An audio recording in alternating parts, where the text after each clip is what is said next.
A young boy who considers himself trash dreams of becoming a healer, even though he has faith in himself. He still compares himself to basement rats, for good reason. His biological father is one of the most noble men that ever existed. Despite always being despised, he has a talent for healing the living. A power that is blessed, sent by a god from heaven itself. This power heals people suffering from pain and disease. And it doesn't matter what status a person has if he is a healer. He is blessed, and healers themselves live in honor and prosperity. Those born illegitimately are considered bastards. And the only way for a young man to be recognized by society is to become a healer. He has worked hard to become one. He studies 24 hours a day, but he fails because you can't cross the threshold of talent by effort and effort alone. For 5 years, he's been studying all day and all night, but he still couldn't surpass the status of an apprentice. Now he's just an errand boy for the other healers. Adults and apprentices alike laugh at him because his status as a bastard is considered humiliating. All these people hurl insults at him, trying to break his spirit. He's used to this. The tears on his cheeks come from his eyes involuntarily. They even throw garbage at his feet, thus humiliating him even more. Constant mocking and bullying. Now and then, these pathetic people did not miss the opportunity to remind and say out loud how it was that he could have been born from such a famous person. But one day, something happened. As usual, between cleaning and errands for other healers, he was reading books in the library. A blue bright light abruptly appears in front of him, like a screen, but nothing is written on it. With frantic fright and surprise, the young man knocks over a bucket of water meant for scrubbing floors. His green eyes squinted in fear, the blonde hair on his head almost ruffled. Suddenly, a blue bright screen displays that he has awakened as a player. His status at the moment is surgeon. He slowly comes to his senses, but still the fear hasn't let him go. As he approaches that hovering screen, he tries to make out what it says. And for the second time he reads this inscription on the screen. He can't believe this miracle. Wiping his eyes, he can't believe what's happening. Thinking he's hallucinating from overwork. Repeating the word surgeon, he realizes he's never heard of the word surgeon. The not very satisfied young man immediately thought why he was doing all this. There's no money to be made from this incomprehensible thing. As he stood in the pose, he was wearing his medical uniform. It's something mystical and from another world. He's never seen anything like it. Asking himself questions in his head, he can't find an answer. Suddenly, he sees an operating room with a patient lying on the table. The young man's face turns pale, blue. He is addressed as a doctor-surgeon, and he demands that a blood transfusion be started. The horrified-looking young man cannot understand what is happening. It's as if there are two personalities in his head. His tongue pronounces the demands for the patient to be administered an anti-shock drug. He approaches the patient lying on the table under anesthesia. His assistant uses a Kelly clamp to secure the structures and vessels. Next, the assistant, addressing him by his title of doctor, holds out surgical forceps, stares in horror at the young man's immobilized body. Sweat beading on his face. It's so strange. This is the first time he's heard such terminology, but he knows what it all means. He even realizes that you can't put your hands below your waist. It's one of the rules of surgery. Some kind of confrontation in his head. Two personalities. One personality is the healer and the other is the doctor. What he now sees is what appears to be an operation performed on a patient with a ruptured spleen. The first personality tells him that indeed, such injuries cannot be cured with the power of healing. But his brain realizes that with the medical practice he turns out to have, he can. It's gone. The young man turns back into that boy standing in the library. Mouth open in surprise, he tries to come to his senses. The sweat on his barely there face continues to come in. In front of his eyes is the same library and a book lying in a puddle of water spilled from a bucket. The only question in his mind is what the hell happened to him. He sits on the floor, pale with surprise and shock. As he begins to analyze what happened, he thinks about that operation. The operation where they opened a man's stomach. Some barbaric method, he thinks. Finally coming to his senses, he scoffed that it was just a devil's dream. He really wanted to believe it. Reaching for the book that was getting damp, his mind is once again in a state of confrontation and the thoughts themselves fly into his head. Thoughts that it wasn't true. His brain intuitively understood absolutely everything going on in that dimension. This method is more reliable than healing. Beginning to analyze further, he realizes that in the place where he resides, the continent of Lipentain, there are patients who cannot be helped by simple healing. He can help such people with this medicine. Grasping his head, he cannot understand what is ultimately happening to him. What kind of medicine is this? Suddenly, a blue screen floating in the air appears in front of him again. Unknown and new to him, words appear on this screen asking him to check his statuses. Out of surprise, he begins to stare at the information popping up on the screen, where lines about his status, skills, and various levels appear. Not understanding anything about these words, he realizes only one thing. Some inexplicable miracle has happened. As he continues to sit on the cold floor, The door to the library suddenly swings open sharply. One of the healers appears on the threshold, pestering the young man. He starts shouting at him silently, insulting him with bad words. Seeing the young man sitting on the floor, asks him how much longer he will continue to loiter. The young man jumps up in fear. In a wild rush, the young man begins to get up and apologize to the healer. Quickly picking up a bucket and a mop, the healer is so angry that at the young man's words that he is done and about to leave, stops him. The healer dumps the stinking garbage from the bucket right on his head. The bald and unpleasant-looking healer reminds him that he is below F rank, and that's all he can do for the prestigious Bellon Clinic. In the doorway, other peer students appear and begin laughing at the young man, insulting him with a smelly bastardization. They carry on a conversation amongst themselves about how long he will be hanging around this clinic for. One of the students tells the others to be quiet with this kind of talk, in case Lamond hears, but the others don't care. They think the only reason he's here is because he's the son of a famous man. Yes, that man recognized him as his son, but they think he doesn't care about him anyway. Lamond, head down, he can hear all this unpleasant talk. Whether it's tears dripping down from his face onto the floor, or water from the trash can, or all together is unknown. One of the apprentices standing at the threshold starts shouting out to Lamond that Chief Healer Langs is waiting for him at his house. Lamond shakes in fear that the head healer is calling him in for some reason. The beautiful and colorful room of the chief healer speaks for itself. Neatly arranged books, flowers, and honorary orders adorn his shelves. The head healer is a young man, the same age as Lamond. Lamond bows to him as he sips his tea slowly and leisurely from a porcelain mug. The chief healer begins a conversation. He tells him that it has been 5 years since Lamond became an apprentice. Others take only 2 years to train. Bragging about his victories, he tells him that he joined the clinic 1 year later than him, and has already risen to the position of head healer. Lamond interrupts out of confusion and tries to be polite. He says it's all because he has great talent. The head healer goes on to say that they have consulted with the other healers and feel that he doesn't belong in this clinic, that Lamond will never be like them with his pathetic talent. Slanting his gaze at Lamond, the head healer gives his verdict. Lamond is no longer an apprentice as of today. Again, hysterical and shocked upon hearing this, he's asked to pack his things and leave the clinic. He throws himself on the floor and ducks his head to the floor, asking his head healer to think again and give him a chance. But the healer isn't touched. As he sips his tea, he explains to Lamond that they've already thought about it too long and made this decision. In fact, if it weren't for his parents, they would have thrown him out after a year, not 5 years. Lamond realizes that his whole future life could be ruined at this very second. After all, a job as a healer is the only thing a worthless bastard can hope for. Here Lamond remembers that blue screen floating in the air. He remembers the words that were written on it. He can now heal people with surgery. The word surgery keeps repeating in his head. He thinks that this is really his chance because he can treat people with this method. Weighing his strength and knowledge in his head, now he is definitely sure. He has to try it. There is no other option. Believing in his own strength, he lifts himself up with his hands from the bright red carpet. And with wild confidence, he tells the head healer that he will prove that he can cure people. The head healer starts laughing and asks how he will cure patients. Lamond asks in a very confident voice to give him one chance. He will prove his words. He will cure a sick patient that the head healer will give him. Lamond realizes that his healing skills are below the very threshold, but believes that with the knowledge of medicine that has appeared in his head, he can handle it. He repeats about this request to give him a chance, just a single chance. Considering himself superior to everyone else, the chief healer keeps laughing and thinks that Lamond doesn't understand at all what healing people is all about. Deciding to check it out, the chief healer walked over to his desk. Finding one folder, he pronounced that there was one perfect patient for Lamond. The healer held out the folder to Lamond. His eyes shone with joy, happy to have such a chance. The head healer looked suspiciously at Lamond as he walked away. He was obviously sure that he would fail in this task. Pensive Lamond walked down Rankin Street. It was already evening on the street, but it was lively with passers-by. He clutched the patient's medical history tightly, as if grasping for the chance that the head healer had given him. The confusion in his face spoke for itself. As he walked down the street, he paid no attention to anyone, immersed in his own quiet thoughts, wondering to himself if he would be up to the task. After all, this would be the first time he would be treating a sick patient in person. Lamond had come too far trying to become an apprentice at a prestigious hospital, and he did not want to stop and end his journey in this way. He wasn't ready to lose the chance he'd been given.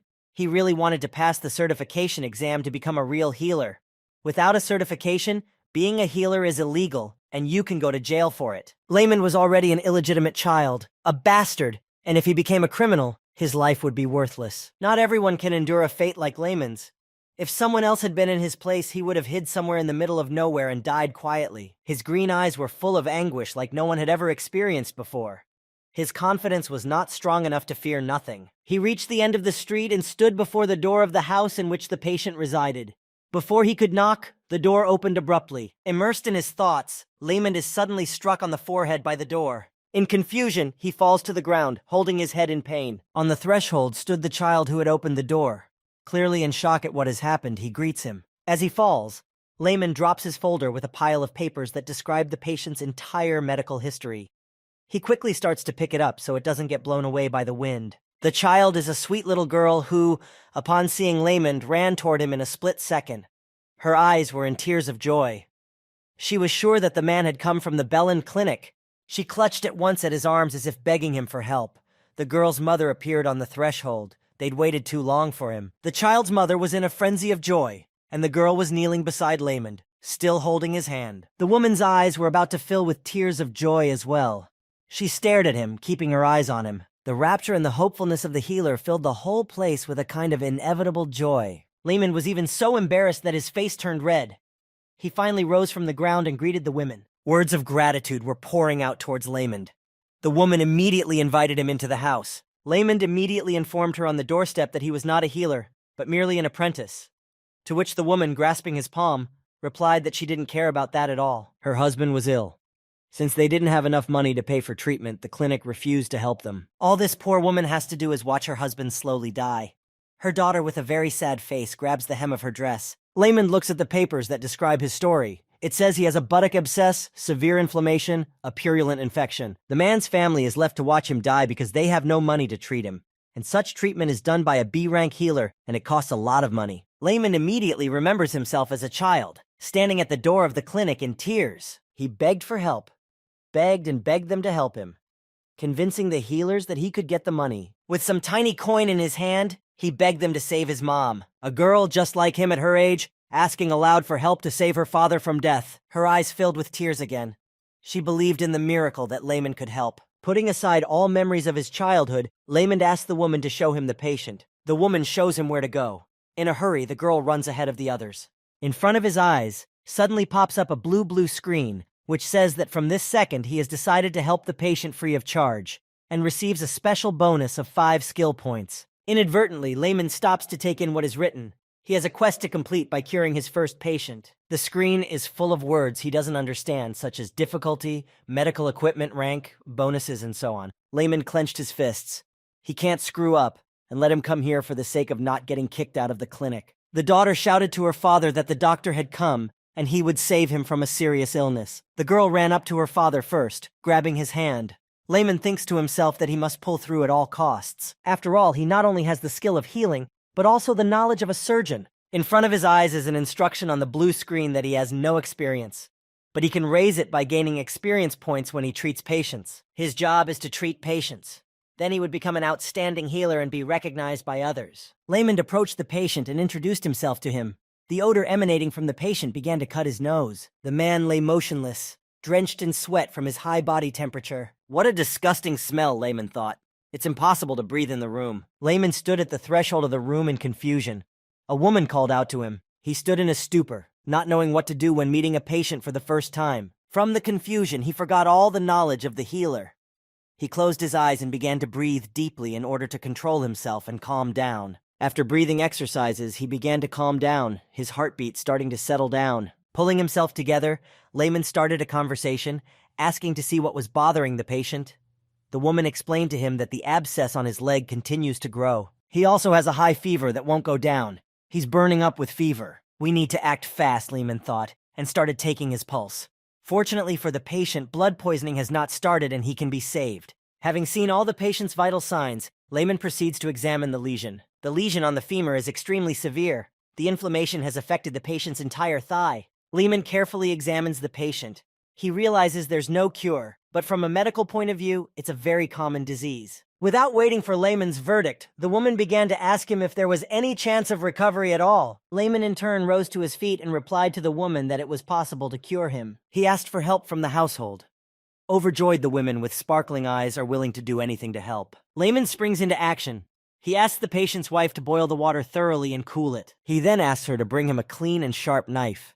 The woman flinches in fright. She asks Lemond about the knife, to which he replies that it is necessary, and that it should be treated with fire for all bacteria. The frightened women are puzzled. They wonder how he's going to cure the patient. After all, no one has ever heard of such treatments. With an unwavering gaze and confidence, he tells them that he's going to perform a surgical intervention. The women begin whispering amongst themselves for answers about surgery, but no one had ever heard the word. They prepared everything Lemond had asked them to do.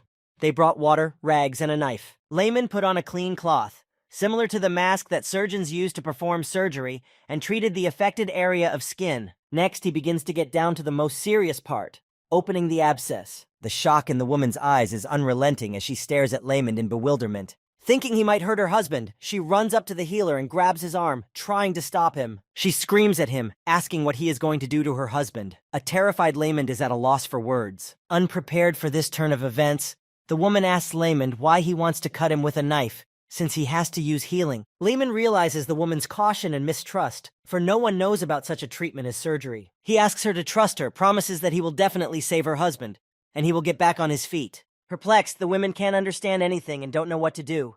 But they have no choice at all. The wife of the sick patient slowly lets go of Lemond's hand, letting him know that she trusts him. She lowers her head and begins to pray, putting her hands together. She doesn't look at the operation in progress. Lemond, in turn, looks intently at the affected area of the patient's body and says that it is impossible to make a mistake. An otherworldly world appears in front of his eyes where he is not alone, but with assistants performing the operation. During the operation, he and his assistants are told to check blood pressure and heartbeat. In the field of surgery, this intervention to remove an abscess can hardly even be called an operation, so simple is it. Lemond carefully, unhurriedly brings a sharp knife to the affected area of the thigh. Then he carefully makes an incision, from which fluid and blood begin to flow. The sweating Lemond is even shocked at what he's doing. A woman is holding her daughter's hand. They are very worried about their patient. Inadvertently, the girl calls out her father's name. Lemond, unable to hear what is happening around him, tries to gather his thoughts using all his knowledge in his head. Step by step, he follows them. First, he takes a clean rag and wipes away the pus that has leaked out. Then the next step, with boiled water, he washes the wound and removes the remaining fluid inside the abscess. Then he again takes a sharp knife to cut away all the dead tissue around that the abscess has affected. His eyes are very tired as he concentrates on the operation. There's just a little bit left. Exhaling, Lemond finishes the operation to save the sick patient. It remains to add the healing. He holds out a potion to the sick patient's wife to treat the wound. It's made from herbs that will keep infection at bay. The women, overjoyed by the rescue operation, are jubilant. They ask Lemond how it went, whether they should be worried now. To which Lemond, pleased with himself, replies that their task now is just to look after the patient. The women walk over to the bed with the patient and begin to observe. They never take their eyes off him. Truly, it was as if a ray of sunshine had shone into their humble home. The vase of flowers on the wooden table seemed brighter and the flowers greener. A bright light of hope illuminated the whole room where the sick patient had been lying for a long time. With a change in his face, the man even managed to utter words to his wife. His wife was even speechless when she heard his voice. After all, he had long been so exhausted that he couldn't utter a word. She calls him sweetheart. He woke up and came to his senses. The tears in the girl's eyes arrive on her face. Mother and daughter begin to embrace. Lemond concludes by checking the patient's temperature. After checking the fever, Lemond voices that the fever has gone down completely and the patient should recover in a few days. The patient's wife begins to cry profusely and thanks Lemond.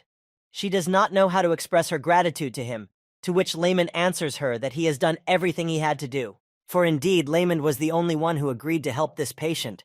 A smile suddenly appeared on the patient's face as he looked at his young daughter. The woman began to tell the young man how many clinics she had been running around. Everywhere she heard the healers refuse to help her husband. The patient began to recover before the eyes of everyone present. His fever and wild pain were gone. They thanked Lemond immensely for saving their family. Lemond, for his part, was dumbfounded. He saw the patient blossom before his eyes, even rising to his knees. Suddenly, unashamed of his actions, a girl starts running towards him quickly. She throws herself into Lemond's sincere embrace. That childlike naivety, so easy. Lemond has never in his life been spoken such sweet words. Words of gratitude for his work, for himself. It's such a foreign feeling to him, but so pleasant to the point of horror. He responds by hugging the girl, who jumps on top of him with her whole body. Lemond and the head healer were about to meet. He went back to the clinic to report everything. With a chuckle, the head healer asks him if he was able to cure the patient. The chief healer is in a terrible state of discontent. He starts yelling at Lemond. He thinks that he is deceiving him because his healing abilities are pathetic, but the self-satisfied layman is not even surprised. After all, such a low-ranking apprentice can't handle such a thing. Healing can't cure all diseases just by laying a hand on a sick patient. Layman begins his story that for the festering inflammation the patient had, no healing would help. Everyone in Lipentain is too concerned with healing. Healers don't even properly follow the rules of healing because of their addiction. But the chief healer doesn't believe a word Layman says, and is willing to go himself to personally check everything out. He threatens the young man, promising to make him pay for everything if he lied to him. The chief healer did not hesitate for a second and ran out of his office, slamming the door loudly. The calm inside Layman was strong. After all, he has done nothing wrong. There is nothing to be afraid of. The blue screen appears in front of him again, showing his accomplishments. He's done the work. He's been awarded skill points. Layman begins to realize all the skills and levels. At the moment, he's a resident. But in the future, after performing surgeries and curing many people, he will become a doctor. And then, as he increases in level and skill, he'll become a high-level specialist. And in the end, he will have a knowledge that is beyond anyone else and will become a professor of medicine. Layman stares at the blue screen and tries to make sense of what it says. Stamina, perception, intelligence, it's all foreign to him. Clicking on the screen where a detailed description of each characteristic appears, Layman begins to study them. He sees question marks in the list of characteristics and can't figure out what they mean. Thinking. He gives 2 points to perception, because his hands were not moving the way he wanted them to during the operation. He realizes that he needs to level up to become an outstanding healer. Layman reflects on the pyramid of all the ranks that exist in healers. The lowest F rank, which he and his talent don't even reach. He can climb that high, to the very top of the pyramid and become an outstanding healer. Layman was so engrossed in daydreaming that he was even ashamed of such thoughts in his head. Suddenly, the door to the office swings open and the flustered head healer walks in. From the threshold, he starts to tell him that he was really lucky, and his patient was cured on his own without his help. The head healer is reluctant to give Layman a chance because he promised him. They left the chief healer's office together and went to some room. When they arrived at the aid station, the head healer informed him that he would now work here for 15 days to prove himself. Layman is basically happy with what's going on. After all, he needs to take care of patients in order to level up. Walking forward, Layman bowed to the students and introduced himself. But there was a problem. Walking beside him, one of the disciples pushes Layman and threatens him to stay out of the way. Lying on the floor, Layman realizes that he is back to being humiliated by his peers. The students begin to bully him again, shouting all sorts of inappropriate words at him. They yell at him to stop hanging around the patients immediately. Layman realizes he's not going to be allowed to work in this place. He realizes that if he doesn't treat a single patient in those 15 days, his training will be over once and for all. He has to do something to act or this will go on forever. The chief healer said not to hope for luck this time.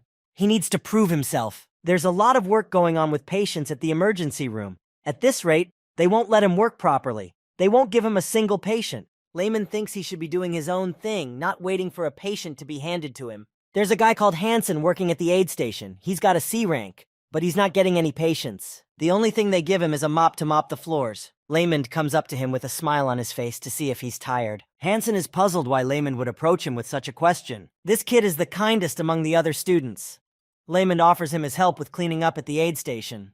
Hansen is very grateful to him for such care. He gladly gave him his mop. But Layman went on to say that he could happily take care of the patients if the healers were not around. Hansen is at a loss to think that if the healers find out about this, they will be very angry. Layman starts to convince the guy. After all, the healers are in their offices most of the time and no one will know what's going on. Layman begins to manipulate Hansen. He agrees with him. The latter in turn questions Layman once again about his desire to do the cleaning. Layman, with a cheerful smile on his face, repeats to him his intention to help, as it is his only chance to raise his level. When the healers are not around, Layman begins to give first aid to patients, dressing them and applying medicine to their wounds. Satisfied with himself, he receives words of gratitude from the sick patients. Every day he works harder and harder to help the patients, and every day his experience grows. He takes his time, gaining only 1 skill point at a time.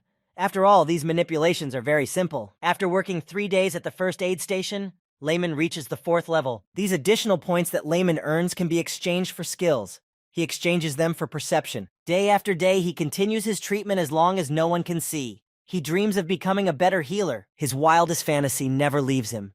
He dreams of becoming rich and basking in luxury.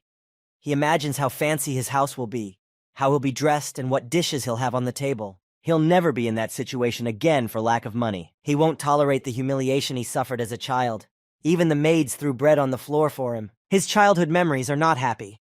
After all, he lived in the most luxurious and rich place, but he had to hide in corners. He envied others, looking at the rich family where he was born, begging for some miserable piece of bread day in and day out. He was treated like an animal. Layman proceeded to treat one of the patients at the aid station. It was an elderly, good-natured woman. Layman used a medicine that would soon make her feel better. The gray-haired woman liked Layman very much and showered him with compliments. She had seen many healers in her life, but Layman was the kindest and sweetest of them all. He replied that he was obliged to be very nice to his patients, because that was his job. He had experienced firsthand the bad treatment when he was sick himself, but the greater sense of it was when his mother became very ill. Rising to her feet, the gray-haired grandmother, leaning on Layman, told him the story of how she had once been treated by Langs. After his attitude of vindictiveness, her health had begun to deteriorate. Layman had lifted her spirits for the day.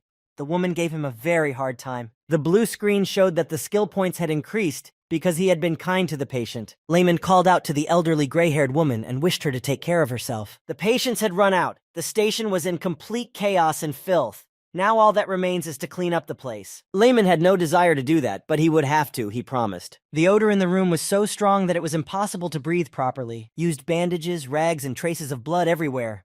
Layman wondered if it was worth the trouble of cleaning up. Hansen didn't seem to take much trouble to clean up.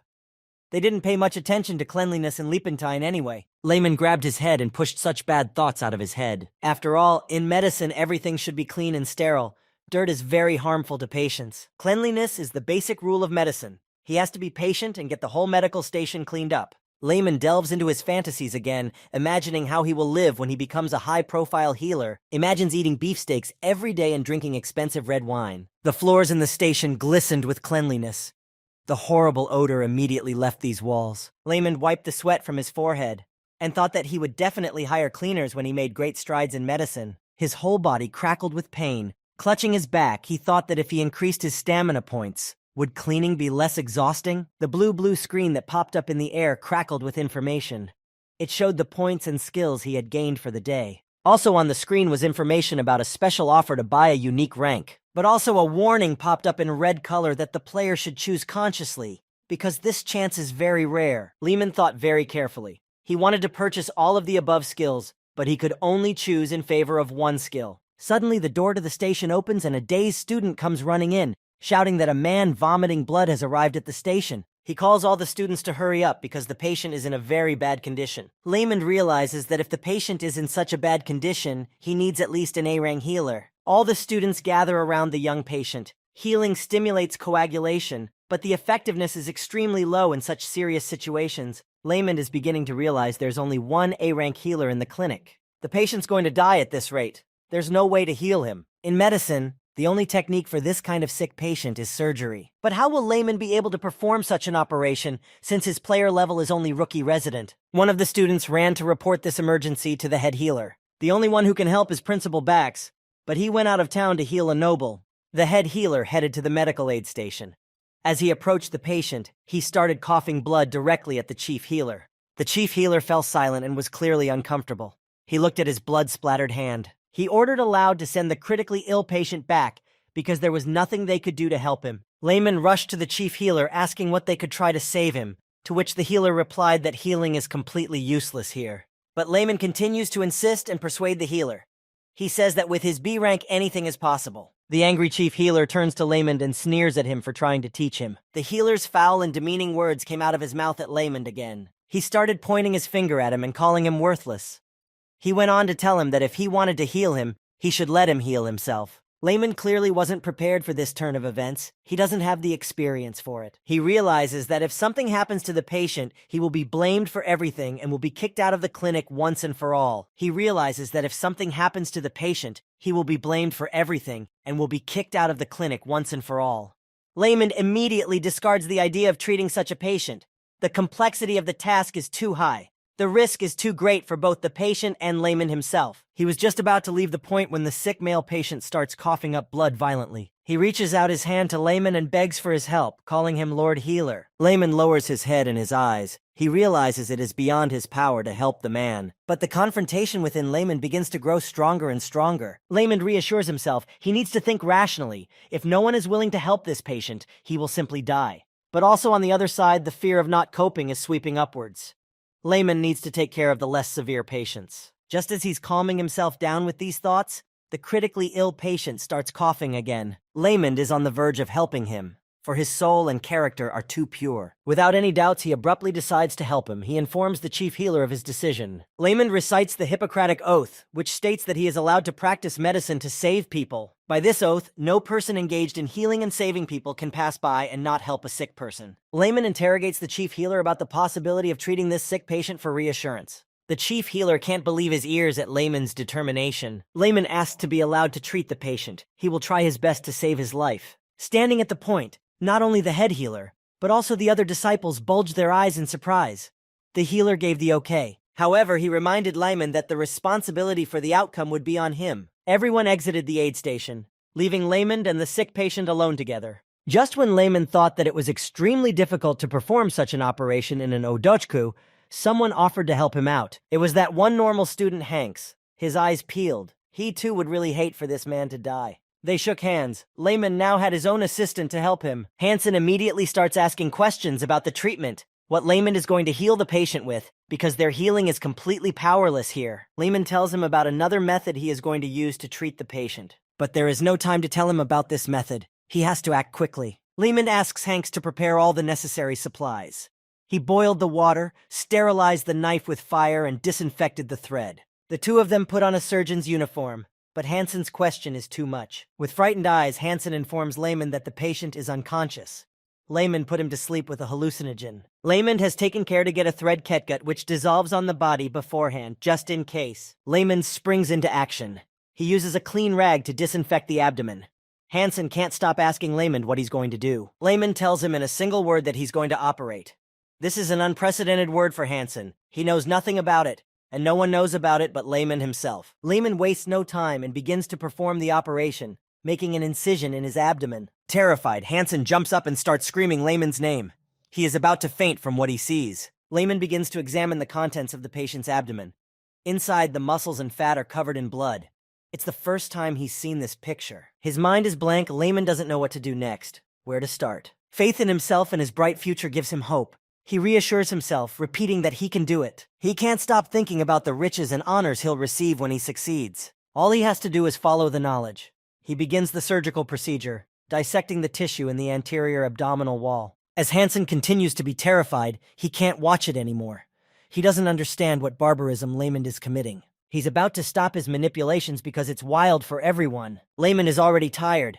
He is so concentrated that the sweat on his face begins to come in more and more. Hansen watches Lamond's actions with such awe and wariness. Lamond calms himself down. He has to pull through, it doesn't matter how, but surely he will. Hansen looks at him and thinks that this is the first time he has ever seen such a serious and focused look in his eyes. Lamond, after examining his internal organs, gives his verdict that there is fluid oozing from his duodenum, a perforated ulcer. He asks his assistant Hansen for help in lifting the red organ, to which Hansen is startled and shaking. He's having some inner hysteria, not ready for this kind of action and this kind of help. He's a compliant guy and he gets over himself and starts helping Lamond. Lamond voices every next step in his mind. Next, he begins to start cutting out the perforated area with a scalpel. But suddenly he stops and looks at his hand where he is holding the scalpel. His hands are totally disorganized. He doesn't know what to do. If he doesn't pull himself together, at this rate the operation will end very badly. He closes his tired eyes and tries to pull himself together. Lamond realizes that he hasn't acquired the skill on the special offer. Here's his chance to acquire the skill surgical dexterity. Lamond has acquired the surgeon's skill, and his perception has become much higher. His fingertips became more sensitive, which is still unfamiliar. But his hands have begun to move more gracefully. He asks his assistant to give him a suture. Hansen immediately gives it to him. Lamond's next step is to tie off the artery to stop the bleeding and close the hole in the duodenum. Frowning, so attentive, Lamond continues the operation. He closes off the perforation and sutures it closed. It's time to check the vagus nerve and flush the organs of any gastric juice that's spilled. The final step is to close the abdomen. The operation is over. Lamond gains a lot of experience and a large number of skill points. The insanely tired Lamond sighs and relaxes. He had performed a difficult operation, his first operation. His joy suddenly changes abruptly to fatigue and sadness. He falls to his knees. Hansen turns around and warily asks if he is all right. Lamond begins to cry, the tears from his eyes themselves flowing unceasingly. The impressionable Lamond cries with joy, the joy of a life saved. Hansen puts away all the used instruments and is quite calm. The chief healer is immediately informed that Lamond has cured the patient. He, in turn, can't believe it. He inadvertently gets angry, hitting his hand on the table. It's impossible, he thinks. Leaving the unfinished tea, he quickly jumped up and ran out of his office. He needs to see for himself. The head healer runs to the aid station, repeating the words that Layman, with his knowledge and skills, could not heal a patient with bloody vomit. And indeed, it is essentially impossible. Even the chief healer himself wouldn't be able to do it. He burst into the aid station. Until very recently, the admitted patient was so sick that his end was only death. But now he lies as if nothing had happened and smiles as he talks to Layman. Layman is being kind to the patient and telling him some stories. Hansen carries water for him. The chief healer is clearly not happy with this picture at all. Frustrated and in a wild rage, he begins to shout and demand an explanation. The sick patient thanks Layman for saving his life.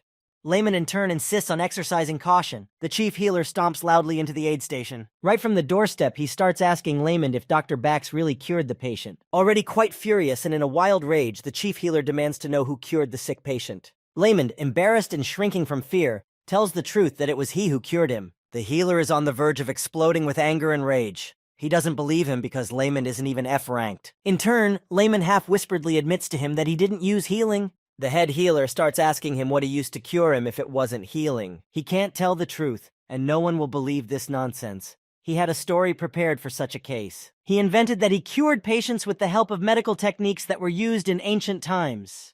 The chief healer was silent in bewilderment, for he did not even know the word medicine. The story was that when he was on an assignment to travel to the northern region, he inadvertently lost his balance and fell off a cliff. The big surprise was that he wandered into ancient ruins. And there, in those ancient ruins, he learned a method called medical techniques. Already red with hysteria, the chief healer isn't even going to believe all this nonsense. From all the loud noise, the swearing between the two, the sick patient sits down and clutches his head. He heard the whole conversation. Turning to the chief healer, he lifts up his sweatshirt. Pulling it up over his abdomen, he asks the chief healer to look at the scar. The chief healer is clearly confused and shocked by what he sees. He has never seen such scars before, much less from treatment. The patient's face changed. Squinting his eyes, he told the chief healer that he remembered him. After all, he was the one who asked his students to leave him to die back where they found him. Layman begins to hold the patient, who was ready to get to his feet and lunge at the healer.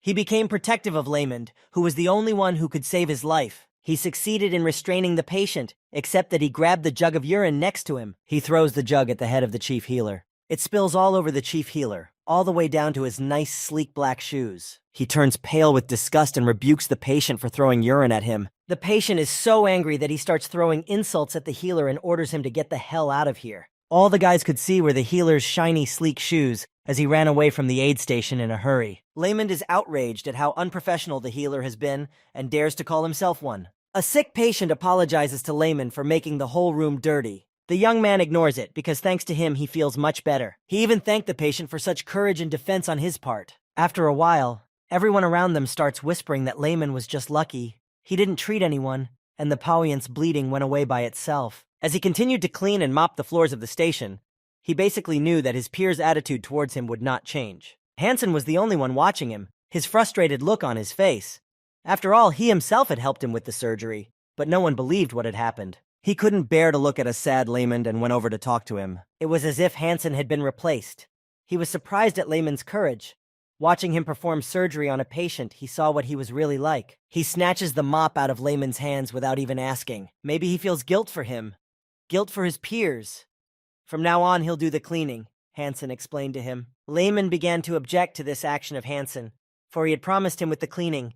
But the man was implacable. He stood in thought, watching the cleaning. He noticed that Hansen looked at him differently. Layman was pleased, but he could also feel the chief healer's eyes on him. Constantly turning around, he saw him peeking at him whenever he had the chance. Langs had looked at him with dislike and derision before, but now he was ready to kill him. But Layman has changed. He had been very upset before, but now he didn't care at all. He was confident in his abilities. When he became a better healer, he'd have them all to himself. Langs crept up unsegmented to him and began to whisper something softly, unintelligible. He questioned him as he didn't understand his words.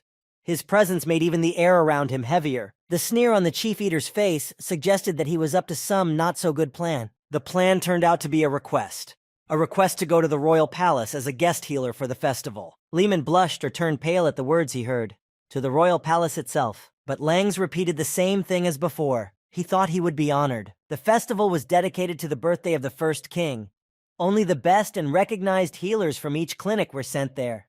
Strangely enough, It was a clear catch. The head healer continued his conversation, explaining that he was only an apprentice, and only hopeful apprentices get that chance. Lang suddenly starts praising Layman for his handling of the patient. Layman realizes what's going on. He was very upset by the invitation and even angry. He knew it wasn't an opportunity, but that Langs wanted to set him up. After all, for Layman, the royal palace is the underworld. He was born and raised there. He didn't live in it. He existed in it. He was beaten, called a freak who should have died. It really was like hell. All that abuse would be etched in his memory for the rest of his life. If you compare life in the palace with life today in the Koinik, the latter is really paradise. There was so much abuse from day to day. His father's dignity was tarnished. He spent his entire childhood on his knees on the floor from constant beatings. A couple of times he looked his cold-blooded father in the eye. But he only hated him. His nickname was the Hidden Prince. After all, Laymond was the illegitimate son of the king himself. From the day he was born, he tried to touch his father just once. But the king only turned his back on him as the dregs of society. Layman watched the king's legitimate sons who were always by his side. The Kingdom of Houston. This is a country of knighthood. It does not recognize illegitimate children. Layman wasn't even considered a human being. He was the king's only mistake. He's just the dregs of society, whose life is worthless, who should never have been born into this world in the first place. He was compared to the filth that defamed the king's majesty. Langs understood and knew it all, and that was his cruel plan. Layman didn't expect such cruelty from the chief healer. He obviously wanted to get rid of him quickly. He interrogated Langs about his intention to send him to the palace in complete calmness, without showing his feelings. Langs even started to threaten a little with a smile on his face. After all, the completion of Layman's training is in his hands. Layman is completely confused. He doesn't know what to do, for as such he has no choice in the matter. He wants to hit the chief healer so badly, but doing so would only make things worse. A blue screen appears in the air on which a quest is activated. The rewards are very high, as much as 3 times higher than for the first cure. But what worries Layman is the high difficulty of this quest, so something is likely to happen at the festival. There may be a situation that requires medical intervention. Layman has no choice but to agree to this manipulation by Langs. But the cocky Layman asks for a promise at the end of the banquet to authorize an official qualifying exam. The only thing keeping him in this clinic is the healer's exam, and this is the only opportunity he has now to pass it. The head healer starts laughing that he can't pass the exam. He contradicts himself because he sends Lemon away under the pretext that he's qualified for the banquet. Langs is very angry, sensing Layman's manipulation. But he has no choice but to make this promise to pass the qualifying exam. Layman already knows that as soon as he passes the exam and receives his diploma as a healer, he will not stay within the walls of this clinic for a second. It would be the last time he would see the face of the head healer and all the students humiliating him. And so the X-Day has arrived, a festival in honor of the first king's birthday. 5 years ago, Lehman left this palace. He came close to a palace that reminded him of the underworld. Standing there for a long time, he couldn't get in. His legs felt petrified. Beginning to calm himself to enter, Layman plunged into his thoughts, thinking that he was able to cure the patient who was vomiting blood. Then Langs will not be able to kick him out of the clinic. He takes all his will and determination in his fist. He's well aware of the horror that awaits him at the palace. There will be many skillful healers from different clinics at the banquet, and his healing power is below F rank. Slowly, he takes one step at a time towards the palace doors, encouraging himself that his power might be needed there. But it doesn't help. He turns around and runs away. This confrontation and fear keep Lemon's head spinning. He stops again, turns to the walls of the palace where he was treated like trash. With all his will in his fist and his teeth clenched, he is absolutely ready to enter this palace. Layman is immersed in his thoughts and questions himself that he should not run away.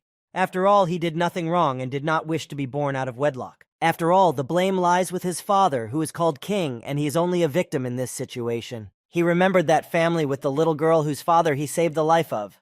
Patients need him. Layman had made up his mind that he was going to the palace for one purpose only. All for the patients. With that final determination, he gained the Steel Heart skill points. His heart stopped beating so fast from anxiety, and he gained calmness. The fear in his body was completely gone. This was what A-rank skill meant. He took up his thoughts of well-being again. If he saved some high-ranking nobleman, he would get a lot of money. Lehman stood in front of the blue screen. He needs to acquire useful skills before entering the palace. Since he has a low rank level, there isn't much of a choice. He makes a choice in favor of attribute skills. On the list of attribute skills was magic. Lehman was very surprised by such a list. Surprised and with burning eyes, he inadvertently thought that he could become stronger than ordinary mages. But we need to look at the list of passive skills, which can also be purchased. Lehman inadvertently thought about it. The skills that could be purchased were quite ordinary. Since he will have to communicate with the nobility, which is full of assholes, he acquires the skill of communicating with such people. Well, the confident, calm Laymond is ready to enter the ominous palace. In the palace, the first king's birthday party is in full swing, feasting and raising glasses. All the nobles are looking very rich. All they talk about is the majesty of the king himself. The king is a great knight and commander. He's an excellent politician who thinks of his people. He is a superior monarch who listens to all the nobility. There began to be talk in the air about the hidden prince, that if it weren't for him, the king's reputation would be beyond reproach. They laughed and insulted Laymond, called him trash, and rejoiced that he himself had left the castle. The nobles were even already aware that his healing power was useless and worthless, and it had been 5 years since he was still in apprentice status. Laymond was already in the feasting hall. He heard all these conversations as he passed by the nobles. He was filled with anger and hatred, but he knew that he would be, once he stepped into this underworld. One well-groomed man in an expensive suit and tie suddenly notices Laymond and asks the others if the hidden prince is there. The steel heart skill was working perfectly. Laymond couldn't be bothered with anything. He became so bold that he even began to look at himself in the mirror and thought that he looked great today. Laymond stood next to other prominent healers near the wall and watched what was happening. Suddenly his gaze fell sharply on a beautiful girl. It was Princess Sophia. She was staring at the young man, and her gaze was not pleased. She looked at him as if he was a mistake that they still couldn't fix. Since she was a girl, it was wrong to compare her to princes. She never bullied Laymond. He sees that her face is too pale like before. It means she hasn't healed until now. After all, her health, like her mother's, was not very good. All the veins in his body shook. He heard a familiar voice. It was the voice of Seitel, the fourth prince of the kingdom. His vile smile shone, and bad words began to pour out of his mouth. Laymond's whole body began to itch with anxiety and fear of Seitel. He remembered all his humiliations, and now he is not going to give up his position. Laymond stands all stiffened up. All the scars on his body have not yet healed. He can't even move in front of the prince, as if he were a mouse standing in front of a snake. Prince Seitel walked closer to Laymond and stomped his foot. He was getting angry because he wasn't answering him. He grabbed Laymond's chin and demanded an answer, because a member of the royal family could not be ignored. His terribly insolent and nasty face speaks of his terrible character. He kept calling Laymond dirty trash, and he in turn turned into the same boy who had been humiliated all his childhood. A bewildered Laymond gathers his thoughts and closes his eyes tightly. A smile and peace appears on his face. Heart of Steel skill activated. On the blue screen appears information that the prince's opponent has too high level of dorkiness. The skill communicating with jerks is activated. Laymond looks at the prince with a completely different look already. Laymond bows to the prince, greeting him like a normal person, thereby embarrassing Seitel. The prince is so shocked that he doesn't understand why Laymond isn't afraid of him like before. The prince takes a glass of champagne to soothe his throat, which is drained. Laymond, without letting the prince say a word, asks about what brought him here. It's a healer's zone, so Prince Seitel isn't feeling well. What's happening to him? The prince thinks to himself, and replies that he feels fine. Laymond shows his joy that the prince is fine, thereby annoying him even more. He smoothly and unobtrusively suggests that the prince go to the main hall and continue to enjoy the banquet. Prince Seitel is already furious, his face turning crimson red with anger. To end this conversation quickly and leave the prince bewildered, Laymond looks around and says that one earl has become ill. He leaves Seitel and runs to the count's made-up story, asking how he is feeling. He is very polite to the earl, explaining to him that if he feels ill, he should seek help from the healers immediately. Laymond looks around and sees Prince Seitel still standing nearby. He stands and watches Laymond. A plan is brewing in his head. He comes up with a plan by pretending he doesn't feel good. He explains to Laymond that he feels bad. He has been feeling really bad lately, no energy at all and wild fatigue. Laymond asks the prince if there are any more serious symptoms, to which he gets a firm no. The plan is to test Laymond's abilities. After all, it's very difficult for healers to deal with such vague symptoms. And if Laymond fails to deal with and find the cause of these symptoms, the prince is prepared to destroy him. Laymond begins to check Prince Seitel's pulse. He thinks for a moment, and immediately deduces the cause of these incomprehensible symptoms. The prince has alcohol poisoning. These words make Prince Seitel so angry that he starts to scream. But Laymond asks him how often he drinks alcohol, which confuses the prince. He begins to explain to him that excessive alcohol consumption can cause bodily distress. And that's probably the cause of his fatigue, and he needs to abstain from alcohol. With a smile on his face, Laymond asks the prince to take care of his body. Prince Seitel can't object to anything as Laymond shower him with compliments and truthfulness. He continues to ask if there are any other health problems. After getting a negative answer from the prince, he wishes him a good time at the banquet. Caitlin can't understand why Laymond is behaving like this, as he would have been afraid before. Laymond is overjoyed to have dealt with the villain so calmly. He was not at all wrong to buy such a skill. Without it, he wouldn't have been able to handle it. As he looks at the prince, Layman realizes that he is very foolish, and there is no point in being afraid of him at all. He has never been so pleased before. He even inadvertently began to banter with the prince. With his jokes, he attracted the princess, who quietly approached him, abruptly turning around. Layman was frightened by the appearance of Princess Sophia. Beautiful, with very expressive eyes, she stood with a serious look. Layman immediately began to bow and greet her, placing his hand on her chest. Her gaze was shocked by his behavior, for she had heard the entire conversation with the prince. She said that Layman had changed a great deal in these 5 years. She continued the conversation by telling him that he used to be like garbage before. Layman was a little confused as to whether or not that was an insult to him, and replied to her that she hadn't changed at all. She was hurt by this. She thought she was still the same horrible person as before.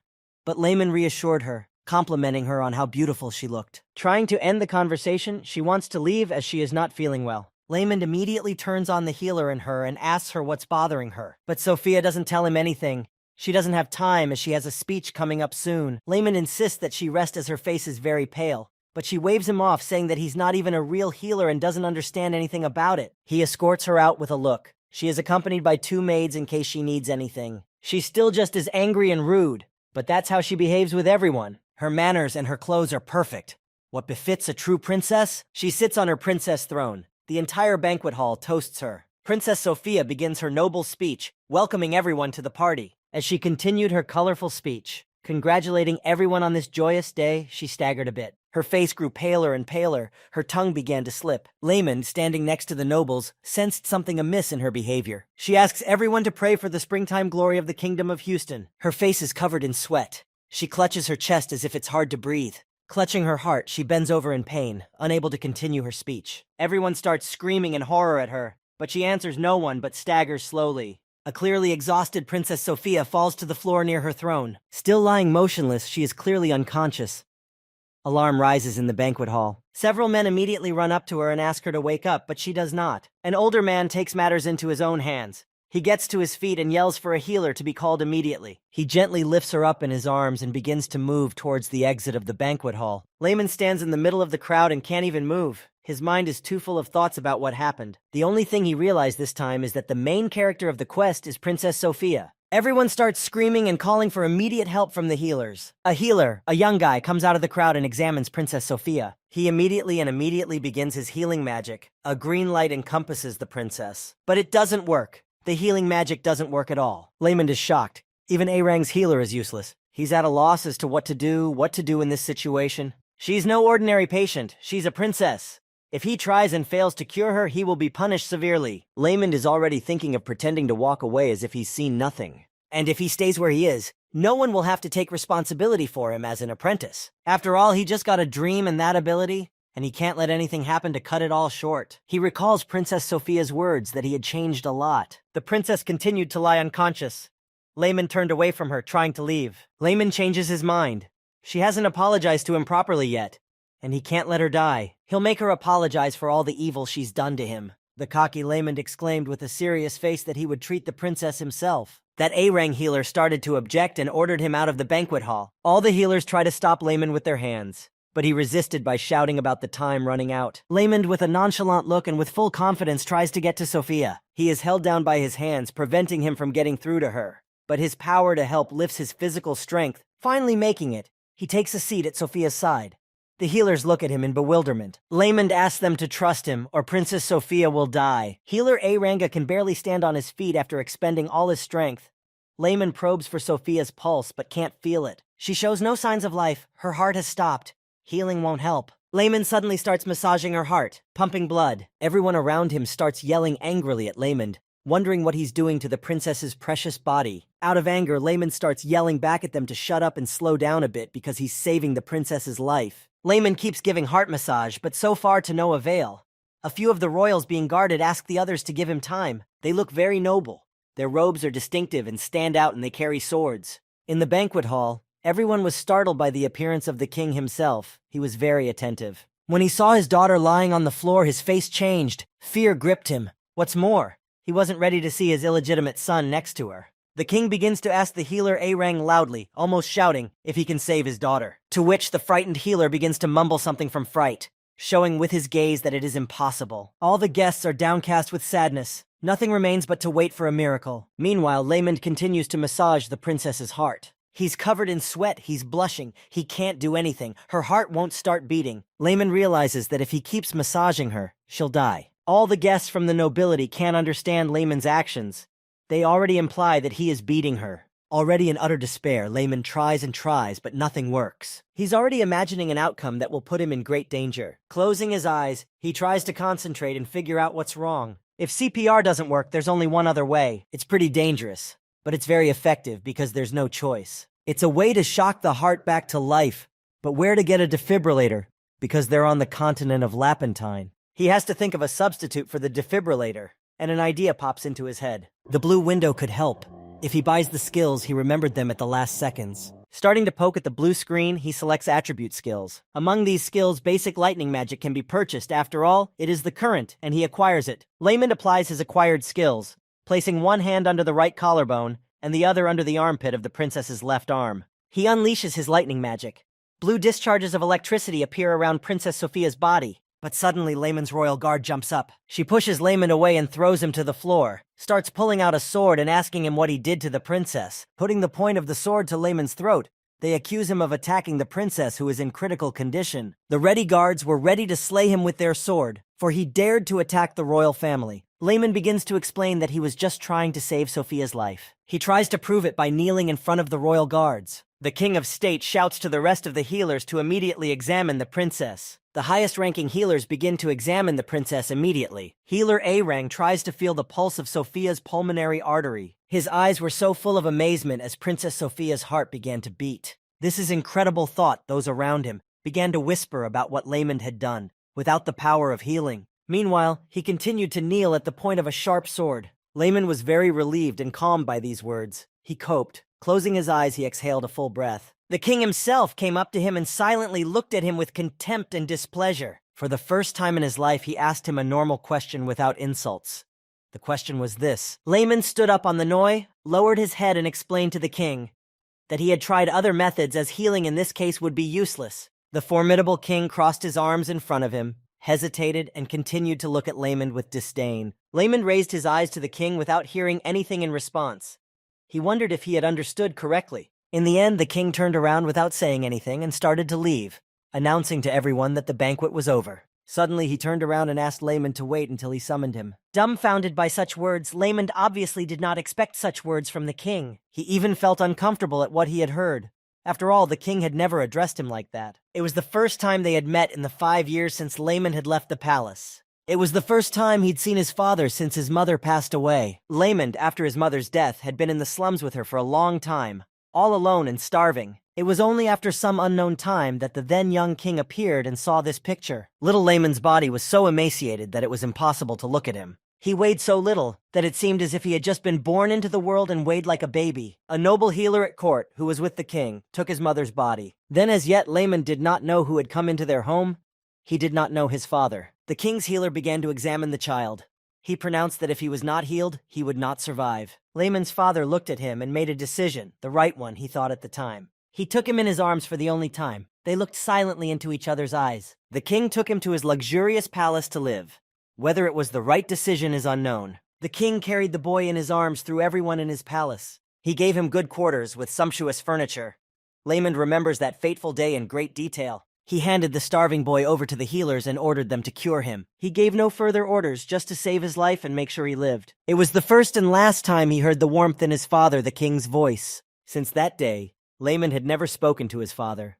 After all, he shouldn't exist at all. As he grew older, he constantly thought that he would have been better off if the king had left him in that slum to die. Not everyone can take that kind of abuse day in and day out. Maybe not even anyone. If the king had done that, he wouldn't have had to suffer all his childhood in the palace. Lyson could never forgive his father for that. It seemed to him that he had done it on purpose. A blue screen appeared in front of him, saying that the quest had been completed and 30 skill points had been obtained. With this quest, Lamond had completely forgotten about the rewards and skill points he was entitled to for successful completion. He rejoiced like a child as he stood in the banquet hall. He now had an increased reputation and many skills. Lamond raised his head proudly, in line with the nobles, and felt victorious, for he was the only one who could save Princess Sophia. He clenched his fists and prepared to extract the king's best reward. The hour has come. Lamond arrives on the king's carpet. He is surrounded on both sides by noblemen in his majesty's service. Reaching the throne where his father stood, Layman introduces himself as his servant. His Majesty, the king furrowed his eyebrows and asked him what method he used to cure his daughter. Layman looked up and answered him about a secret medical technique. He told the false story that he had once made up himself. The ancient secret technique he learned when he wandered into the ancient ruins had saved his daughter. There are a lot of ruins in the place where they lived. People gained mysterious powers when they explored them. In ancient times, there were many different techniques than healing, and that's why his made-up lie didn't seem so strange. The king asked about this technique again. The king's right-hand man, a young man, hesitated and clearly believed it. The angry king didn't care what method the young man used. After all, he had helped the princess recover. He went on to say that he recognized his deed, so he was ready to reward him. Lehman's heart shrank with happiness. He finally recognized the only deed he had done and would be able to pay generously. The king asks what the young man desires. He is ready to give him a pile of jewelry for the rest of his life. Layman in turn thought about it. He did not like this offer. After all, the king will not pay off with money. He can earn a lot of money himself when he becomes a successful healer. Layman pondered what to ask the king for. He needs something that only he can give. He begins to answer the king that he is a healer and nothing is more important to him than patience. He made it clear that he did not need any jewelry. All the nobles standing around exclaimed in surprise. The king's right hand wondered at this determination of Layman's.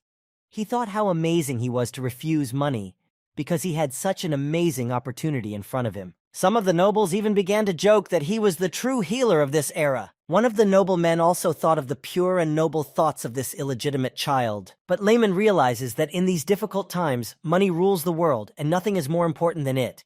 He just needs to cast a rod. He went on to say that he has something he truly desires. Telling the king that he wanted to spend the rest of his life working for the good of patients, he asked for help in doing so. The king asked him if he had understood correctly that he was asking for a guarantee to be able to treat people using the very same medical technology. Layman clearly asked the king to recognize this medical technique as an official treatment. He realizes that if he continues to use it, the healers will hate him and call it sorcery. The Tower of Healing will ban the technique, so Layman needs the king's recognition. The king agrees to his request without hesitation.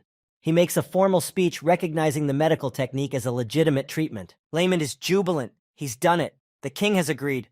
What could be better than that? But Layman isn't so easy. He's just getting the hang of it and wants something more. He asks to go on and asks for one more request from King Houston. Eloquent in his words, Layman repeats that he doesn't want gold or silver. The only thing he wants is to be honored as a healer. It seemed to the king, not on purpose, that Layman was asking for nonsense. The young man gave a saddened look, asking for something less substantial. He asks for the bearer's medal if his majesty will allow it. The king is clearly shocked at such a silly request from the young hidden prince. All the nobles start whispering in horror about the order, because it is given for services to the empire, and for such a medal nothing is given. Everyone is puzzled, because they thought he was a dirty bastard. But he turned out to be a generous and kind young man. But some say he's suspiciously simple-minded for a healer. Layman's fame grows in the eyes of those around him, for they are moved by his words. But Layman is not so simple in his desires and far from foolish. When he receives the bearer's medal, he is honored and can become a nobleman. It's the best Layman can get in the situation he's presented with. The king inadvertently asks Layman if such a medal will be enough. He is very surprised at this attitude in this situation,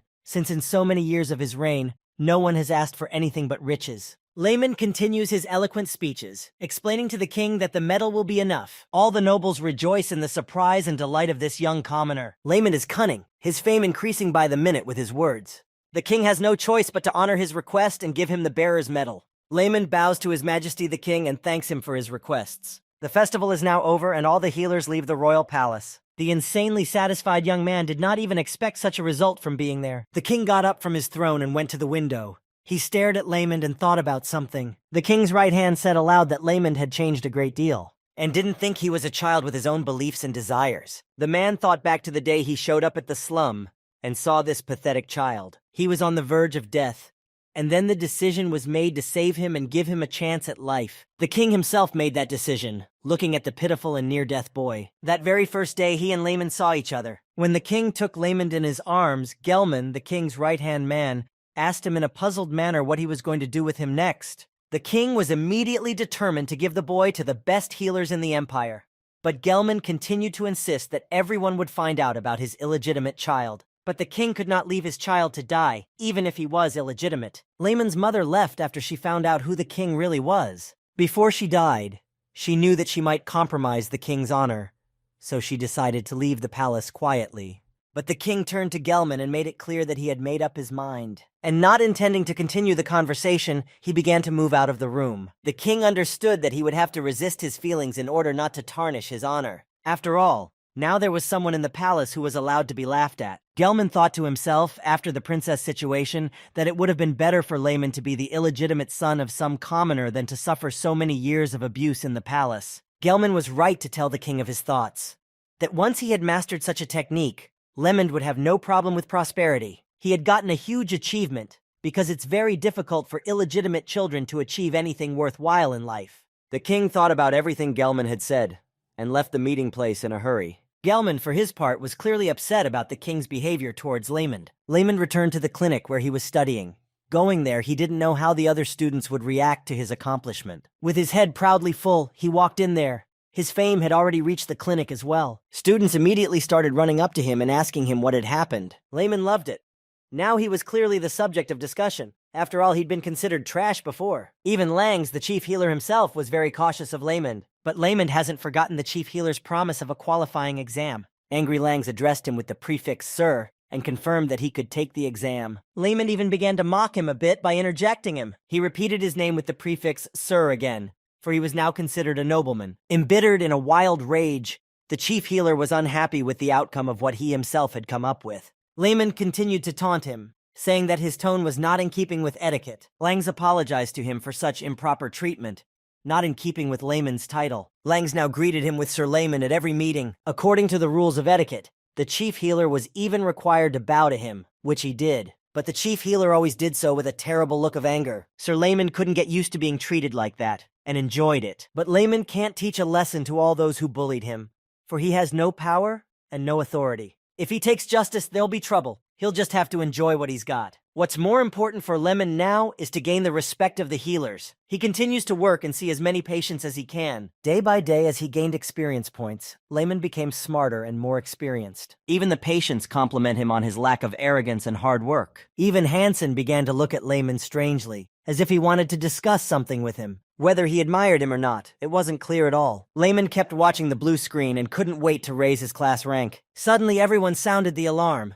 A patient with a stomach wound had arrived at the aid station. All the healers gathered around him, examining him and changing his robes. Layman thinks a B-rank healer can handle a patient like this. Langs himself should do it, and it'll take him a few days. But the head healer is acting strange. He's just standing there staring at his bloody patient. Layman doesn't understand why he doesn't do anything about it, because it's hard to cure him with healing, but it's possible. This wounded man walked a few 10 meters on his own, losing a lot of blood. He kept repeating that someone had leaked some information.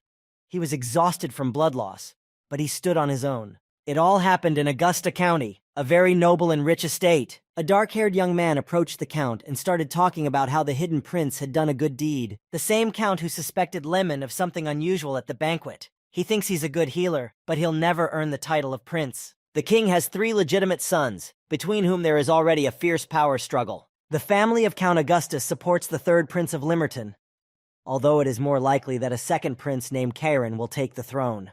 Count Augustus holds out a remarkable envelope to Killian to give to the 3rd prince. Since the king's 2nd son is watching them, Killian must disguise himself and get to one place without attracting attention. It all happened so quickly. The attacker was probably sent by the 2nd prince. Killian barely fought him off, but he lost a lot of blood. He barely made it to the nearest Bellin clinic on his own. Almost unconscious, he made it to the door where he was sure to get help. When he saw Killian, the healers were horrified and raised the alarm for a stabbing patient. He was still on his feet and begging for power to save his life. The healers scurried around the patient like cockroaches, urgently summoning Chief Healer Langs. Killian is sure he's not going to die here. He's going to be saved. But the chief healer was in no hurry to help him. He just stood by and watched. It was clear why he was acting like this. Langs exclaimed that he had no intention of treating the beggar. He can't have him here on the papers, and he doesn't want to hang around him for days. With a loud exclamation, he ordered him to be sent to another clinic where commoners are treated. Barely speaking, Killian tries to say something back to the chief healer. But he can't. He starts coughing up blood, gasping for breath. He tries to say that he's from the nobility, from the family of Augustus, but he can't get the words out. Chief Healer Langs turns away from him with contempt and displeasure. He utters words that clearly do not color him, that a beggar cannot be treated in such a prestigious clinic. Layman stops Langs and tells him that there is no healer of the proper caliber in that clinic who can help the patient. And if he kicks out a badly wounded patient, he's gonna die. But Langs mockingly tells Layman that if he wants to treat him, he can treat him himself. The chief healer began to sarcasm Layman. If he had the strength and skills to cure the princess, he would deal with the beggar quickly. All the disciples and healers in the item began to whisper. Langs doesn't believe in him. He thinks that Layman is just smiling with luck, and this medical technique of his only works in mild cases. Layman hesitates. He doesn't have the proper class rank to cure the patient. Such a complex surgery requires at least chief resident level. He is very upset because they are telling the truth. His experience is not enough. Langs orders him that if he doesn't intend to treat him, he should personally kick him out of the clinic himself. He went on to say that he had better not just kick the patient out, but walk him to the White Clinic himself. But Layman was already furious at such indifference and the division of people into rich and poor. He shamed Langs in front of everyone. Langs can't be broken. He doesn't think they're a charity organization dedicated to treating the rabble. The young man is torn with anger and injustice at what is happening. Layman's goal is to become a skilled healer. Yes, there is self-interest in him, since he has chosen such a path and wants to get rich. The sensible thing to do, Layman thinks, is to agree with Langs and step aside. But on the other hand, a healer should never leave a dying patient behind, no matter what the cost. With his confident look, he tells Langs he'll cure him, Heart of Steel activated. The head healer mocks him in his medical technique. Satisfied, Langs is sure he won't be cured, and then they expose him, convinced that he's just been lucky all along. Leaving Layman alone with his patient, they all hurry away. He looks at Killian with sad eyes. He doesn't even know how he's going to treat him yet, asking himself the same question if he can do it. He realizes that if he doesn't, he will lose everything. Layman's musings are interrupted by a voice offering his help. He turns around and in front of him stands Hansen with burning eyes. He's already been Layman's assistant and he's ready to help now. Layman was so excited about Hansen's help that he was confused. He grabs his hand and starts thanking Hansen for his interest. Layman gives him the same tasks as last time. Boil the water, boil the knife and needle. They began to perform a complex operation on a patient. Killian has lost too much blood and needs a transfusion. But there are no suitable instruments for this kind of manipulation on the continent. Layman begins to sound out each step in his head. The first thing he does is to inject the blood, and then he tries to stop the blood. He activates his nimble surgeon's hands and begins to perform the operation. He has the wary and unwavering gaze of a real doctor. Hansen watches with less horror. He stands like a real physician's assistant and hands him the instruments. Layman carefully and very slowly makes an incision in the patient's abdomen. The incision is neater than last time. His hands are obeying. Hansen tries to sort out the metal instruments needed for the operation. Terrified, he stares at the wounded patient, for something has gone wrong. Layman and Hansen are very frightened. It's not like the last time. This is the first time they've seen so much blood coming out of the abdomen. Assistant Hansen asks Layman if it's normal that there's too much blood. Layman is at a loss, because the blood is all over the organ view. Hansen gets no response from Layman. He interrogates him again. He quietly and silently watches Layman's deft hands, but he can do nothing. Then he can't stand it any longer and raises his voice and shouts at him again. Finally, Layman is distracted by him. The assistant asks him what to do and how to help him. Already tired from the tension, the young man has completely forgotten that Hansen is next to him. He asks him to wipe up all the spilled blood with a disinfected rag. Hansen begins to carry out a serious errand from Layman's doctor. Layman in turn begins to look at all the organs in his abdomen before the blood starts flowing again. He finally realizes where the knife point went. It hit the portal vein. The knife point has gone too far. It's hit a lot of veins. Layman wonders what to do. In such cases, there is a method of cauterizing the damaged area to stop the bleeding. We need an electrosurgical machine. He's hovering with a scalpel in his hand, wondering what he can replace it with. The assistant sees something's wrong. The only way out is to reacquire the skill of one of the magics. He opens the attribute skills on the blue screen and chooses fire magic. Layman is very worried if he can control the fire because it could set the patient on fire. The blue screen informs him that his intelligence matches the magic skill. Layman is educated that he didn't pump these skills for nothing, otherwise it wouldn't work out. As carefully as possible, he and his assistant Hansen begin to perform the cauterization. Layman raises his left hand, opens his palm, and a small fireball forms in it. Assistant Hansen is about to faint from what he's seen. It's pure magic. He's dumbfounded. He doesn't understand why Layman has the ability to use magic. Layman has stopped the bleeding, but not completely. Now he proceeds to bandage the veins. He turns to Hansen's assistant and demands that he be given a thread for the task. With deft surgeon's hands, he takes the needle and thread with scissors and begins the ligation. Hansen continues to stare at him with his big brown eyes of amazement. Suture after suture is deftly placed by Layman as if he has been doing it for years. A jubilant Layman tells the assistant that the bleeding has completely stopped. Layman's joy is interrupted by Hansen, who asks him about the use of magic. He answers him that magic is just a hobby for him. Sometimes he studies it. He had to flesh out his made-up story. When he was in the ruins, that's when he got these magical abilities. These ruins all collapsed when he came out of them, so no one else can go in. But Hansen realizes that Layman's only talking bullshit because he doesn't want to tell him the truth. He respects his choice because anyone in his position wouldn't want anyone else to have those powers. There's not much left to do to complete the surgery, flush everything out, and repair the mesentery. Hansen is very surprised and very impressed with Layman's ability and potential. No matter what method he uses, he's saving the lives of patients who can't be healed. Hansen already realizes that the technique works and that it is much more effective than healing.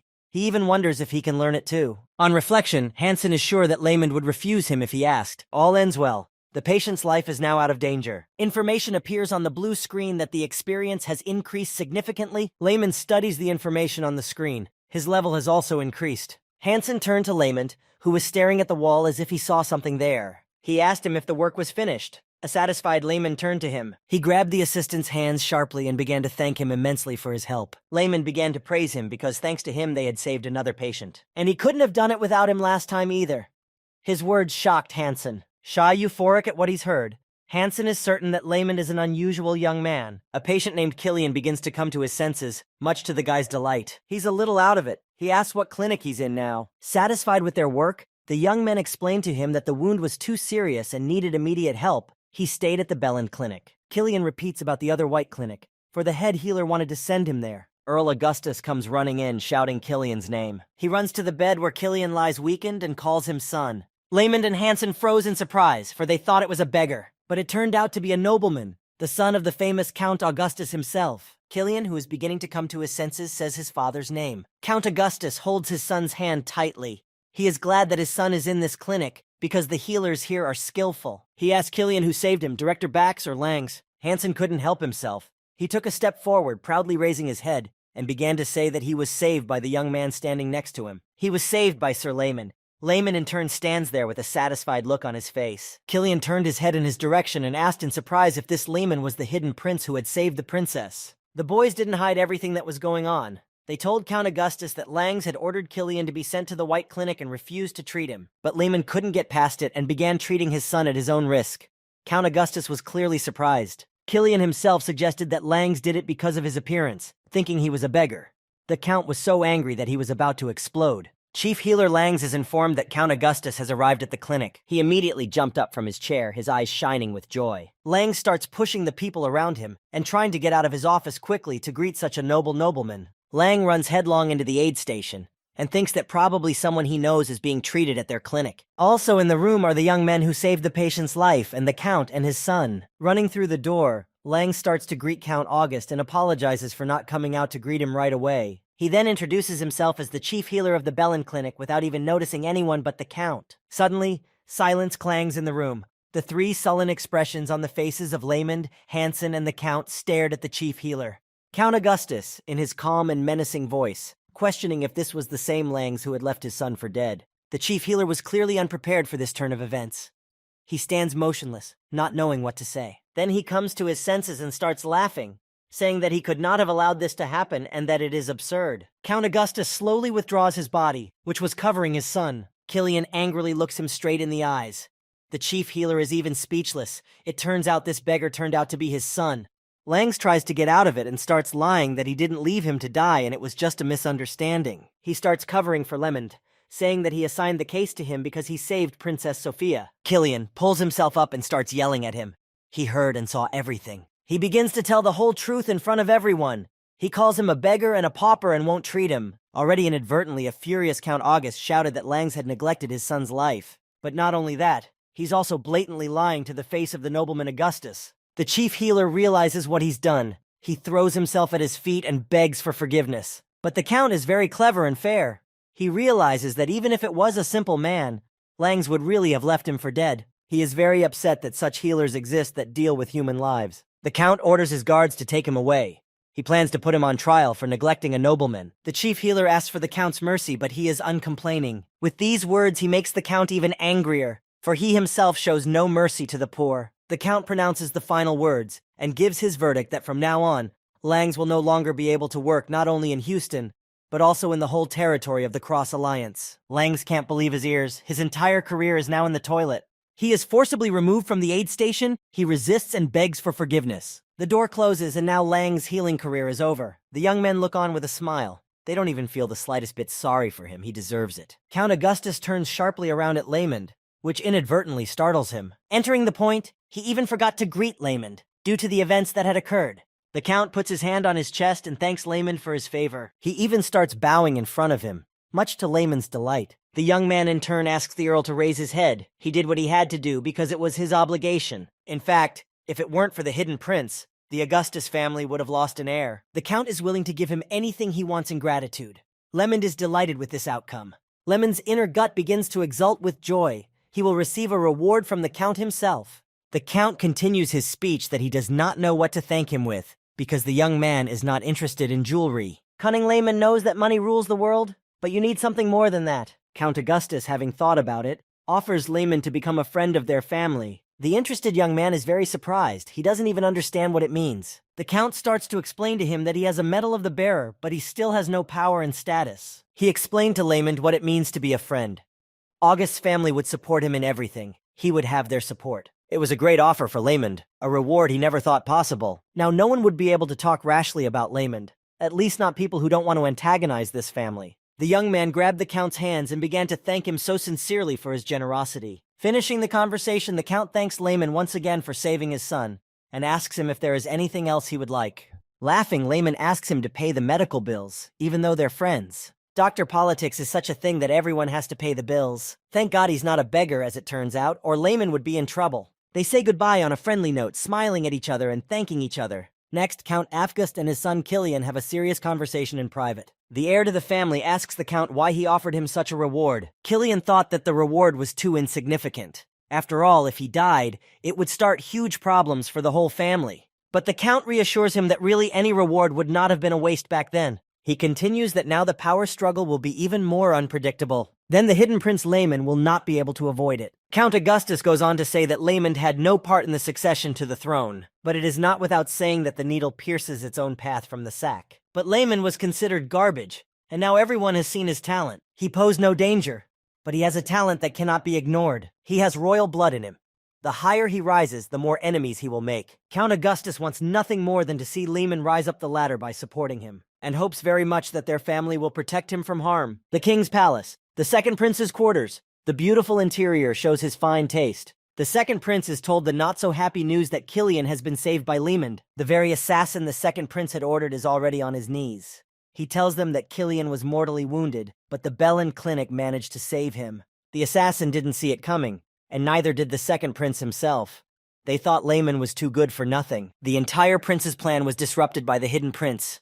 Now they'll have to abandon it and come up with a new one. He insults Lamond as usual, because he ruined everything by breaking the whole plan. The second prince is brooding. His look is not at all frightened, but at the same time he needs to do something about it. He sits motionless in the gilded chair and doesn't show his excitement. Then he gets up and heads to the huge panoramic window, looking out into the distance. The second prince decides to keep a closer eye on Lamond. Considering him his pet, he says that he has been too naughty lately. Meanwhile, Lamond continues to treat an uncomplicated patient. He can't be happy with the outcome of his conversation with Count Augustus. He realizes the day has finally come, raising his fist in the air, ready to soar with joy. He hasn't stayed in that nasty clinic for 5 years for nothing. Now he has the perfect opportunity to pass the qualifying exam. Tears of joy even appeared on his face. Now he can become a real healer and doctor. At the Bellin clinic, there's an ongoing discussion between the healers and the students that Langs was kicked out because of Lamond. They are all discussing how Lamond managed to cure Princess Sophia and Count Augustus's son. It was clear from the healers' conversation that they were digging into the speculation of how he did it, assuming it was just luck. One of the healers entered the conversation and reminded them that you can't have luck 3 times in a row. Though the method is strange to him as well, it does work. 2 of the healers turned to the third in wild shock at his words. They got terribly angry, calling the medical technique method a pseudoscience. But the healer reminded them that the king himself recognized the technique as legitimate. But for every word he said, the healers had an answer. And this time, they think the king's paternal feelings have kicked in. They've already heard that Lamond is going to take an exam that will show how effective the medical technique is. Hansen overheard the whole conversation and was very upset. After all, the healers didn't believe that Lamond would be able to pass this qualification examination. He looked at them in complete sadness, a mop in his hands, he was still continuing to clean the item. A few days later, the qualifying exam begins. With all the apprentices and healers gathered together, they all take a seat on the long wooden benches. Lehman and Hansen settle down together. A satisfied Lehman doesn't doubt for a second that he might not pass it. After all, he has waited 5 years for it. The students sitting next to him start pointing their fingers at him and whispering that a hidden prince is sitting next to them. Since Lehman's level is below F rank, he couldn't apply for the exam, but the greedy tongues imply that he has special privileges because of saving Princess Sophia. Lehman overheard the disciples' conversation and was gripped by panic. If he fails the qualifying exam, it will be a great shame for him. He ponders and questions himself whether he will still have a chance like this. Hansen, seeing that Lehman has become nervous, tries to distract him. He asks questions about what Lehman will do when he passes the exam. He continues to ask questions. Lehman has been in apprentice status for 5 years, and he clearly has some dreams. Sir Lehman has had some thoughts, but his wishes have nothing to do with the exam. The wishes are so silly and ridiculous.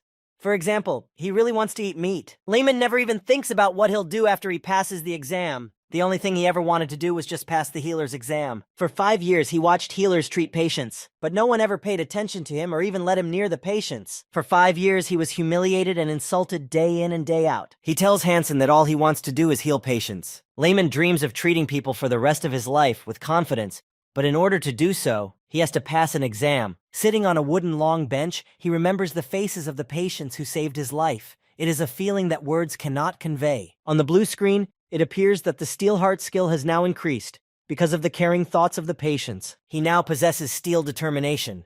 His heart begins to slowly subside. Lehman is surprised that the heart of steel is activated even when he is thinking about patients. Hansen begins to encourage Lehman and tell him that he can do it. Lehman is already very confident that he will pass this exam. The third healer, who believes in his technique, carefully peeks at him and Hansen, and is surprised that Lehman is not nervous at all, so confident is he in his technique. The high door suddenly swings open, and a woman appears on the threshold. She summons Lehman for an exam. He quickly rises to his feet. His confidence will not be disturbed. Lehman takes a seat on a high chair.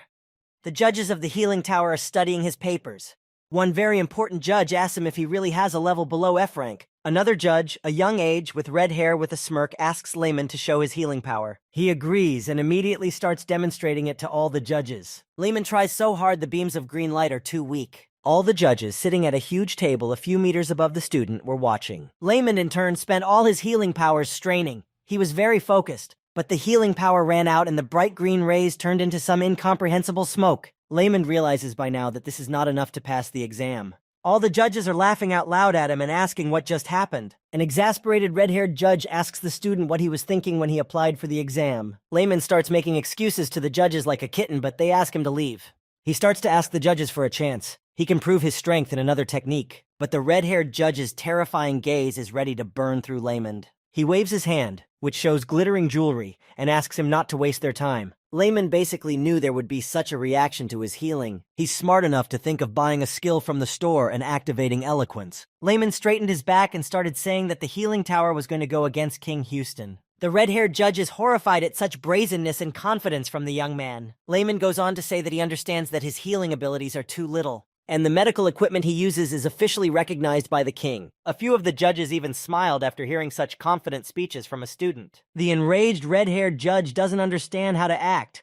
From the beginning, Lehman has behaved very modestly. He tells him that the judges will not go against the will of King Houston, but all the healers of the Cross Alliance are members of the Tower. And the Tower of Healing has never recognized other methods of treating patients. Lehman says with confidence in his words that they should at least test his healing method. If the Tower of Healing respects King Houston, then it should give him such a chance to prove his method works. One of the judges starts whispering to the others that they owe it to them to give such a chance. The red-haired judge agrees with what Lehman and the judges are saying and gives him a chance to prove his method. He continued that if Lehman can cure the patient they will give him, they will recognize the technique. Overjoyed beyond belief, Lehman walks up to the exam secretary and takes a folder from him. This folder contains the patient's entire medical history. He slowly opens it, but something strikes Lehman as a little frightened and confused. His cheekbones start to move. He can't believe the judges gave him such a patient. Sometime before the qualifying exam, there was a conversation at the Healing Tower branch. The female judge, holding the very same medical history, questions the red-haired judge about his intention to give such a patient to Lehman. The other judges don't understand because such an assignment is not appropriate for a qualifying test. No other healer could handle this patient. But the red-haired judge is clearly up to something. He tells them that Lehman with his technique, almost hurt the princess himself and is cutting up patients' bodies with some kind of operation. He makes it clear that he doesn't want Layman to pass this exam. All the judges in the fall are tense at this decision of the red-haired judge. They think that if it gets out that they gave such a difficult patient to a student, Count August will not let it go. But he calms down the other judges by telling them that there is nothing the Count can do. The healer exam is under the jurisdiction of the tower. The judges are very thoughtful about taking such a serious step. Failing a student in the exam is not a good thing. The arrogant red-haired judge has no intention of allowing Layman to become a healer under any circumstances. It turns out that the fourth prince's birth mother is his cousin. She has asked her brother Judge to do everything in his power to not give any chance to Layman. One member of the judges quietly tells the others that Earl Harrison is completely out of his mind. Layman continues to stand and study the patient's medical history. Not very good thoughts enter his head. This is too difficult a patient. But the knowledge suddenly pops into his head and he realizes that this patient just has bed sores. Layman interrogates the judges. If he cures him, is the exam a pass? The red-haired judge doesn't understand what he's so happy about. It's strange, he thinks.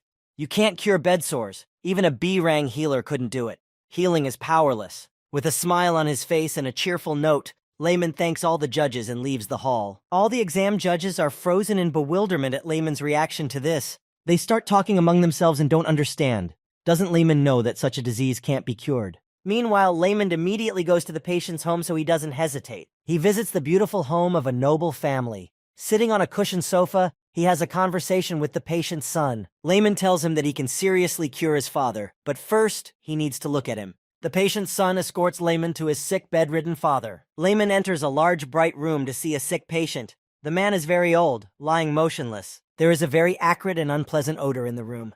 Layman has never encountered anything like it before. The patient's good-natured son apologizes for the smell, but he can't do anything about it. But Layman reassures him that the odor is natural because his father is in a bad state. The patient's son is even surprised at Layman's response, as the other healers frowned when they entered the room. Layman asks his son how long he has been in this position and if he can move around a bit. He asks to examine the sick old man. His son agrees and slowly turns his father over. Deep sores appear on his lower back before Layman's eyes. Sir Layman is even a little upset when he sees this picture, but luckily it's not that bad, as the bones are still visible and he's able to help. You can see that the son is very fond of his father. He asks Layman how things are going. Layman immediately tells him not to worry.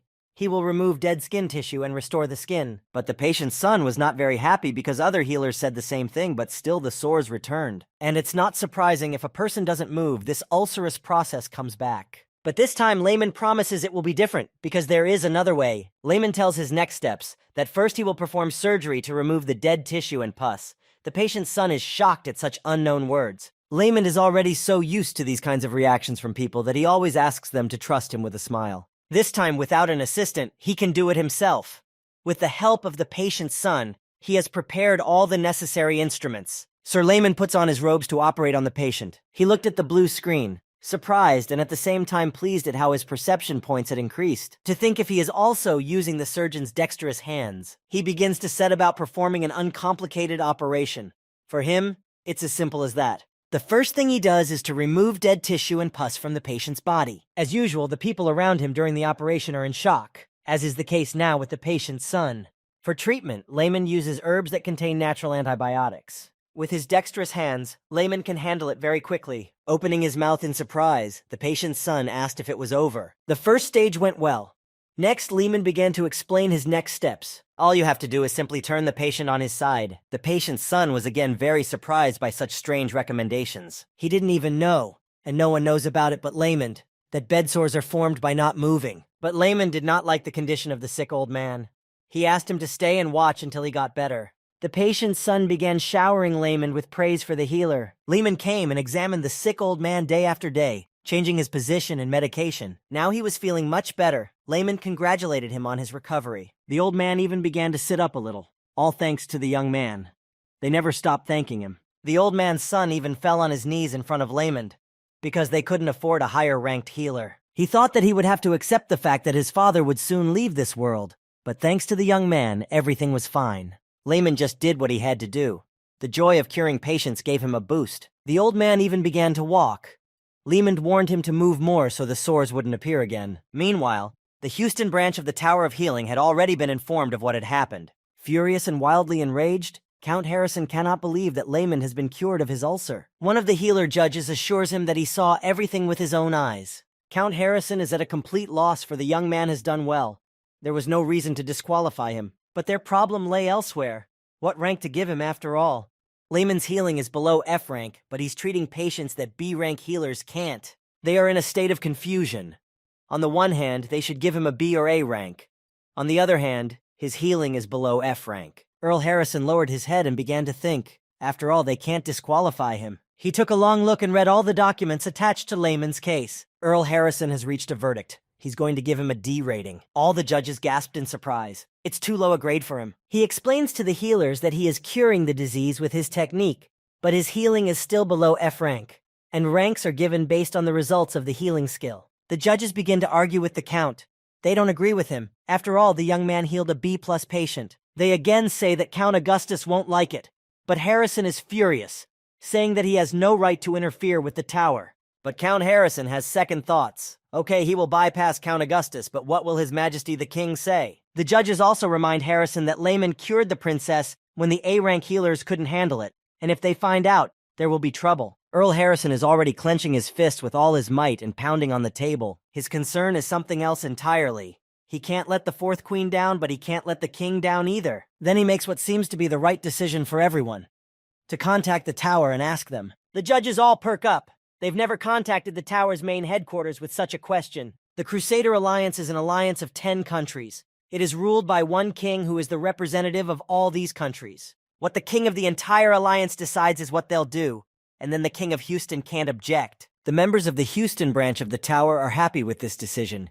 It's the safest, and it doesn't depend on them. It wasn't long before a reply came from Healing Tower headquarters. Earl Harrison is the main representative of the Houston branch of the Tower of Healing.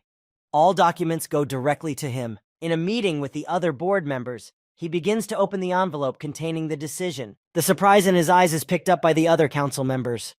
Harrison can't believe his eyes. The main staff of the Healing Tower has given Layman an I rank for the first time. Such a rank had never existed before, but they created it specifically for Layman. Looks like the capital had a hard time coming to a decision too. One of the healers suggested that I rank is an English word meaning indefinite. A pleased Earl Harrison realizes that now neither the fourth queen nor the king can argue with that. One thing that is unclear is whether or not the Tower of Healing has officially recognized medical technology. Layman has been given an I rank. Layman is now the first person to be given this rank. All the healers and their students throughout the Kingdom of Houston are discussing this ranking story. Basically, everyone is scoffing and picking up words with an E in them as to what this rank could mean. Either undefined or unappreciated. The healers can't stop laughing at Layman. Only a few believe in his technique. The letter E has now become the symbol of Sir Layman, now officially considered a healer. Going forward into the distant future, people were beginning to realize that the I rank stood for something completely different. Unattainable and absolute. When Layman received the exam results paper, he could not believe his eyes. Tears of joy began to flow from his eyes. He finally got what he had dreamed of for so many years. He rejoiced like a little child. Of course he did. Now he was officially a healer, but also a doctor. The 5-year life of an apprentice was now over forever. Lon will be able to work and earn a lot of money. But a little bit, Layman began to overdo it. He took matches from the bedside table and started lighting them. He wanted to burn the whole Belland clinic to the ground so he'd never see it again. Hansen came into the room to congratulate Layman on passing the exam. He saw Layman standing with matches in his hand.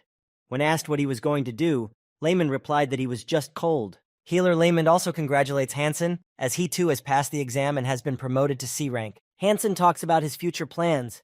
He has been contacted by Maple Clinic. Sir Layman is very happy for him, as this clinic is one of the top 3 in the capital and is designed for the common people. Sir Layman gives Hansen a friendly hug and congratulates him. But Hansen wants to hear about Layman's future plans, but gets no answer. Layman says they'll discuss it later. First he wants to celebrate the case. Even offers to do some dinner at his expense. Hansen immediately asks where he gets the money from since the students don't earn anything. Layman is jubilant. As soon as he passed the exam, he got a healer's loan. He has a lot to do, but interrupts this conversation by taking Hansen to dinner. The young men are so full and drunk that their tongues are slurring. It is already night outside. They can't drink or eat, they're too intoxicated with alcohol. Meanwhile, Layman keeps dreaming of stacks of beef. When he gets rich, he'll eat them every day. Hansen, seeing how happy Layman is, keeps trying to ask a question. It's a question he's been asking for weeks. He decides to ask it. He asks about the ruins where he found the medical equipment. He wants Layman to tell him where they are. Even if they collapsed, he really wants to know where they are. Hansen begs him to tell him, promising that he won't tell anyone. He wants to get some powers too. An inebriated Layman decides to tell Hansen the whole truth without hiding anything. He starts to say that there are no ruins, he made it all up. Layman starts laughing, and as silly as it sounds, he tells Hansen that he just got his powers one day. That it was a miracle. He'd been cleaning the library and the knowledge had settled in his head in an instant. Hansen was clearly not prepared for that answer. He had hoped that there were those ruins and a chance to gain such power too. His eyes reddened with anger, his lips tightened. He didn't know how to react to such an answer. Under the influence of alcohol, Hansen jumps up off the floor and starts yelling at Layman. He'd rather just say he didn't want to tell him. He understands. No one would want to share that kind of information with anyone, but he's pissed off that Layman can't say it outright. Hansen doesn't believe that crap. He directly accused him of lying, without even giving Layman a chance to say anything. Very quickly, he says goodbye to Layman and walks away, leaving him alone. Hansen, meanwhile, went to work at Maple Clinic after a while. During his workday, he overheard the healers talking about Layman being offered a job at the best clinic in the capital, Raoul.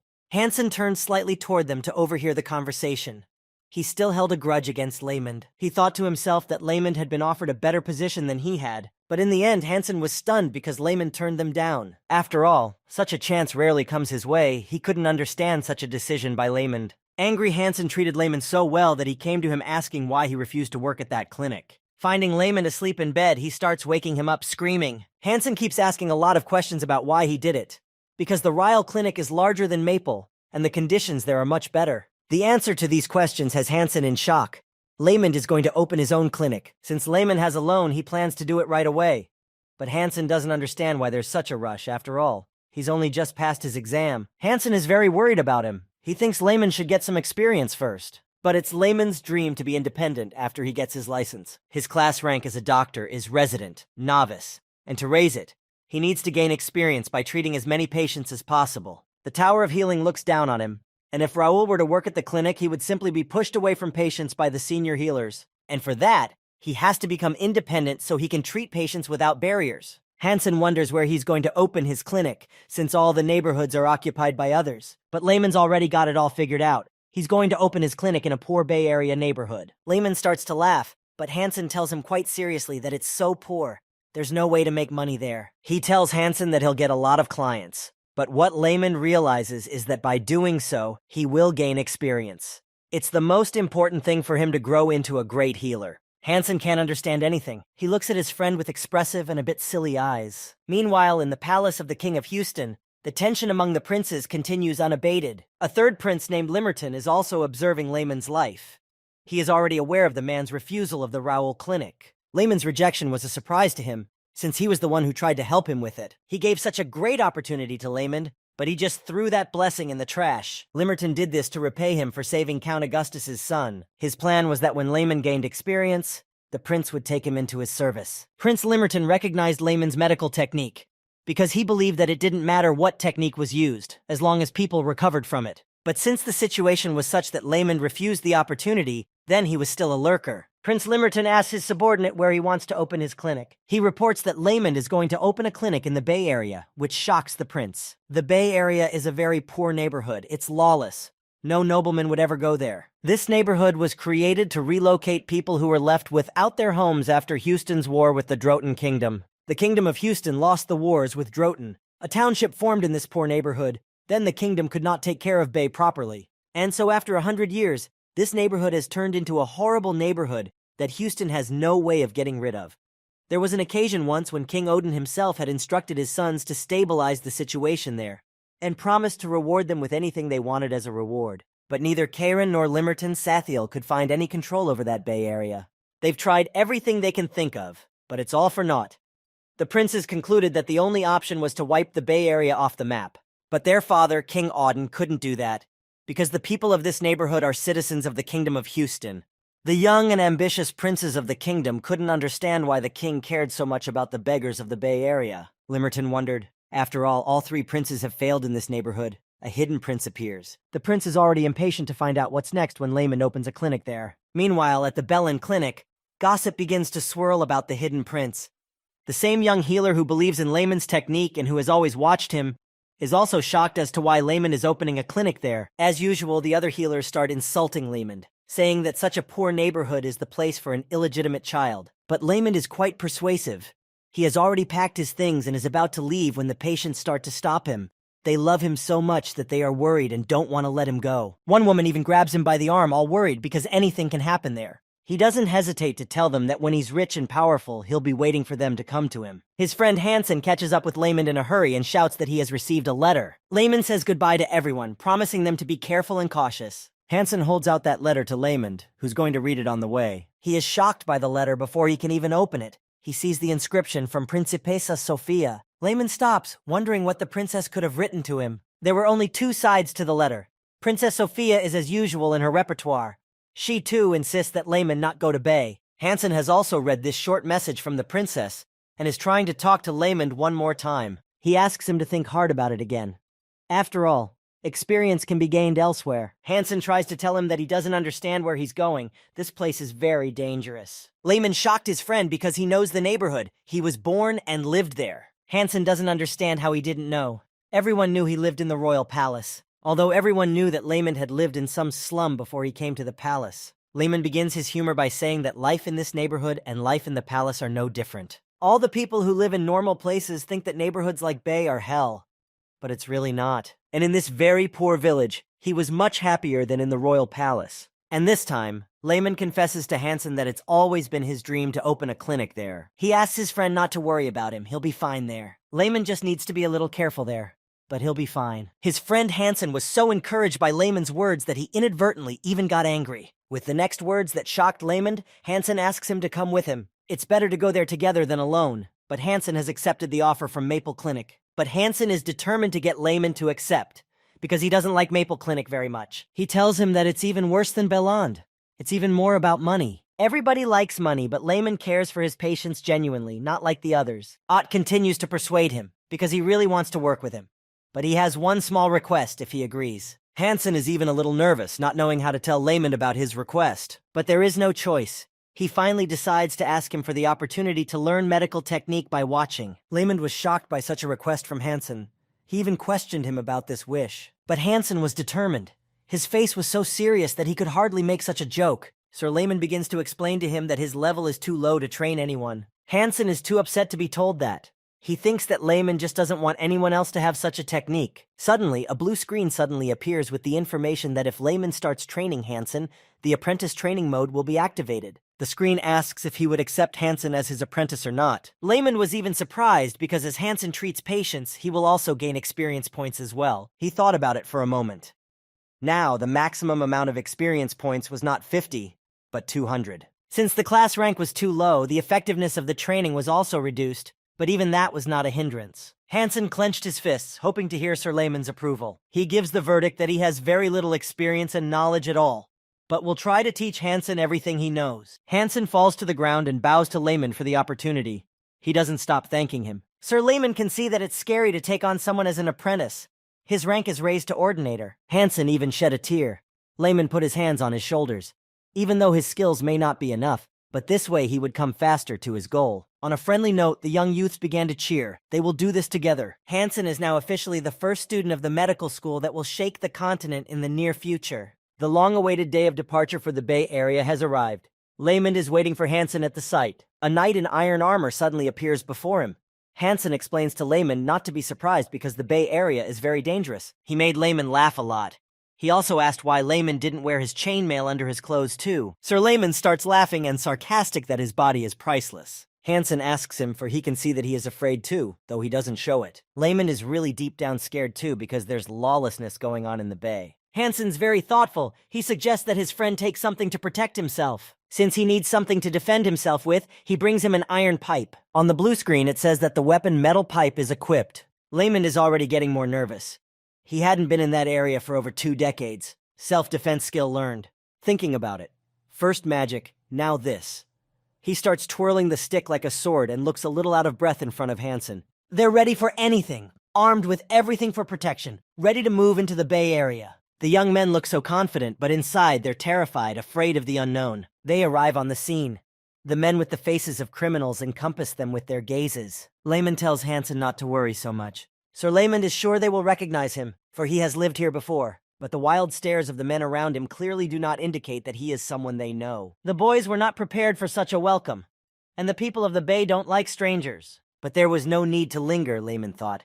He should go to the clinic to get ready. A wooden 2-story building is visible ahead. The condition of its exterior is rated a 3. The young men went inside it, and were clearly surprised that there was no one in the clinic. Sir Layman suggested that there were probably no patients because it was the first day. Believing this, they decided to wait a little while and rest for now from the road. They cleaned and tidied the clinic. After half a day, no one had shown up. And the next day, not a single patient showed up at the clinic. 2 days have passed since the young men arrived and still no one is on the doorstep. Sir Layman doesn't understand why this is happening and begins to wonder. He asks himself the question that it can't be that there are no sick people in the neighborhood. Hansen suggests that the residents don't know there's a clinic here, but Layman dismisses his thoughts because the door has a healer's sign on it. And the neighborhood's too small, news travels fast. They're startled by a bang that shatters the window to their clinic. They look around and notice that someone has thrown a rock through their window on purpose. Hansen wondered who it could be, and immediately ran outside. His eyes were very shocked by something he saw.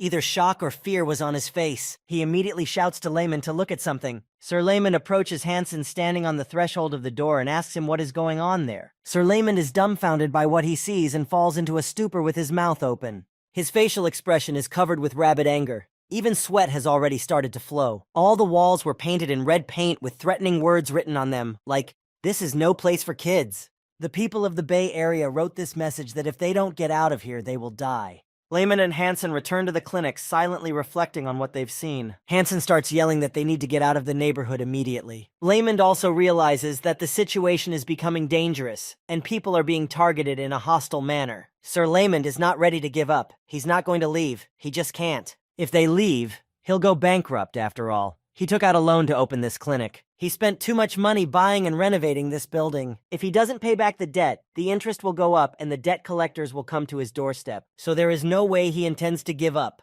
He sat down and calmly started a conversation with Hansen. Layman explains to him in a calm voice that he won't give up because of some threat, but he's not holding him back. Hansen obviously didn't expect such an answer from him. He was sure that they would return together. But Hansen, meanwhile, was so pleased and delighted with Layman that he was willing to stay for the sake of the patients. And the real reason was a great debt. He grabbed Layman's hands in joy and admiration, embarrassing him on purpose. Hansen told him that he couldn't disgrace himself in front of his nobility and would stay with him. He doesn't let Layman get a word in edgewise. He does not stop to say that he understands him as no one else does. But Sir Layman doesn't mind. Let Hansen think as he likes. Layman has a task on his blue screen that he needs to convince the residents otherwise. He informs Hansen that some action needs to be taken. The boys begin to wonder what they can do to placate the people. It wasn't long before Sir Layman had an idea. He has a plan to go to the central square in the Bay Area and talk to the people. So they go there. But Hansen's nervous. He thinks the square is the most dangerous place to go. It's too crowded. They come across 2 grown men talking to each other. As they approach, Layman greets them and introduces himself, giving his name. They are clearly not very happy to see him, but immediately recognize his name. The name of the boy who was taken to the royal palace. Layman is overjoyed that they are beginning to recognize him, so all is not lost. The young man tries to strike up a conversation with them, telling them how nice their neighborhood is, since he hasn't been here in so many years. Layman starts joking that it's like just yesterday they beat him like a dog in a back alley.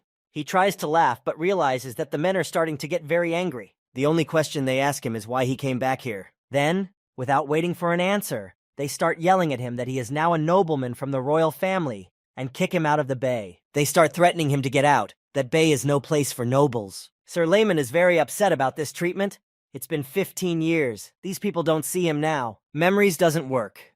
Then Layman has to resort to another method. He turns on his steel heart skill and explains to the men that he didn't come here to have fun. He has no reason to do such useless things. He came here to treat patients. And if he wanted to, he would have treated patients in a much better place, since they consider him a nobleman. The situation and the attitudes of the 2 men begin to change. They listened to his speech in silence. When they moved away from Layman, they began to whisper that no healer really wanted to come here to work. But he did. Sir Layman raised his fist above him and began to shout even more convincingly that this was the reason. After all, poor people get sick too, but the healers don't want to treat such people, and he does. He went on, to make sure they believed him, he said that's why his mom died here, without proper treatment. Even his friend Hansen didn't know about such things. He was shocked too. He felt so sorry for Layman, now he knows the reason why he's here. Layman shouted his speech so much that the whole square had already heard him. The people of the neighborhood stood there with their mouths hanging open. Layman ended his speech by saying that he doesn't want the people of this neighborhood to face anything like this again. And he very much hopes that everyone will be able to get treatment despite their lack of means or their status. And it's for these reasons alone that he's opened his clinic here and not elsewhere. The two men with whom this conversation started look at each other and don't know what to say. In turn, Unova says that he will understand if they all don't believe his words, but asks them to trust him. The last words shocked the others, because Layman had promised to cure the patients from Curson Street. Hansen shuddered at these words. After all, this street is a street of seriously ill people. It's even avoided by all the residents. Curson is considered a cursed place, the former red light district. Everyone who went there or worked there got the curse. He promises to cure everyone there who has to hide because of divine karma. Curson Street is even fenced off with ropes and a sign telling people not to enter. Hansen is already teary-eyed with fear. After all, he believes in this karma and is afraid that it will befall them too. He's waving his arms trying to stop Layman because they're all contagious. But Layman has already guessed the disease these poor people have, and he needs to see for himself. Hansen is stunned to hear that Layman doesn't force him to go with him. He can wait for him. But the young man trusts Layman completely and will go with him. After all, his teacher is all about work. He went on to say that he wants to study medical technology, so he must follow Layman everywhere and learn. Layman calls Hansen to go to this street called the Cursed Place. They immediately knock on the first door they see. A woman opens it. Sir Layman goes into her house with Hansen and introduces himself as a healer. He explains to her that he has come to heal her. The woman was covered in clothes, no bare skin visible. Through the half-transparent shawl on her face, her eyes were visible. The look was not happy at all. She starts laughing very wildly at the healer's nonsense. She mockingly agreed and began to remove the shawl from her face. The young man was at a loss for words at what was being said. Something was wrong with her body. She sneered that Layman should try to cure the disease known as divine karma. Hansen immediately started asking Layman. He thinks it's some kind of infection, because her body is covered with red and black dots. Sir Layman puts on gloves and asks the girl for permission to examine her. She is wildly surprised, opening her mouth, thinking how he could be unafraid to approach her. He takes her hand and begins to examine it, and sees the characteristic spots with sores. The probability that Layman is right is very high. Now that he has sufficient medical knowledge, he diagnoses an infectious disease. Sir Layman is asked by those present in the house if he can look at the rest of the people who are ill. A young man asks to see other parts of the body.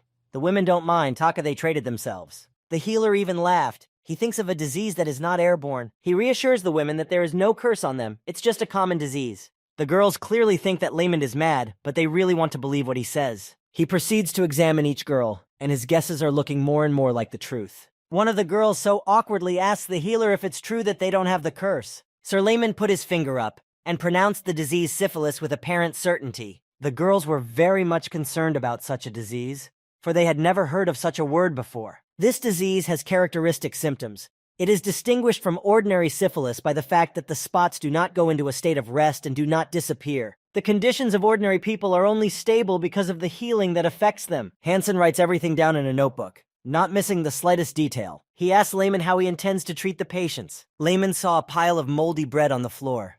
He asked the girls if he could take it if they wouldn't eat it. The patients were shocked. Why would a healer need moldy bread? That's what they immediately asked him, for what purpose he needed it. The healer laughed and explained that he was going to prepare a magic pill. Meanwhile, the apprentice Hansen wrote everything down in his notebook. He too is shocked by this. He speaks quietly to Layman. To hear an explanation, he asks him what he's going to do with this bread. The legendary drug that changed the history of medicine across the continent was dubbed the magic pill, penicillin. But you don't have to create it to treat syphilis alone. It can be cured with ordinary herbs. But the problem is different. These herbs, which you can buy, are very expensive. So the only thing left to do is to make your own magic pill using mold from spoiled bread. Sir Layman sets to work. He carefully cuts the mold off the bread and soaks it in water. Then, by means of a simmer, the water is slowly evaporated, leaving a clear, light turquoise liquid. He gently stirs this liquid without letting it boil. It's almost done. The magic pill is ready. If you drop it on the infected areas, the rash will go away. Layman gets a huge amount of points in 2 levels. He's the first person on the planet to invent an antibiotic. He extracted the new substance, thus gaining the alchemy skill. Basic knowledge enters Layman's head. New words like catalyst, cleavage, and extraction. He would now be able to extract only the right ingredients, and reduce the use of herbs and cut costs significantly. Making penicillin wasn't that difficult. And he had Hansen to help him with that too. The young healers poured the magic pill into jars so that all the patients had enough. Every day, he'd come in and slather the affected areas with the antibiotic. He assured them they'd all feel better soon, but the girls saw the red sores on their bodies start to go away. Hansen was tired of working all the time. He wished he could get some rest. It wasn't long before word of this began to spread throughout the kingdom of Houston. The girls were so happy to be healed that they couldn't believe their eyes. Their bodies were beautiful and clean again. They silently thank Layman for his help and ask how they can thank him, because the cost of the treatment is so high. But Layman realizes that people who have been isolated and abandoned in the slums have no money. He reassures them that he doesn't need any. His main concern is to promote the clinic. He tells them he's dedicated his life to his patients, and seeing them cured is his best reward. But he can't stop thinking about money. His goal is to get rich. It takes a lot of hard work. Layman explained to the girls that they shouldn't be shy and to come to his clinic if they had the same symptoms. The patients admired the healer. Everyone thinks that all healers are rotten people who think only about money, but that's just the way it is. At that time, Hansen was already exhausted and sleeping the sound sleep of a baby. All the people in the Bay Area couldn't believe their ears that Layman, the same prince, had cured the entire street and didn't even charge anyone. There wasn't a single person who wasn't discussing the story. People began to wonder if what Layman said was true. Mission accomplished, Layman had melted the hearts of the Bay Area. Meanwhile, Hansen welcomed Layman to the Bay Area. Work has begun at the clinic. The line at the door stretched for several dozen meters. Everyone had various complaints and trusted Layman. The young healers are clearly thriving. They're happy to see such an influx of people. They ask people not to crowd and to get in line after getting a ticket from Hansen. 2 men are the first patients to arrive. The healers ask them what brings them here and what complaints they have. Layman is very friendly and pleasant when helping his patients. By doing so, his experience and skills are greatly enhanced. Many patients came in with symptoms of syphilis, especially men. No one in the neighborhood doubted the honesty of Layman's words, and people came in droves. The healer boys had never treated so many people. They were happy to help everyone. Patients are very grateful to Layman and Hansen, because for decades no healer has wanted to come here and treat them. One of the patients, an old woman, even thought that people at her age should not live anymore, but just die. A young boy, the son of this old woman with shining eyes, thanks Layman for treating him and saving his mother's life. Everyone thought she would have left this world by now, but the young healers came along. Sir Layman was sometimes so moved by the patient's words of gratitude and stories that he could hardly hold back his tears. He loved that feeling, the feeling that you could be useful to people. But he didn't show it. He just said it was nothing and he was doing what he had to do.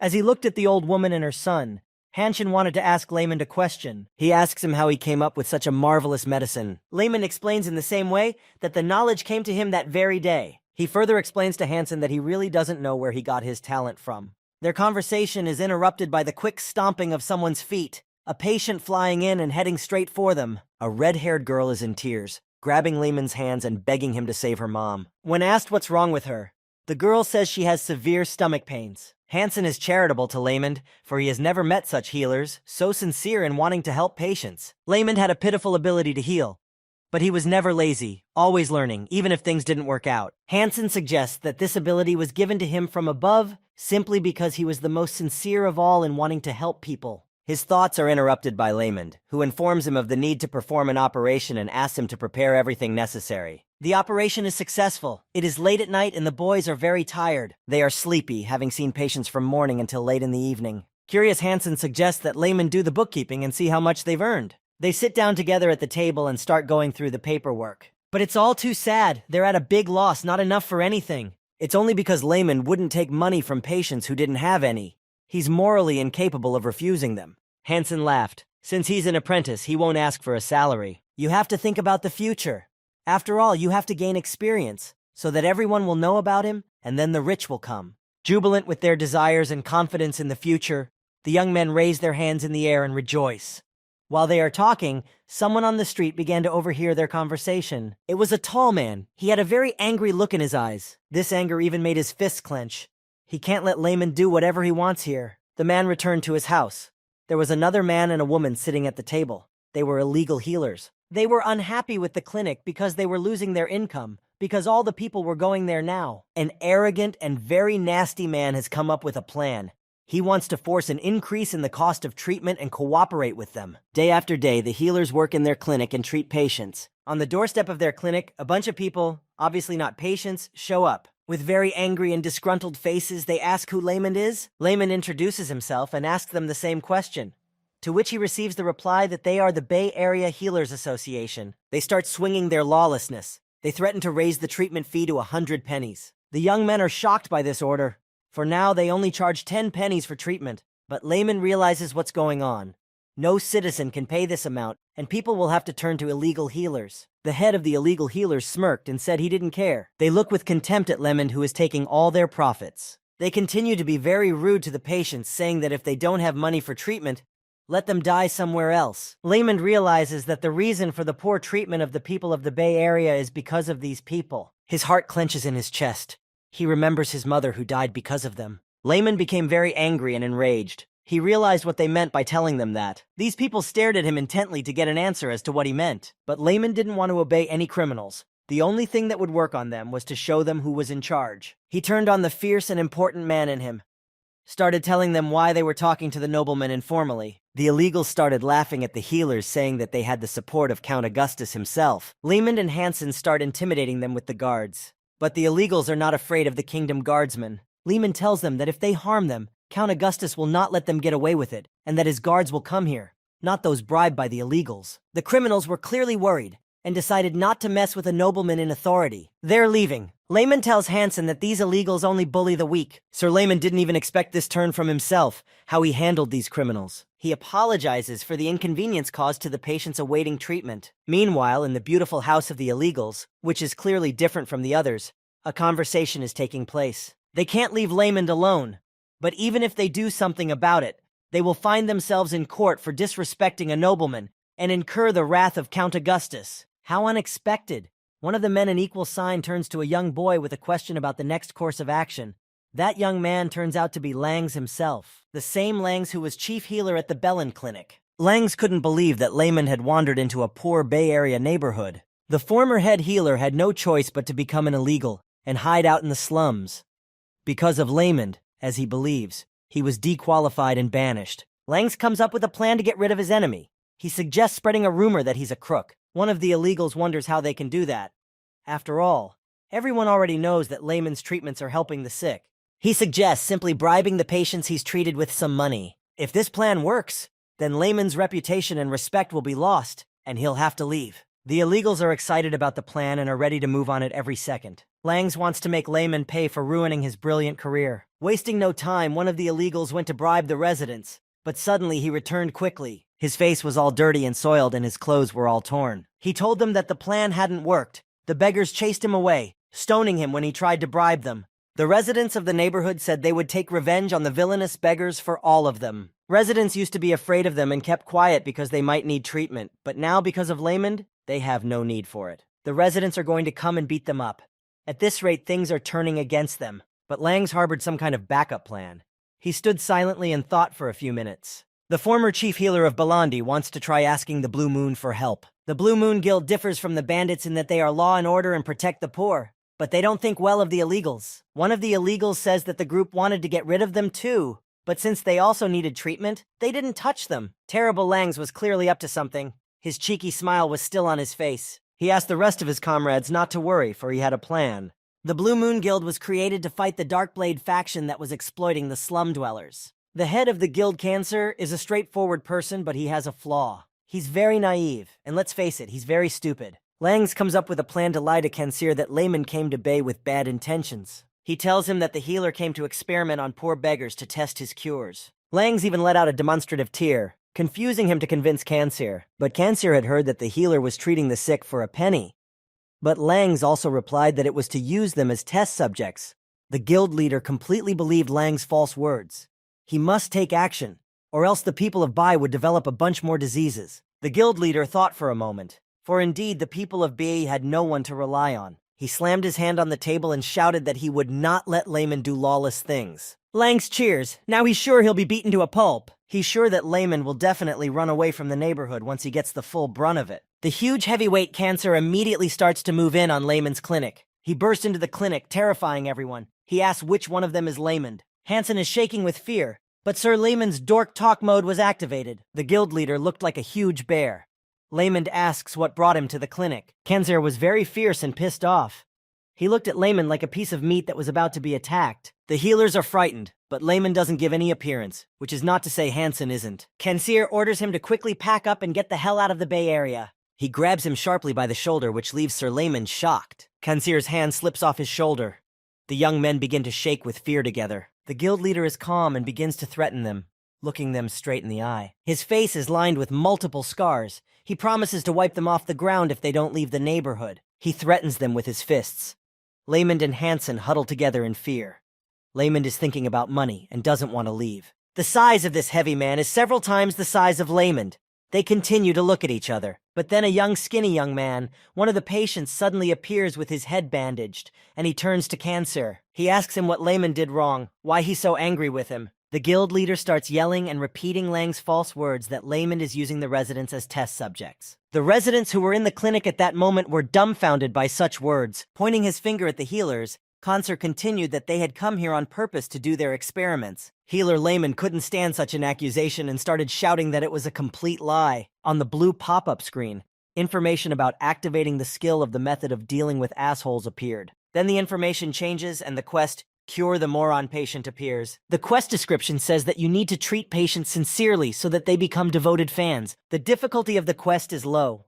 You will get some skill points for this quest. Lamond's fear is slowly healing. His heart is also starting to calm down. Lamond already realized, since the quest suddenly appeared, it means this heavyweight is also a patient. Sir Lamond turns on his eloquence and explains to the guild leader that his method is recognized by the king, and also the healing tower has recognized him as a healer. He thinks the Bay Area healers are slandering him and retaliating because he offers cheaper services. Langs has always charged high fees for healing, as well as the Blue Moon guilds. The head of the guild, Cancer, is beyond angry. He believes Lamond's words. Lamond in turn asks to wait for the head. He wants to find out something. The healer realizes that the guild leader obviously has a lot of money and offers to talk for a while. This is his chance to get some amount of money.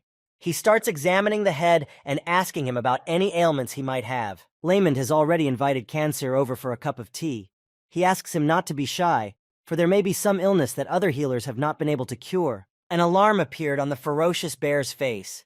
He began to say that he had some kind of disease. Sir Lamond knew it. He starts asking him about the disease. The illness turned out to be very delicate, because going to the toilet is accompanied by pain and blood. Healing helps a little. The pain subsides, but after a while it comes back. Lamond explains to him that it's a hemorrhoid, and it won't go away if you don't get to the root cause.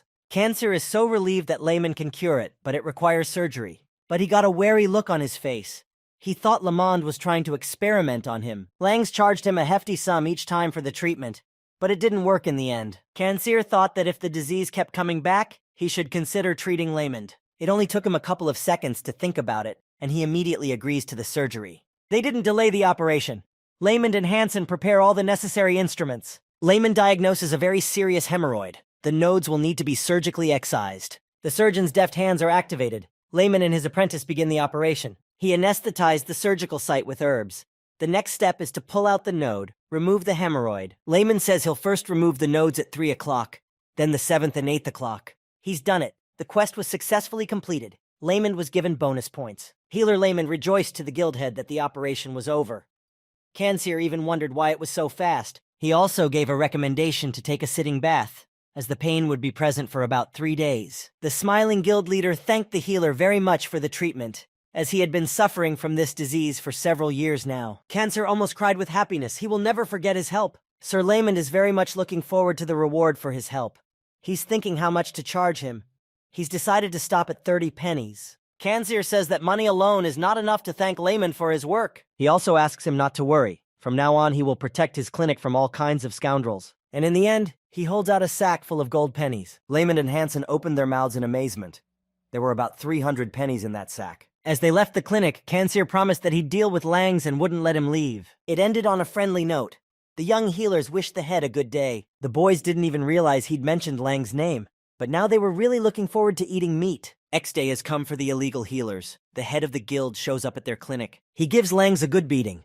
In desperation, Langs tries to justify himself by saying it was a misunderstanding. But Cancer was sure of his intentions. He hated those bums from the day they showed up in the slums. He asks the whole gang of illegals how dare they slander a great healer like Lamond. The illegals ask for forgiveness and mercy one last time from Cancer, but he doesn't listen to them at all. Beat them so good he knocked Lang's teeth out, and ordered them to get out of the Bay Area or Lang Su will knock out the rest of his teeth. After all the illegal healers were expelled, the Lemon Clinic became very successful. The people of the Bay Area idolized the young man. They had no idea that such a beautiful man existed. Day after day, the clinic worked tirelessly. The guys were very sincere and polite to the patients. With each new patient, Lehman increased his skills and experience. He got a lot of points. He stared at the blue screen with burning eyes. Now he was already level 20. Lehman should start to increase his stamina as he is getting tired and then increase his intelligence level. If he continues to level up, he will soon become a better healer. On one of his workdays, the guild leader Kanseer comes screaming into the clinic. He demands to leave immediately as a man with a very contagious disease has appeared. The man with the Death Reaper. And if Lehman stays, he will also be infected and die. Apprentice Hansen will be speechless when he hears about the Reaper of Death. This disease is called smallpox, and it is the worst of the infectious diseases on Lipentine. Lehman thought he might be able to cure a few patients, but he can't handle hundreds of them.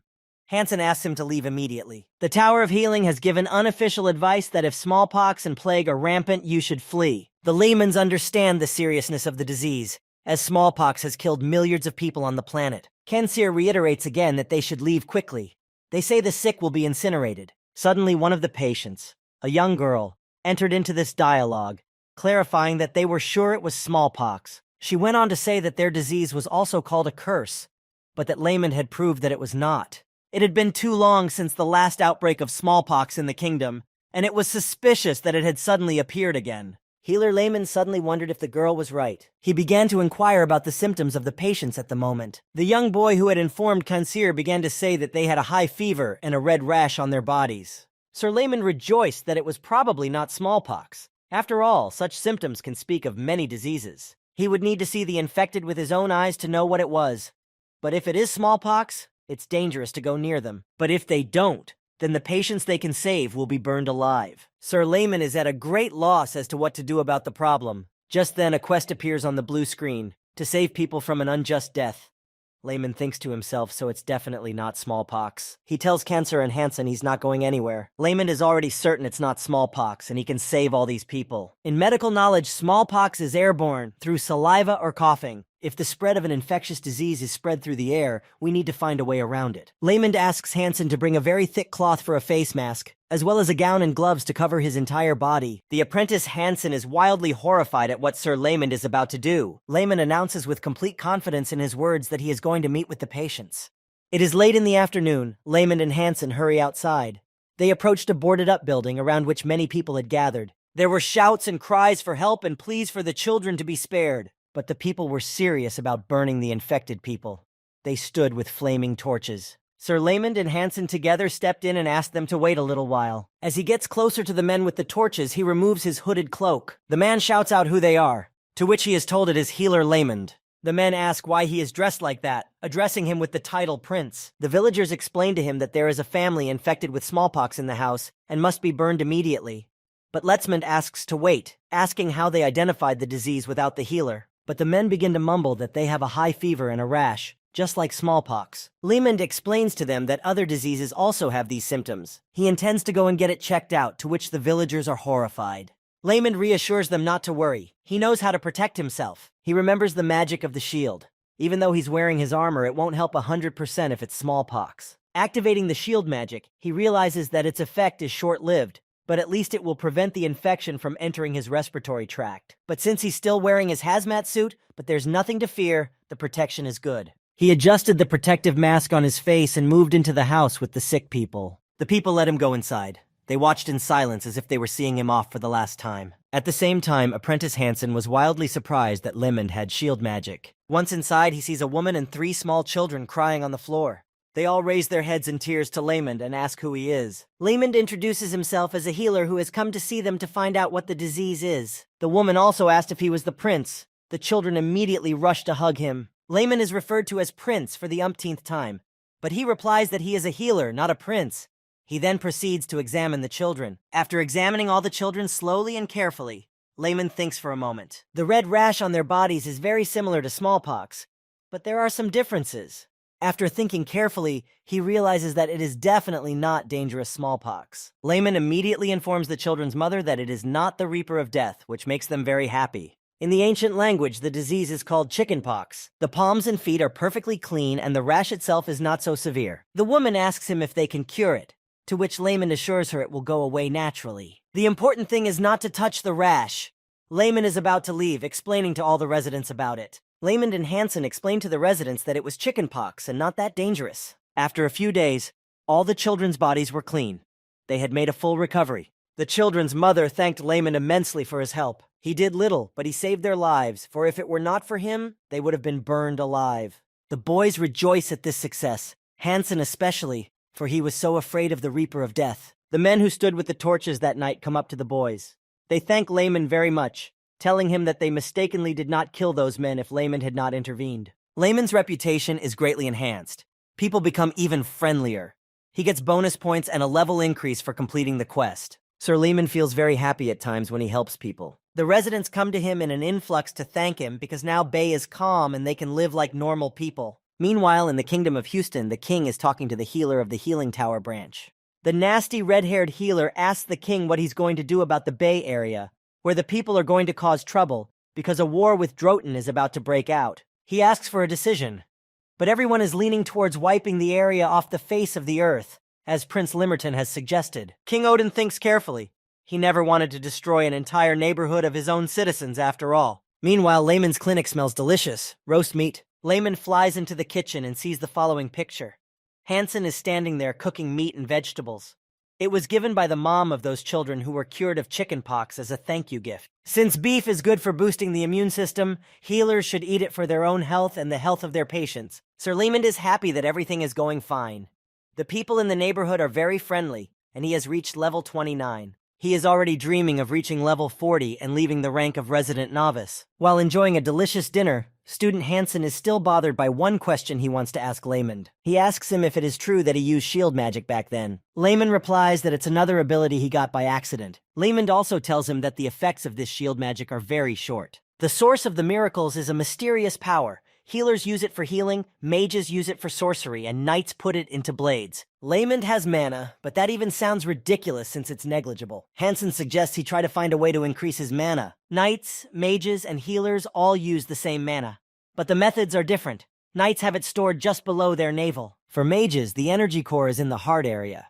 It's realized through enlightenment. Healers use the topmost core, the hardest of all, to store mana. No matter how much effort Layman puts in, his healing will never rise above F rank. Layman wondered how he uses magic. It's impossible to alternate between the three cores. Healers heal, mages heal, and knights create aura. But Layman is using magic, even though he's storing mana in the heart area.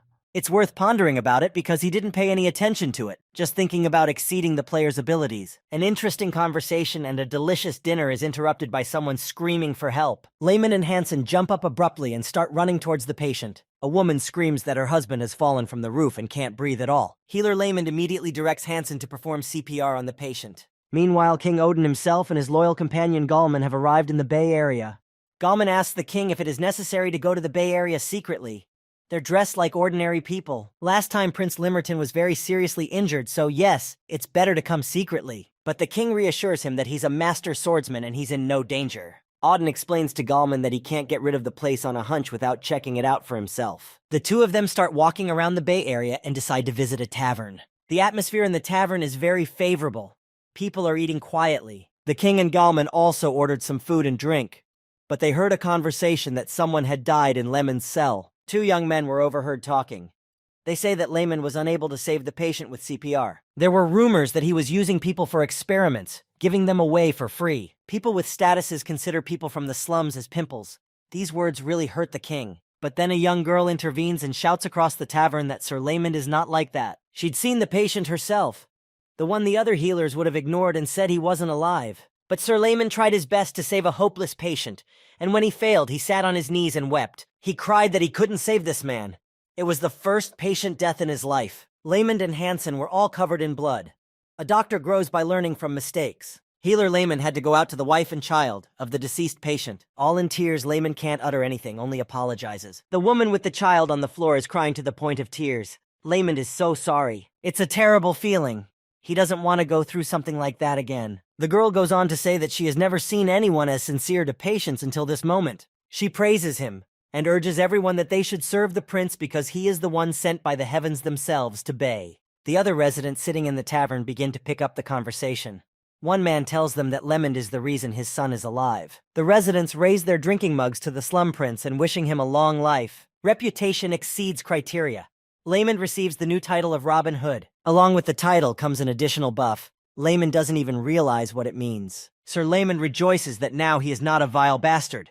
His level can now influence the locals. Layman is now sure to make a lot of money as his reputation grows. As they leave the tavern, the king and Galman discuss Layman. They are surprised by his reputation. Galman was confident that Layman would survive even in such a Bay Area. The conversation is interrupted by the king's cough, which won't go away and is only getting worse. But King Auden does not give the cough any knowledge, considering it just a cold. They decide to go back to the palace. It's the best decision for them now. But all of a sudden, they suddenly hear a woman's cries for help. King Odin and Galman immediately move into a dark alleyway to the girl's voice. On their way, they are confronted by 3 big men holding the girl. The criminals order them to stay out of the way and go on their way. But the girl asks for help. King Odin asks Galman to step aside and draws his sword. With an unwavering and serious face, the king moves straight at the criminals. His sword begins to glow with a purple aura. The criminals ask him not to approach. They were shocked to see the magic of the sword. But King Odin launches a wild fury at the criminals. A crying red-haired girl of small years opened her mouth in surprise. He strikes a crushing blow to the 3 men, while the girl sat down on the ground with her hands covering her head. The king, having dealt with the villains, asks her how she feels. The girl rises to her feet, and her face turns from poor naive girl to sinister. She holds a blade in her hands. Lightning fast with her blade with blue aura, she strikes the king. The blade damages Odenu's left arm, leaving black smoke on the wound. The king is angered, for this is the assassin that has been after him for so long. The red-haired assassin King Odin has wounded in the shoulder, but she won't stop. Her goal is to destroy the king, but the king of Houston has no intention of surrendering. He stares at the assassin with a piercing stare and waits to strike back. Enraged, she hatches a plan to destroy the king. She begins to utter words in a language he doesn't understand. In doing so, she activates the smoke screen magic. White smoke appears around her. King Auden shouts at her that there is no way for her to escape from him. This smoke has a bad effect on King Auden's respiratory system, who is already coughing. The assassin tries to hide in the smoke and sneak up on him, but the king is clever, looking into the reflection of his shining sword. As she approaches him, he stabs her through the heart with his sword. The fierce king ends his battle victorious, all bloody from her blood. Galman runs to the king to ask if he's okay and sees the assassin lying on the ground. He looks at the king's wound and is told it's just a scratch. But it's not that simple. The area around the cut begins to turn blue. If not treated immediately, he could lose his arm. The king wants to go to the palace and see the healer there, but Galman convinces him that the journey is too long and the poison could spread. Looking at his hand, the king realizes that necrosis has already begun, and he will probably have to cut it off. Galman suddenly remembers that Lehman's wedge is very close. The king is shocked at this suggestion, but Galman offers to at least get first aid from him. After all, Lehman has worked at the Belland Clinic for 5 years, so he will be able to give first aid. King Auden thought about it and agreed with Galman that he should go to his son. After walking a few blocks, they reach Lehman's clinic. He greets them with a smile on the doorstep of his clinic and immediately asks what is troubling them. Lehman looks at them in bewilderment. They are so disguised they are unrecognizable. He sees that one of them has a mask covered in blood. He assumes that these men are clearly not beggars. The king shows his injured arm. Lehman asks him to sit down for examination. Galman, the king's loyal servant, immediately explains that his companion has been poisoned with poison. Lehman is surprised that they cannot reveal their identity, but a patient is a patient. He asks to see his hand. Healer Lehman is not happy with what he sees. We need to figure out what the poison is first. He starts asking the patient about any other symptoms. The king tells him there's a slight dizziness and a headache and a fast pulse. Lehman tells him that the arm is in bad shape. Most likely the poison contained hemotoxin and neurotoxin. King Auden asks that he make sure the poison cannot spread throughout his body, as he will get proper treatment later on. Putting his hand over his heart, Healer Lehman says he will cure him himself. Right-hand Galman even let out a shout after interjecting Lehman. He clearly didn't expect him to say that. Lehman explains to the 2 men that this is poison of the 3's mixed with alpine rose, and there's an antidote needed. Galman is shocked at Lehman's knowledge. After all, it takes too long to identify the poison and usually uses healing. Healer Lehman, when asked how he got his knowledge, says he's been studying poisons and toxins. He even has an S rank in herbology. Even Hansen couldn't resist asking Lehman how this is possible. But it's very simple. Lehman used his knowledge to make up for his lack of healing powers. The clinic has the antidote, but there's a problem. Lehman explains to Galman that the patient has been poisoned by an improved version of the venom of the 3 white snakes, and it's likely his antidote won't be as effective. There is one method to enhance the effects of the antidote, but Lehman is sure they won't like it. He explains to them that the poison will not have to be drunk, but injected into a vein with a needle. Galman warily covers the king with his hand and tells Lehman that he will never allow it. He has never heard such a strange method before. After all, on the continent of Laptane, they've never heard of such a device as a syringe. An angry Gallman begins to shout that Layman has no idea what kind of man is standing in front of him. King Auden calms Gallman down and asks Layman if it is true that a patient recently died in his clinic. This question shocks healer Layman very much like a blow to the forehead. The king looked at him with a ferocious gaze. He remembered the conversation between the men in the tavern. He began to threaten him that if he really was conducting some kind of experiment on the citizens, he would not live. Saying that, his body began to glow with a purple aura. Sir Layman was very frightened when he saw this. So the patient is a swordmaster. A blue screen appears informing that Layman's steel heart has been activated. His heart has calmed down. He's breathing calmly. Much to Gallman's surprise, Layman's skill at dealing with assholes is activated. The only way to deal with them is to smile and be confident. Layman understands their fears, but this method was used in a thriving civilization back then, and it's part of a secret technique. Gallman is already fascinated by the healer. He is so calm and friendly, despite the fact that they tried to threaten him. Layman grabs King Auden by the arm and swears on his mother's family name that there is no other way to heal him. He asks to be trusted, which touches the king and Gallman very much. King Auden is disturbed by the fact that he swore on his family's name. He briefly agrees to this strange method of treatment. The healer puts on white gloves, draws the antidote into a syringe. The king asks what this instrument is. Layman explains to him that it is the syringe with which he will inject the medicine into the vein. He asks the king not to be frightened. It will be a little painful and unpleasant. The king feels the pleasure of the syringe needle and squeezes his eyes shut. Layman slowly injects the medicine into his arm with his dexterous surgeon's hands. A worried Gallman asks the king how he is feeling, but King Auden's body staggered a bit, and he felt some strange sensations in his body. Healer Layman was very afraid for his patient, because he had never used a syringe before. He thought it might be a side effect of the medicine. The king regains consciousness and tells the audience that the dizziness and headache are gone. He doesn't understand how his condition could have improved so quickly. He has not fully recovered yet, but he feels much better. He thinks that before, the antidote usually took a while to take effect, but this happened very quickly. Healer Layman is very pleased with himself. It worked out even better than he expected. Layman said that the wound will heal naturally and there is no need to worry. King Auden now realizes that if he had not turned to him, he would have lost his hand forever, helping the royal family for the second time. Apprentice Hansen walks up to Layman and asks if everything is all right because he wasn't there. King Auden gives his reward speech. Layman has to tell him what he wants. Healer Layman doesn't hesitate for a second to talk about money. He doesn't think he has done anything to make the patient indebted to him. He is simply asking for payment for the treatment. Layman sees that this patient possesses an aura, which means he is rich. Gallman interrupts and explains that they are people of great power. Layman can ask for anything he wants. He's just an ordinary healer. Why do they think they can be indebted to him? He once again tells the men that a small fee for his treatment will suffice. Gallman is shocked at Layman's purity and piety. King Auden asks how much the treatment costs. For some reason, the healer immediately quotes what he thinks is a whopping 500 pennies. He thought it was worth a try, as it was the biggest bill for his work. King Auden's gaze became even more fierce. He even asked again. Hansen whispers to him that the sum is too huge. A commoner could live on it for half a year. But Layman does not intend to give up his position. He repeats the amount and asks for it in cash. The king tries to say something, but Layman interrupts him, saying that the sum is the right amount for this kind of treatment. But the king and Gallman, on the contrary, think it's too little. A-rank healers charge at least 1,500 pennies, if not more. Gallman is now sure why Layman is so well liked by the people of the Bay. After all, he is only interested in treating patients. King Auden decided to ask something of healer Layman, asking him one question. He wondered why such a competent healer would subject himself to such hardship. After all, he could make a lot more money if he opened a clinic elsewhere. Healer Layman laughed at this question. He replied to the king that it was all for a great purpose in his mind. The king interjected again, not expecting such an answer from Layman. He is inspired. It is incredible that Layman's goal is to live his life for the sake of the patients. Gallman wonders what the king is thinking. After all, they are facing an amazing man who has been treated very badly.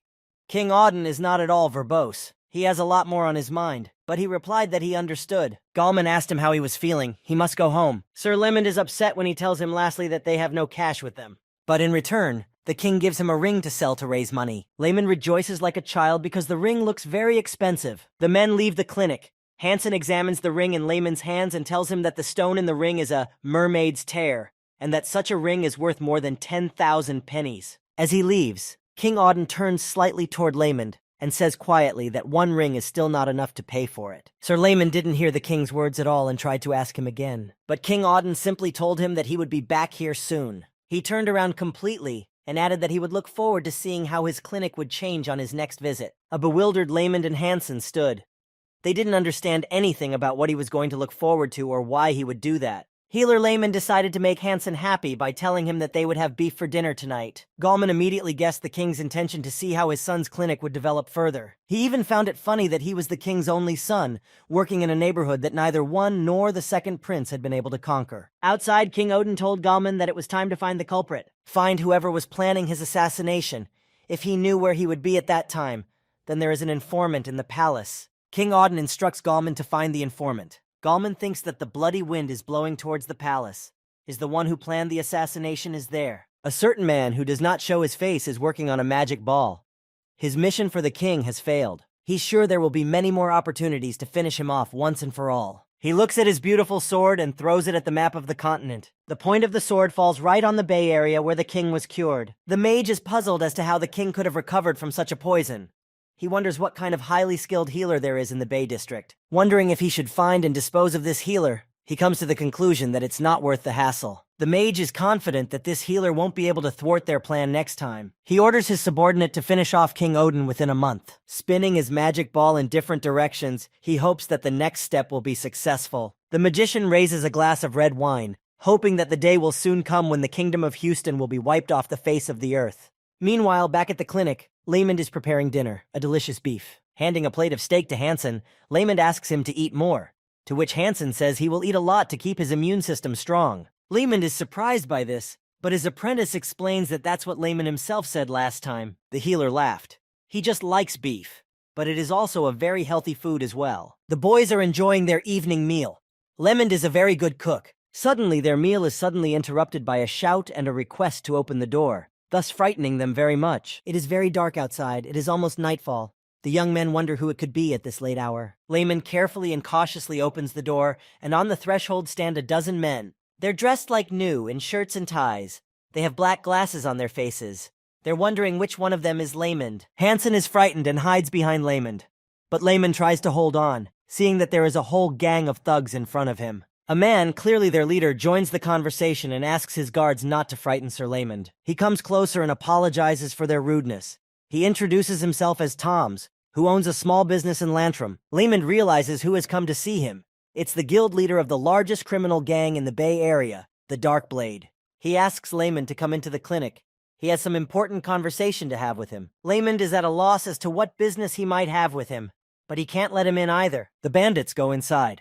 Tom smiles at him for interrupting the meal. Toms pokes his finger at the plate of beef, saying it's dog food. After all, they're healers doing such good deeds, and how can you eat such nasty stuff? The boys were shocked that when Toms poked his finger into the plate, it shattered. Hansen explains in a whisper to Layman that Toms comes from a family of knights, his family being one of the highest-ranked mana users. He raises his hand and asks his boys to throw this disgusting meat away. Sir Layman clenches his fists. He doesn't like the way these guys are behaving in his clinic at all. Suddenly, a blue screen appears, informing him that the Steel Heart skill has been activated, and the method of dealing with assholes has been activated. Layman's going to deal with the bandits. After all, they behave like this towards the weak. He starts from far away, asking why they showed up at his clinic, and if there's something bothering them, he'll help with treatment. Toms was surprised that Layman wasn't afraid of him, so he's a real man. He turns around with a cocky grin and says there's been some kind of misunderstanding. Toms replies to Layman that he's only there to greet the healer who works so hard for the Bay Area. He asks his boys to bring a gift. One of the thugs brings it to Layman and asks him to take it. It turns out to be a large bag of pennies, which leaves the healers in shock. But Sir Layman, frowning, immediately asks Toms why he is giving him so much money. To which Toms replies that it's just a gift to someone who works for the Bay Area. But as he continues his speech, he has a small request. Layman is not stupid. He realizes that money is the reason for Tom's request. When asked by Layman what he wants, Toms wishes for Layman to refrain from treating those who are against the Dark Blade. The head of the Dark Blade explains that it won't look very pretty if he treats those they beat up. Layman tries to explain to him that to a healer, all patients are equal. Head Toms has no intention of hearing a refusal. He pulls out his blade and throws it straight at Layman. The point of the blade hits the wall, a few centimeters away from Layman's head. He begins to threaten the healer that even though he is the king's illegitimate son, this will not save his life. Toms approaches Layman and brings a dagger to his throat, thus showing his power. If Layman wants to live a long life, he will not resist and will remember his words. Healer Layman ponders what he should do and what to say to Toms. The guild leader is confident that Layman has understood and made the right decision. Buttoning up his elegant coat, he places his hand on Layman's shoulder in a friendly manner. He hopes that the next meeting will be with a smile on his face. The entire gang bids the healers farewell and move towards the exit. Layman sees them off with a bag of money in his hands. Hansen asks if he's okay. Hansen also begins to think about what to do in this situation. After all, if they say no, the members of the most dangerous group will simply kill them. Sir Layman doesn't answer anything to his apprentice. He comes up with options. While Hansen's hysterical, Layman thinks about his self-defense skills, but realizes it's not an option. Jay, if he learns the skill, won't be able to handle Tom since he's an expert swordsman. But he can't give up treating patients either. It's against everything. A quest suddenly appears on the blue screen. Layman must cure the enemy's patient despite the threats. The young men continue to think in silence, not paying attention to each other. Patients fly into the clinic. Two men, one of whom is carrying a woman on his back. They ask Mr. Layman for help. He asks if they were in a fight. One of the men tells what happened. It was the Dark Blade Guild. They beat the woman because they didn't pay their taxes on time. The young male healers clearly didn't expect such a quick turn of events. The red-haired woman is half dead, unable to breathe properly. Layman quickly examines her. Her broken ribs have damaged her lungs. If we don't help her, she'll die. Hansen reminds him of Tom's words that they shouldn't help people like this. Layman doesn't like that at all. Like a true healer, Layman ignores his words and is obliged to heal the woman and will think of the consequences later. He pulps her abdomen to see which ribs are broken. The woman's breathing is very shallow, which means there's blood in her lungs that needs to be removed immediately. He orders Hansen to get a scalpel and a chest tube, but Hansen keeps trying to talk some sense into him. Layman can't take it anymore and starts yelling at Hansen for the first time. He doesn't want to see her die, and he demands that she quickly fetch what he ordered. The apprentice Hansen is so frightened because he's never seen him like this before. Healer Hansen rushes headlong for his tools. Layman begins the operation. He comes out to the two men who were waiting. They immediately ask about the result of the operation, to which Layman says that everything went well. The men can't hold back their tears and start crying. They thank Layman for his work. But the apprentice Hansen is still concerned about what they did. After all, he is worried about his and Layman's lives. As Layman is about to change his clothes, Hansen catches up with him and shouts at him. He asks Layman what they should do with the Dark Blade now. He suggests they go to the cancer of the Blue Moon Guild. Layman realizes that the Blue Moon Guild is nowhere near as strong as the Dark Blade, and they will lose in no time. They should pack up and run away, but Layman has a lot of debts to pay off. Even selling that ring won't help.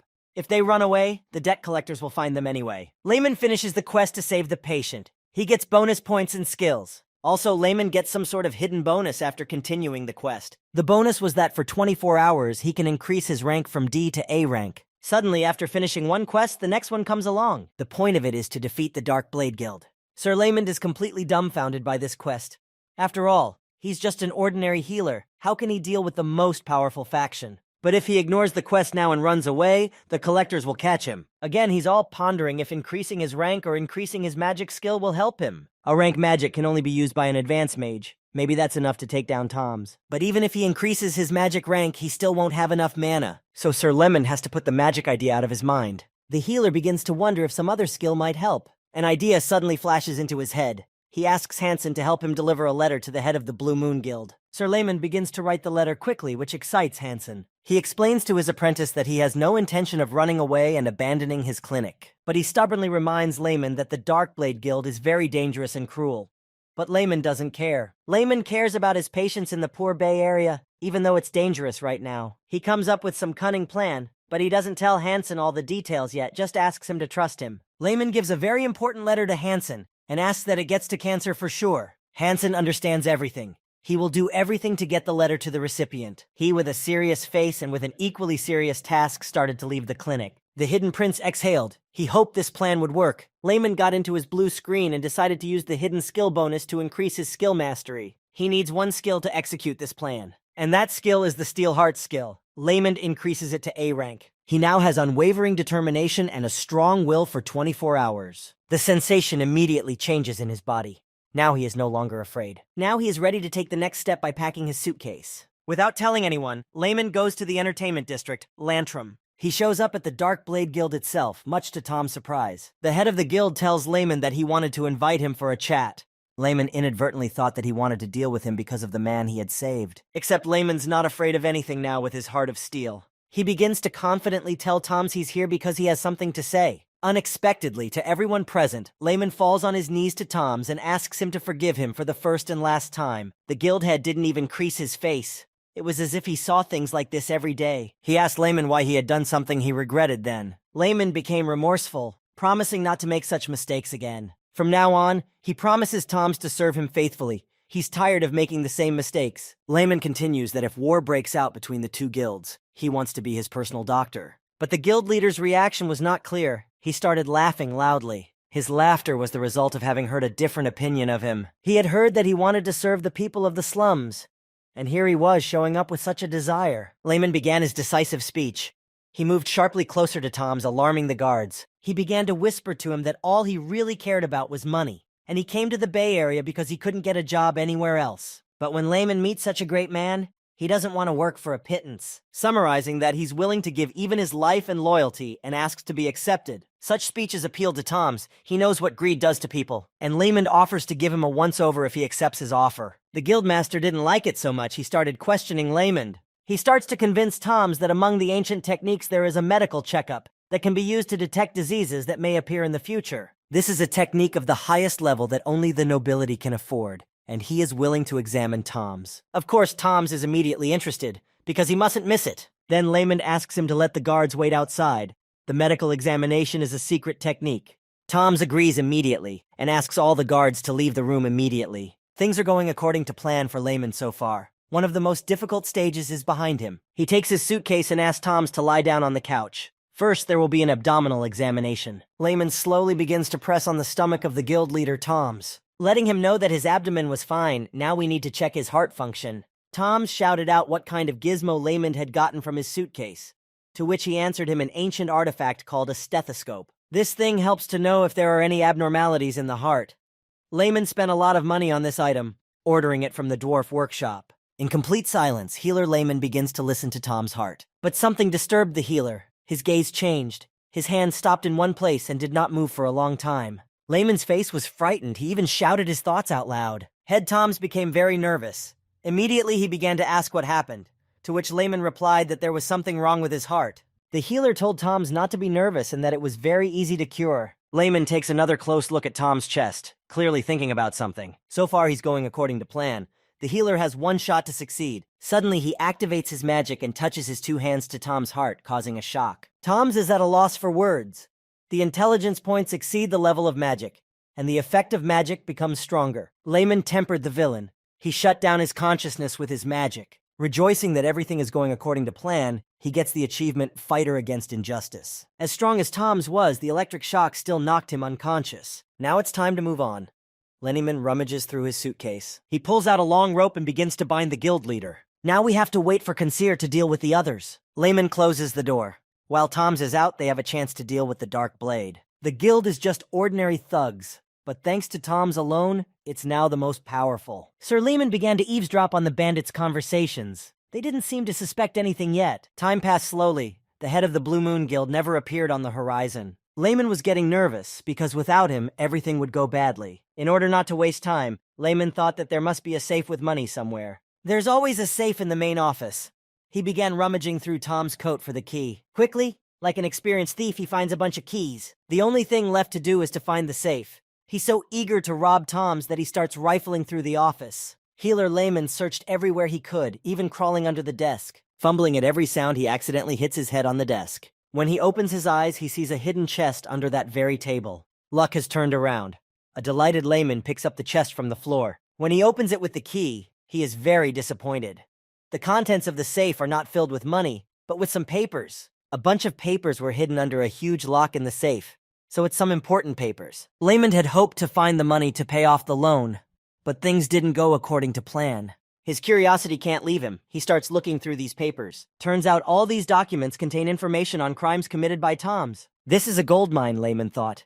They're gonna help him expose him. But things didn't go according to plan again. Chapter Toms was already awake, lying on his stomach and bound with ropes. His face was so embittered that it seemed to be the end of Layman's life. But Layman was so sure he wouldn't do anything if he was tied up. Layman told him to keep quiet and even threatened to beat Toms. But not so. Toms is a powerful knight with a lot of mana. These aren't ropes to him. They're like shoelaces. He tears them into small pieces with ease. His mana blade is too strong, the healer didn't think of that. Layman has no choice but to improvise on the fly. He makes excuses. But Tom's isn't that stupid. Tom shuts him up and prepares to finish off the insolent healer. Layman has no choice but to resort to the blue screen. Perhaps there will be some skill there to help him escape. He has a few points from his last level up. He decides to pump up his stamina. He opens the store and immediately pumps the self-defense skill. His stamina increases and so does his perception.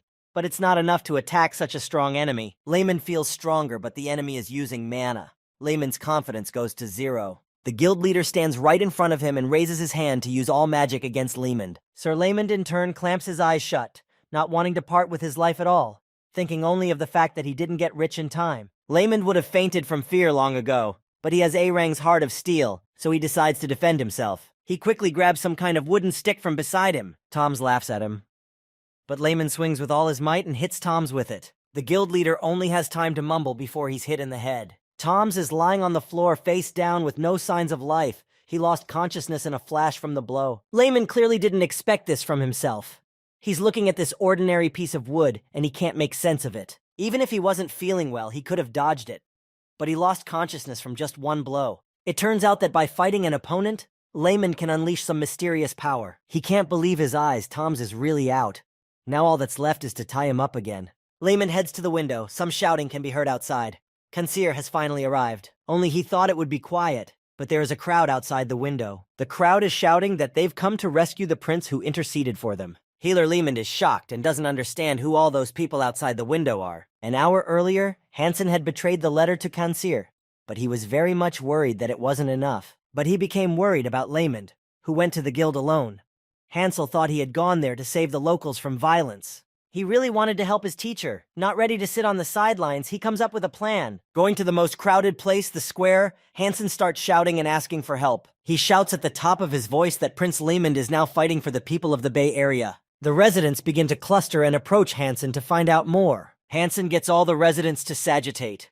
They're willing to do anything to save their healer. And now this mob of angry residents is ready to tear apart the entire Darkblade Guild. Hansen sees the shadow of Layman standing alone in the window, looking down on them. Apprentice Hansen, along with Kansir, is at a loss as to what is going on up there. Meanwhile, Sir Layman is wildly horrified that they have made such a fuss. Kansir and Hansen shout to him that they are coming to rescue him now, and ask him to bear with him for a while, seeing the bruise on his face. Layman shouts back to them to calm down and wait, and explains that he bumped himself while looking for the safe. But the men hear nothing, and Kansir starts climbing up the wall to save Layman. A mob of angry citizens are ready to attack for him right now. Layman has no choice but to grab Tom's and lift him up so everyone can see him through the window. He yells that he has already disarmed him and he is unconscious.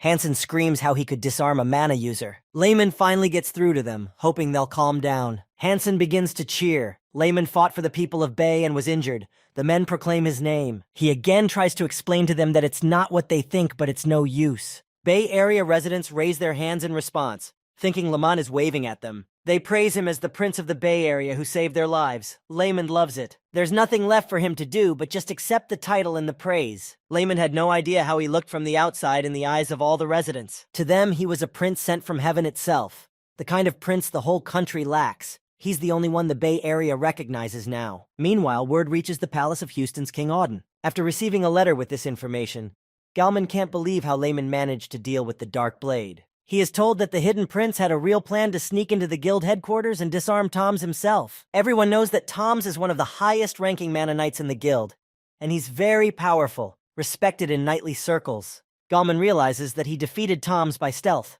all for the people of the Bay Area. Galman was deeply mistaken about Layman because he was such a cowardly and timid child.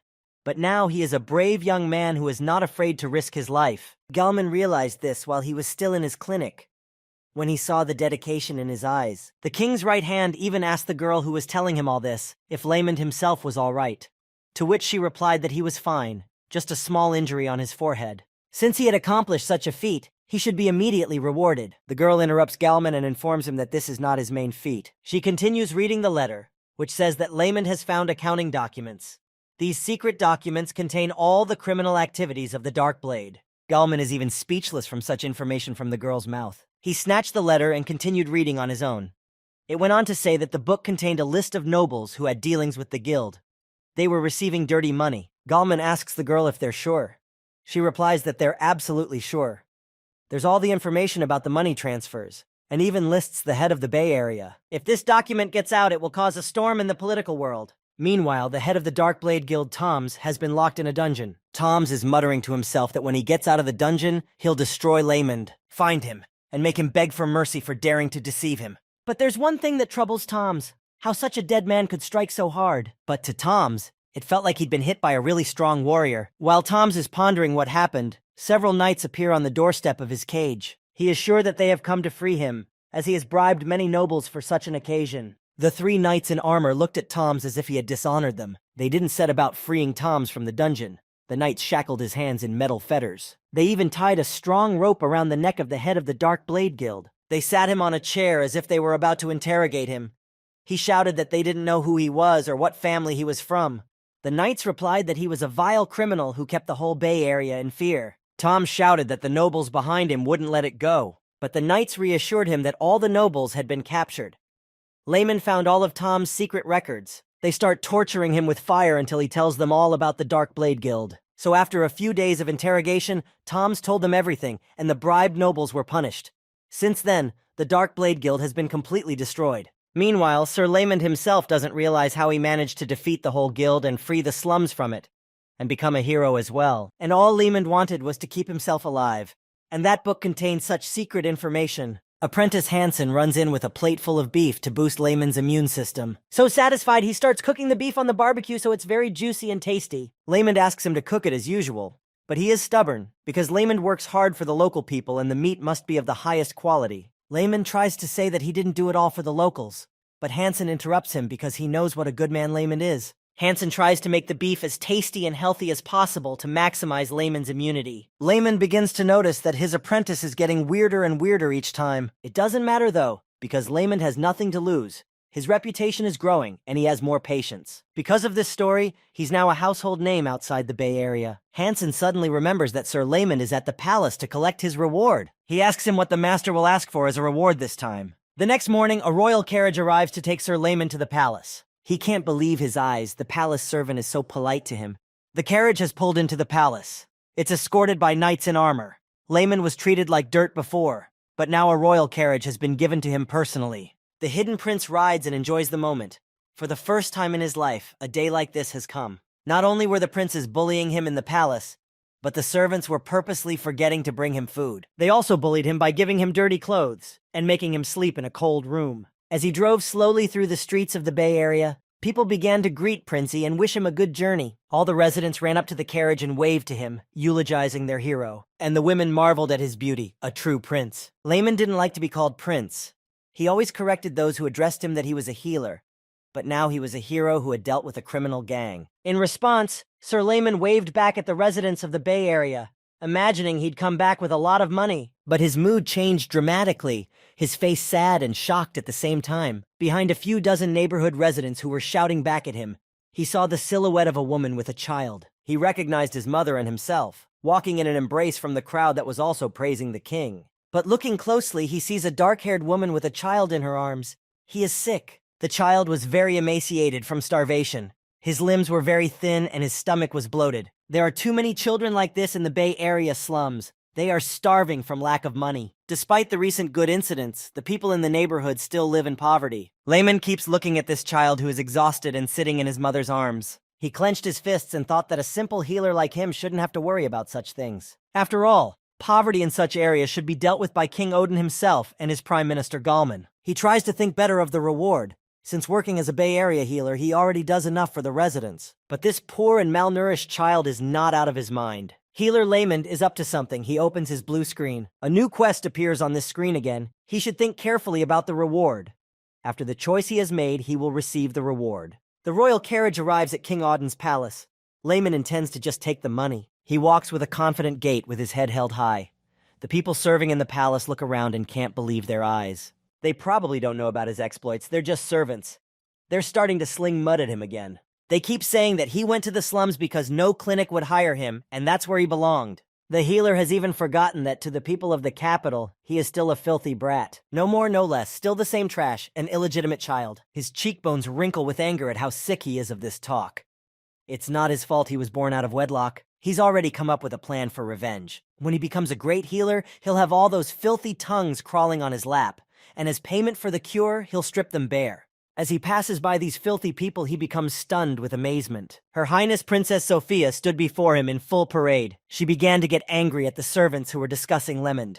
She reprimanded them for their idleness. Now that they've finished their work, she's going to check on them all at once. The servants apologized to her and promised to do all the work so as not to make her angry. Healer Lemond was very surprised that she was in a bad mood today, though he can recall other days when she's been kind as well. The princess continues to yell at the servants, threatening them that next time they won't get away with a simple warning, ordering them to return to their seats immediately. Lemond looks a little frightened at Sophia, basically as she looks at him. Her look changes to one of royalty and seriousness. Lemond greets her with a cheer, but she continues to stand in front of Lemond with her arms folded. He is getting uncomfortable as to why she does not leave. When she starts talking, she tells Lemond about something she passed by chance. As usual, she sneers, telling him not to be mistaken, that she wasn't looking for him. Sir Lemond even began to laugh. Why the emphasis? Sophia shouted at him to go wherever he wanted, and she had a lot to do. Her character will never change. She's still the same irritable and angry girl. Lemond started to leave her quickly as she suddenly shouted to him. Sophia asks to wait. She started a conversation that if they met by chance,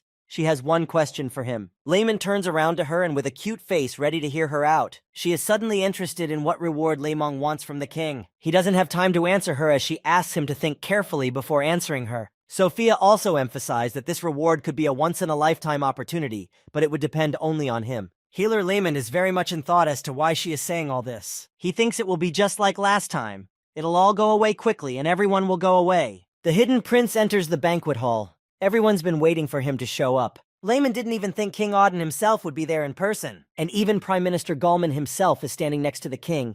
Lemond thought it would be less than honorable. Most surprisingly, Prince Karen and the third Prince of Limerton were also in attendance. Lemond starts to get nervous, as he was not warned about his audience with the king. He greets the king with a bow. Both princes immediately creased their insolent faces and grinned at Lemond. Third Principal Limerton from under his brow to look at him and reflect on what had happened in the neighborhood. After all of the princes had tried to harass the locals, but each had felt the bitterness of defeat. He was sure that Lemond wouldn't succeed either, but he managed to win the hearts of all the residents. Second Prince Karen asks Limerton what surprised him so much that Lemond was able to accomplish something. Limerton replies that he wouldn't be recognized anywhere anyway. Let that bastard stay there. If he stayed there, then as a pretender to the throne, Limerton would begin to support him and help him in many ways. Prince Karen started laughing in his face because he thinks the throne is his. Prince Karen is the first claimant to the throne by age, and Limerton must forget about Lemond. Karen calls Lemond a puppy again with his words, and what he does is very cute. He's already got greed in him. He wants Lemond by his side. Prince Limerton is already getting nervous about his brother's words. After paying tribute to King Auden, he asks him to come closer to him. Lemond comes closer. He's so nervous that he has sweat drops on his face. He should have been born so timid and shy, he seems like he's going to collapse from excitement. The King of Auden begins his speech. He thanks the Darkblade faction for exposing the Darkblade faction so seriously, but everyone involved. He asks what Lemond wants as a reward. In the hidden prince's mind, there are only thoughts of money and nothing else. But he remembers Princess Sophia's words, and he can't understand what she meant. But her words are true. Such an opportunity is rare. And getting just money is kind of scarce. Maybe this is the chance to get something more. Maybe you can get money and something else. Healer Lemond thinks of the people of the Bay Area, and then a thought occurs to him. He starts apologizing to the king and says there's something he'd be glad to have. Sitting very importantly on his throne, King Auden wonders what he wants. Lemond backs away from the conversation a bit, immersing himself in his thoughts. He looks into the king's eyes and realizes how alien he is to him. Even though he is his biological father, he has no connection to him at all. He hates him very much. He closes his eyes and takes deep breaths in and out, trying to calm himself. He has a completely different task now. The blue screen informs him that Lemond is choosing the path of a doctor. The Heart of Steel activates. But he didn't choose anything. He's interested in money. A doctor is a doctor who changes society for his patients. He can't see how he can make a difference if he's just treating people. He just wants a reward that benefits him in the neighborhood. Lemond voices his wish, and it's money. King Auden's gaze changes dramatically. He didn't expect Lemond to ask for money. People start talking about what else the vile, illegitimate non-born could ask for. But the hidden prince continues. To be exact, he's asking for money for the Bay Area. Lemond has heard that a huge amount of money has been returned to the treasury after what happened, and he would really like to see that money go to the Bay Area. Karen and Limerton were very surprised at this decision by healer Laymond, and King Odin and his prime minister opened their mouths at Lehman's shocking words. The Hidden Prince continued. He knows that the Darkblade's assets were gained at the expense of the locals. It's the same with the bribes received by the nobles. Therefore, he feels it is the right decision to use these funds to benefit the Bay Area. Gallman once again surprises and delights Laymond. In the past, he was a shy boy. Now you can see that he has royal blood running through his veins. Laymond has said all he wants to say. Now he can help the neighborhood and benefit himself. Now the task of properly allocating the funds is to consult with someone who knows the Bay Area.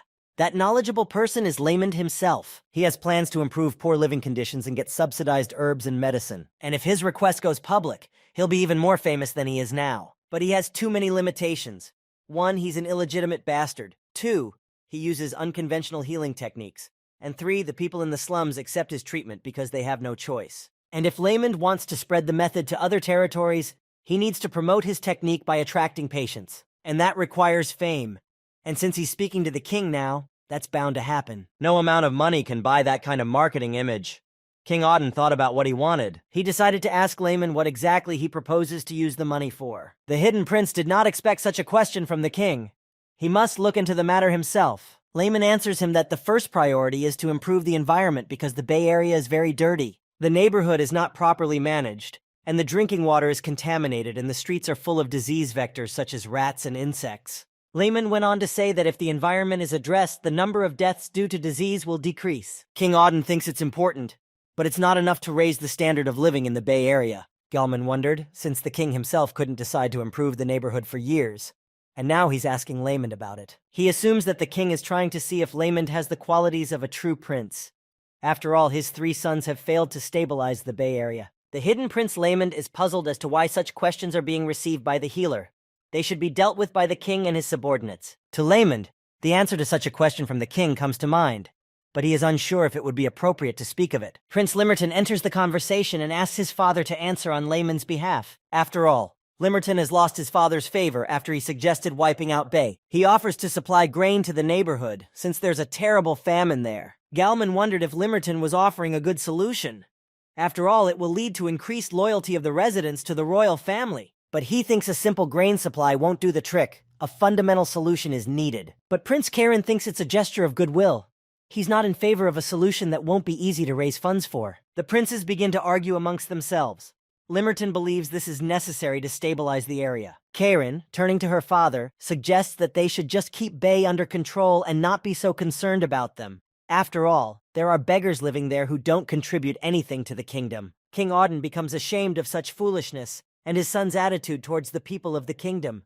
He asks Laymond if the latter has any suggestions. The nobles behind Laymond begin to discuss the situation. They believe that he can't have any ideas. After all, even Prince Karen and Prince Limerton can't solve this problem. The Hidden Prince Laymond decides to voice his idea. As he said before, it is necessary to improve the ecology. But the king interrupts him and says that it is not enough. Laymond notices that the king is looking very upset, as if he expected something more from him. He begins to continue. The streets need to be widened for the free movement of horse-drawn carriages and increased security. According to the healer, if they root out all the dark organizations in Bay and all the illegal activity in Lantrum, the area could become a commercial center. Gallman immediately steps in, explains it's impossible because there's zero traffic. Laymond agrees, but believes that is the case in the current situation. However, Bay has advantages that could help it become a center of commerce. He begins to clarify his words. First, Bay is the closest to the Alpine Road that leads to the capital city. After all merchants and artisans enter the capital through the eastern gate, instead of the northwestern gate that connects to Bai. If the Bay Area was a safe area, they wouldn't have to take so long to get to the capital. Besides, Laymond thinks there's another advantage to the neighborhood. That advantage is the famous Lantrum Entertainment District. The nobles consider it inappropriate for their nobility. Although every nobleman has been there before, every night crowds of people gather there. At the moment, there's a lot of illegal activity in the neighborhood, like drugs, gambling, and crime. If it's eradicated, it'll become a place where you can go anytime with the whole family. If Lantrum is transformed, the merchants will quickly move there, and then poor people can get out of poverty. Gallman agrees with what he says. He thinks the Darkblade is gone, and now the place can be cleaned up. And if it will benefit the Bay Area, it will also benefit the Kingdom of Coal equals Sign Kingdom, because it will be another commercial area that will help to increase trade. King Odin's eyes shone. clearly pleased with this proposal and the ideas of his illegitimate son. The king immediately orders the Galman to contact the administration to discuss the issues raised. Layman was greatly surprised that the king began to proceed immediately. After all, he is a very cautious man. It is strange for him to have a sense of recognition by the king, for he has never received praise from him before. He lowers his eyes and makes a bow, thanking the king for the honor. But King Auden starts to address him. Since he has not asked for anything for himself as a reward, he gives him an extra one. The hidden prince blushed with embarrassment. He didn't expect any more reward. From today, the king honors Layman with the title of Junior Baron. The hidden prince is speechless. He can't believe his ears. But he didn't expect this turn of events. And it looks very strange. Even though it's the lowest ranking title, it's still a title of nobility. He can't get land in the Crusader Alliance, but it's still a title above knighthood. Layman tells him he doesn't deserve such a reward, to which the king gets a little upset, asking Layman if he thinks it's too much or not. The man replies that he is just very grateful. King Auden rises to his feet and speaks words of praise to Layman.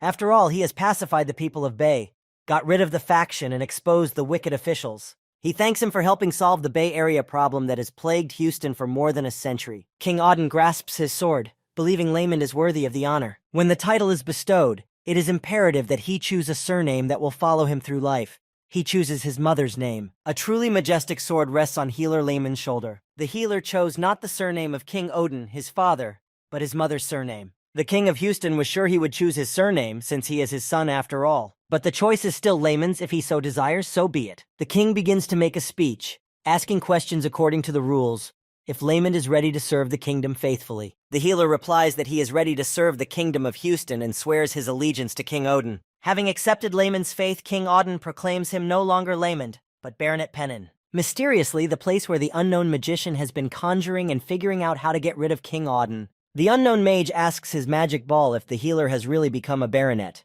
to which he receives an affirmative answer. The next question he asks regarding the information is whether it is true that Layman is the king's son, to which he also receives an affirmative answer. This magic ball knows the answers to all questions. He also tells the magician that he is a U-rank healer, which means undetermined. He rid the king of the poison, though his healing power is below F rank. Char also tells the mage that he uses a secret medical technique and is very famous in the Bay Area. When asked by the mage where Baronet Pennon would now stay, the orb replied that he was staying in the Bay Area. The mage worried that Layman might disrupt their plot with his ancient techniques. But the orb replied that it was unlikely he could do so, to which the magician was still unsettled. The magic orb believes that it is not enough for a healer to be able to treat patients, but he must have a broad and deep knowledge. So he feels that there is no need to worry about this healer. He can't have that kind of knowledge. The orb is a companion to communicating with a particular person. The magician asks if everything is ready for their plan, and receive a satisfactory answer. They will soon see the consequences. All traces are covered, no one will know about it. The man in the orb says he's cleaned up the hiding place. The mage places his hand on the orb, ending the conversation, and asks to continue in the same manner. The mysterious mage raises his glass of red wine and begins to think about Layman. The mage remembers what he looks like. He is annoyed by Layman's emerald eyes. Emerald eyes are a symbol of the same family that the mage knew very well, but it must be just a coincidence. The mysterious magician finishes his glass of red wine in total darkness. All the people of the Bay Area begin to discuss Layman's request to the king. People are happy, for even in heaven there is no man like him. Layman's reputation began to grow at a breakneck speed. He received many additional skill points, and his title changed to Slum Savior. Arriving back in the Bay Area, Layman asks Hansen to repeat what his title is as a joke. He laughs. That level and game title upgrades are good, but it doesn't compare to the title of Baronet Pennon. Layman has now gone from being normally a man without a title to a nobleman. And even though it's the lowest rank, the only one who can't have his own land, Layman thinks it's the ultimate joy he could never have imagined. Layman keeps asking his apprentice Hansen to pronounce his title, because it pleases him so much. He has said it over 200 times so sincerely. Layman thinks Hansen is amazing. Looking at the blue screen, Layman is only 3 levels away from finally getting rid of the title of Rookie Resident. He even contemplates that when he reaches level 40, he's going to move to another neighborhood. He's going to a commoner district to start making a lot of money. A horse-drawn carriage arrives at the palace to meet Gallman. A handsome, broad-shouldered man appears at the palace. His name is Rao Kaplan. He is the first son of a count family that is famous for martial arts, and he's very smart. He graduated from the academy in 3 years instead of the required 5.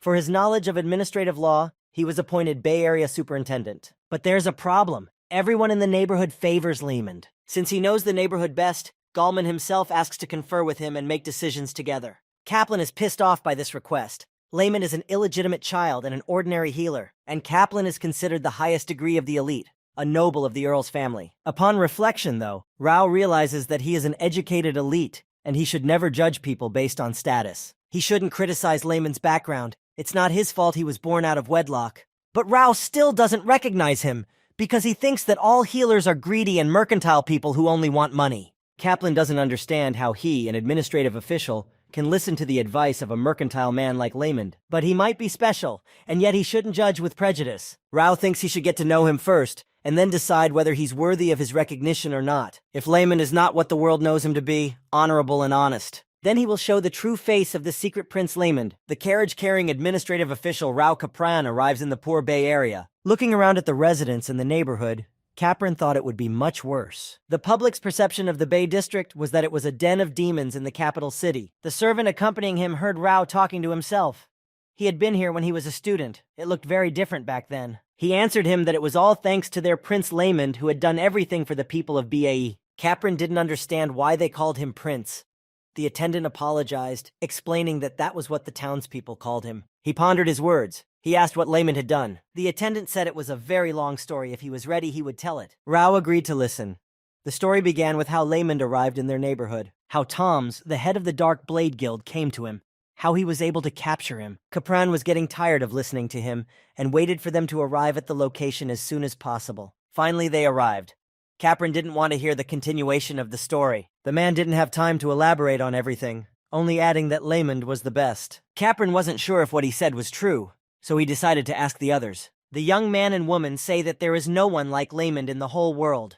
If it wasn't for him, they would have died of disease, and under the control of bad people. The workers also told him that the prince had given them hope. They're sure the Bay Area will be a great place to live. Kapran was starting to get angry because everyone was praising him like a fanatic. He wondered if this young man might be up to no good deceiving people. Everyone says he's an angel who came down from heaven, the best prince, a hero, that he only cares about others. Rao thinks that if that's true, then Layman really is a saint. To be sure of all this, he has to check it out for himself. The next day, Rao goes to the clinic. Before he can enter, Layman's blue screen alerts him to a jerk. Layman is attending to the patients as Kapran enters the room. He asks who Baronet Pennine is. He introduces himself as the new Bay District Manager and wanted to ask a few questions. But Sir Layman gently escorts him out, asking to talk later, as he's a bit busy. The method of dealing with assholes is activated. Layman doesn't care about the manager at all. He thinks he's a typical asshole. He knows that Kapran thing. They're not as powerful now as they were in the past. He won't have the power to take him down. Layman's showing his superiority. He prioritizes the treatment of his patients and asks you to wait until he's finished. Without saying anything against it, Rao Kapran agrees to wait for Layman. He sits down on a chair and starts leafing through a newspaper while Layman examines the patients. Kapran studies him from the sidelines. He agrees that Layman is as friendly as the residents said he was. After finishing treating the patients, a woman walks up to Layman and pulls something from her bag. It was a bag of money. Kapran immediately sees the healer's eyes light up. The healer begins to glow with happiness at the money. The experienced Rao understands everything. He has absolute confidence in his powers of observation.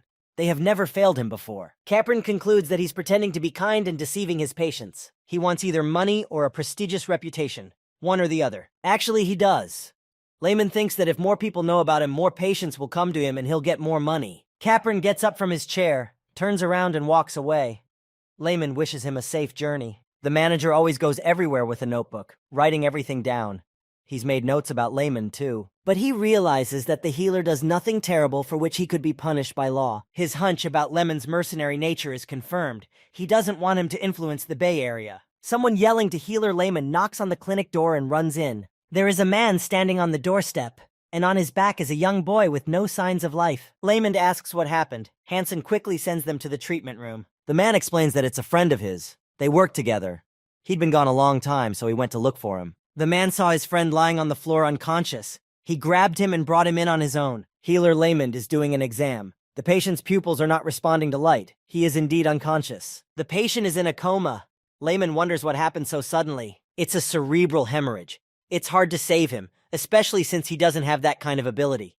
But even if he did, he wouldn't be able to help because his brainstem function is impaired. The healer apologizes to the man who brought it and tells him that he has already passed away. The man becomes ill and begins to cry. Hansen picks him up with his arms. Healer Layman can't get used to this kind of feeling. He considers himself a mercantile healer, but he can't accept losing patients. Layman wants to find out what happened to this poor young man. A patient far too young to have suffered such an outcome. The healer wonders what might have happened yesterday or this morning. The man, sitting at the table and recovering with a cup of tea, replies that his friend was fine. The only thing the patient complained was that he was too tired and was going to go home. Layman also notices a petechial rash on his body. He diagnoses that the deceased was bleeding due to congestive splenomegaly. His blood platelets were reduced, making it impossible to stop the bleeding. That's what caused the brain hemorrhage. But why his platelet count has dropped? Layman thinks it could be an infection or a disease. The man asks Layman not to get so upset because it's not his fault. The apprentice Hansen shouts at Layman, but he looks at the man suspiciously. 3 days later, Hansen bursts in on Layman and informs him that another dead man has been found. Healer Layman is completely shocked. How is this possible? There's obviously something wrong here. A young girl lying on a bed with her mother crying next to her. Layman bursts into their home and asks what's wrong, to which the woman replies that her daughter became ill and started vomiting blood. Like the previous patient, she had a petechial rash due to decreased platelet counts. Healer Layman can't figure out what's going on in their neighborhood. He's starting to piece together the facts. There's only one reason the disease thrombocytopenia appears. It's an epidemic. Right now, there's a virus sweeping through the Bay Area that's causing this. Word travels fast in a small neighborhood like this. Residents are getting nervous. People are afraid of dying from the disease. Some even want to leave the Bay Area. In the tavern where they're talking about it, Manager Rao shows up. He starts to calm people down, saying it's not a problem for him. Scared people scream that it's an epidemic that's already killed 2 people. Panic sets in. They don't believe the manager, saying he's still wet in the mouth. He's trying his best to calm the panic of the Bay Area. One of the men has also begun to calm the rioting people, saying they have Prince Layman. The people begin to calm down, believing that their prince will take care of everything. The man continued that they should all be ashamed of themselves for doubting Prince Layman, and suggests they all go to him. Rao stands dumbfounded at their actions and words. The healer's title of Slum Savior is activated. People approach his clinic asking him to save their neighborhood. Layman at this time closed his ears in confusion. After all, he can't promise them anything. He hasn't figured out the situation himself yet. There are many infectious diseases, and the epidemics on Lapentine are different in type and nature from those on Earth. A great many diseases are beyond the scope of medical knowledge. That's why he's not sure he can solve it. He's also very scared and doesn't understand why people are so sure he can stop the epidemic. Yes, he is a healer and should take care of their health, but not everything is in his control. A blue screen appears and gives him a quest again, which he must do. Stop the epidemic with as few casualties as possible. Healer Layman tries to pull himself together and start thinking positively. He begins to reassure himself again that he will get medals and glory if he can stop the epidemic. With thoughts of money, Layman stimulates himself to start immediately. After all, he will make his way into the neighborhood of commoners. Completely calmed down, Layman realizes that the main thing is to turn a crisis into an opportunity. Manager Rao suddenly appears in front of him with a disgruntled face. He begins to say that Layman will not be able to deceive him by any means. The healer, shocked by his incomprehensible words, does not understand what nonsense he is talking about. Rao starts accusing him of hypocrisy and showmanship, that he's very good at messing with the minds of the Bay Area. Layman heard that Rao was the best student at the Royal Academy, and he was even angry at his perniciousness, how quickly he had figured him out. He orders him to stay out of this epidemic situation and sit in his office, keeping his head down. Rao wants to handle it himself. Without a word to Layman, he slams the door and leaves. The healer lowers his eyes and obeys the manager. He will be glad if he can solve this problem. An epidemic is a very scary thing. Even shield magic won't save him since it's short-lived. Layman raised his fist up and thought he had faith in Rao. He should be able to handle it. He wished he could say that, but Rao can't. He doesn't know the basics of epidemiology. It's the science of identifying the causes of epidemics through patterns of spread and symptomatology. Epidemiology is the foundation of medicine. Without this knowledge, infectious diseases cannot be managed. It's a science the continent's healers don't know about, and he still has to get involved. But the problem is that he's C-ranked in medicine. Compared to the doctors on Earth, his knowledge is pathetic. He shouts out to Hansen. Layman asks him to check around the recently deceased, see if anyone's already been infected. The apprentice Hansen examines all the human records and informs Layman that there are no new patients with these symptoms, which Layman is overjoyed about. So this virus isn't airborne. But as a precaution, we should tell people who had contact with the deceased to stay home. Hansen's taking notes. If blue dots appear on the body, have people go to the clinic immediately, and also let everyone know that the disease is not airborne. Infectious diseases that are transmitted from person to person are the worst. Layman is studying all the books and records. He thinks it's a good thing they're not those infectious diseases, but he's trying to figure out what the source is. There are not only regular humans living in Lipentine, but also half-humans and monsters whose pathogenic bacteria can cause infection. Lehman suggests it's a disease of the hemorrhagic fever group. Its symptoms are fever and thrombocytopenia. But the big question is how this fever could be in the Bay Area. The healer's been up all night thinking and researching the disease. There has never been an outbreak of such infestations in the Kingdom of Houston. An exhausted Lehman, after sitting up all night, lay his head down on the table. His head was already boiling from all the thinking. But where this fever could have come from, he could not understand. Suddenly, a man in a handsome suit enters his room. Lehman turns to look at him. The man introduces himself as Count Kaplan's servant, and his name is Han. He explains to him that he is looking after Mr. Rao Kaplan. Lehman asks why he has come. Suddenly, the servant Han falls to his knees and begs to save Rao. He tells what happened. Rao was investigating an epidemic case and suddenly fainted. Healer Lehman immediately leaves his clinic and rushes with Han to Rao's room. He runs into the room of the manager. He lies motionless in his bed. The healer asks the maid looking after Rao what's wrong. She tells him that he suddenly spiked a fever and lost consciousness. Lehman starts to examine him. No brain hemorrhage, just a fever. Hansen whispers to him that Rao has a petechial rash like the two dead men. Lehman realizes that Capron has been infected. He asks Han why they didn't go to other healers outside the slums. Lehman knows how much they dislike him. Khan begins to tell him that they went to Maple Clinic first, but the treatment was too expensive. They charged them $2,000 in penalties as soon as they found out that Rao was from a county family, and Rao's salary was confiscated because of the family's debts. Now, they have no money. Han continued that Rao had studied well since childhood to save his family, which had gone bankrupt. Healer Lehman even got jerked around because he thought bad things about the manager, that he was an arrogant nobleman. Capron comes to his senses and whispers that he doesn't need any treatment. He sits down and starts yelling that he won't be treated by a rogue and asks to be left alone. He throws a pillow at Lehman and orders Han to throw him out. Healer Lehman is starting to get angry at this attitude, but he tries to restrain himself and asks Rao to calm down. He's really pissing Lehman off. Everyone is at a loss as to what to do in this situation. Han tries to force Rao's hand, but he reiterates that he will not be treated by a crook. Han explains to him that they cannot afford another healer. Lehman observes this picture, but still thinks Rao is not a bad person, even though they don't like each other. Yeah, he doesn't have any money, but Lehman thinks he can get something else from him that might come in handy. Steel Heart skill activated. Lehman grabs the manager's hand with both hands. In addition to the Steel Heart, the Eloquence skill is activated, which can help Lehman. The patient is recognized as a jerk. The method of dealing with jerk's skill is also activated. Grabbing his hand, he asks Rao to look into his eyes, and asks him if he sees evil intentions in them. Yeah, they don't know each other, Lehman continues, and he shouldn't care. But the fact that he's here means he came here for him. Manager Rao sees the sincerity in his eyes. He thinks he speaks from the heart. Healer Lehman, with his Steel Heart skill and eloquence, can rival any professional actor. Of course Lehman is lying, but at the same time he needs to cure him because he's his patient. Rao is beginning to believe what he's saying. Lehman wants to cure him because of his profession, not because he needs the money. But then Rao comes to his senses and pulls out his hand. He starts screaming that he won't fall for his deception. It's the same way he's been scamming the locals. Healer Lehman realizes that Rao is too smart and sees inside him. Han enters the conversation and begins to calm him down, asking him not to use unwarranted arguments against Lehman. He starts raising his voice and asks him to think about his family who need his help. Rao Kapran thinks about it. He is sure that Lehman is faking.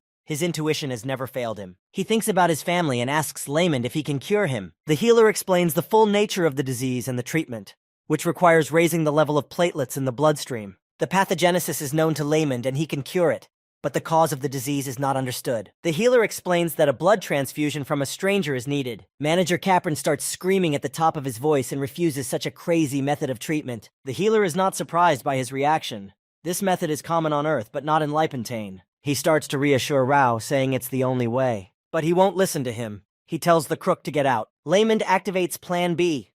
Rao was the best student at the academy, and he thought he wouldn't be afraid of the new treatment at all. But as it turns out, Rao is no different from the ignorant nobles. With those words, Lehman made Rao really angry because he dared to call him ignorant. But Rao is clever. He's come up with a plan too.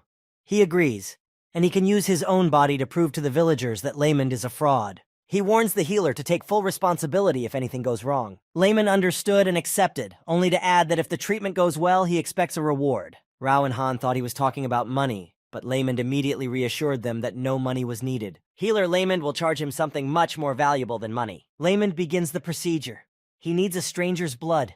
The servant Han asks to take his blood, as he will not allow some foul blood to puddle in his master's body. The healer agrees as he has already cross-tested and Han's blood is a match. Manager Rao asks how the blood will get into his body. He hopes he won't have to bite his neck like a vampire and suck the blood out, to which Han replies that he will gladly give him his neck. Rao jokes that he doesn't have that hobby of biting the necks of middle-aged men. Layman reassures them that they don't need to bite anyone and he's not going to inject Rao with whole blood. He needs to separate the platelets. Rao and Han look at the healer like he's crazy. It's an ancient method too. This method, whole blood transfusion, is rarely used because it has many side effects. That's why Layman uses a different method. He doesn't transfuse the whole blood, just the components. Only those components have to be separated. We don't have the same facilities on Lapentine as we do on Earth. Layman figures he can use magic to do it. He opens the blue screen and selects his support skills. He's gotten a lot of points for the previous quests. Now all he has to do is buy wind magic. The healer begins the process.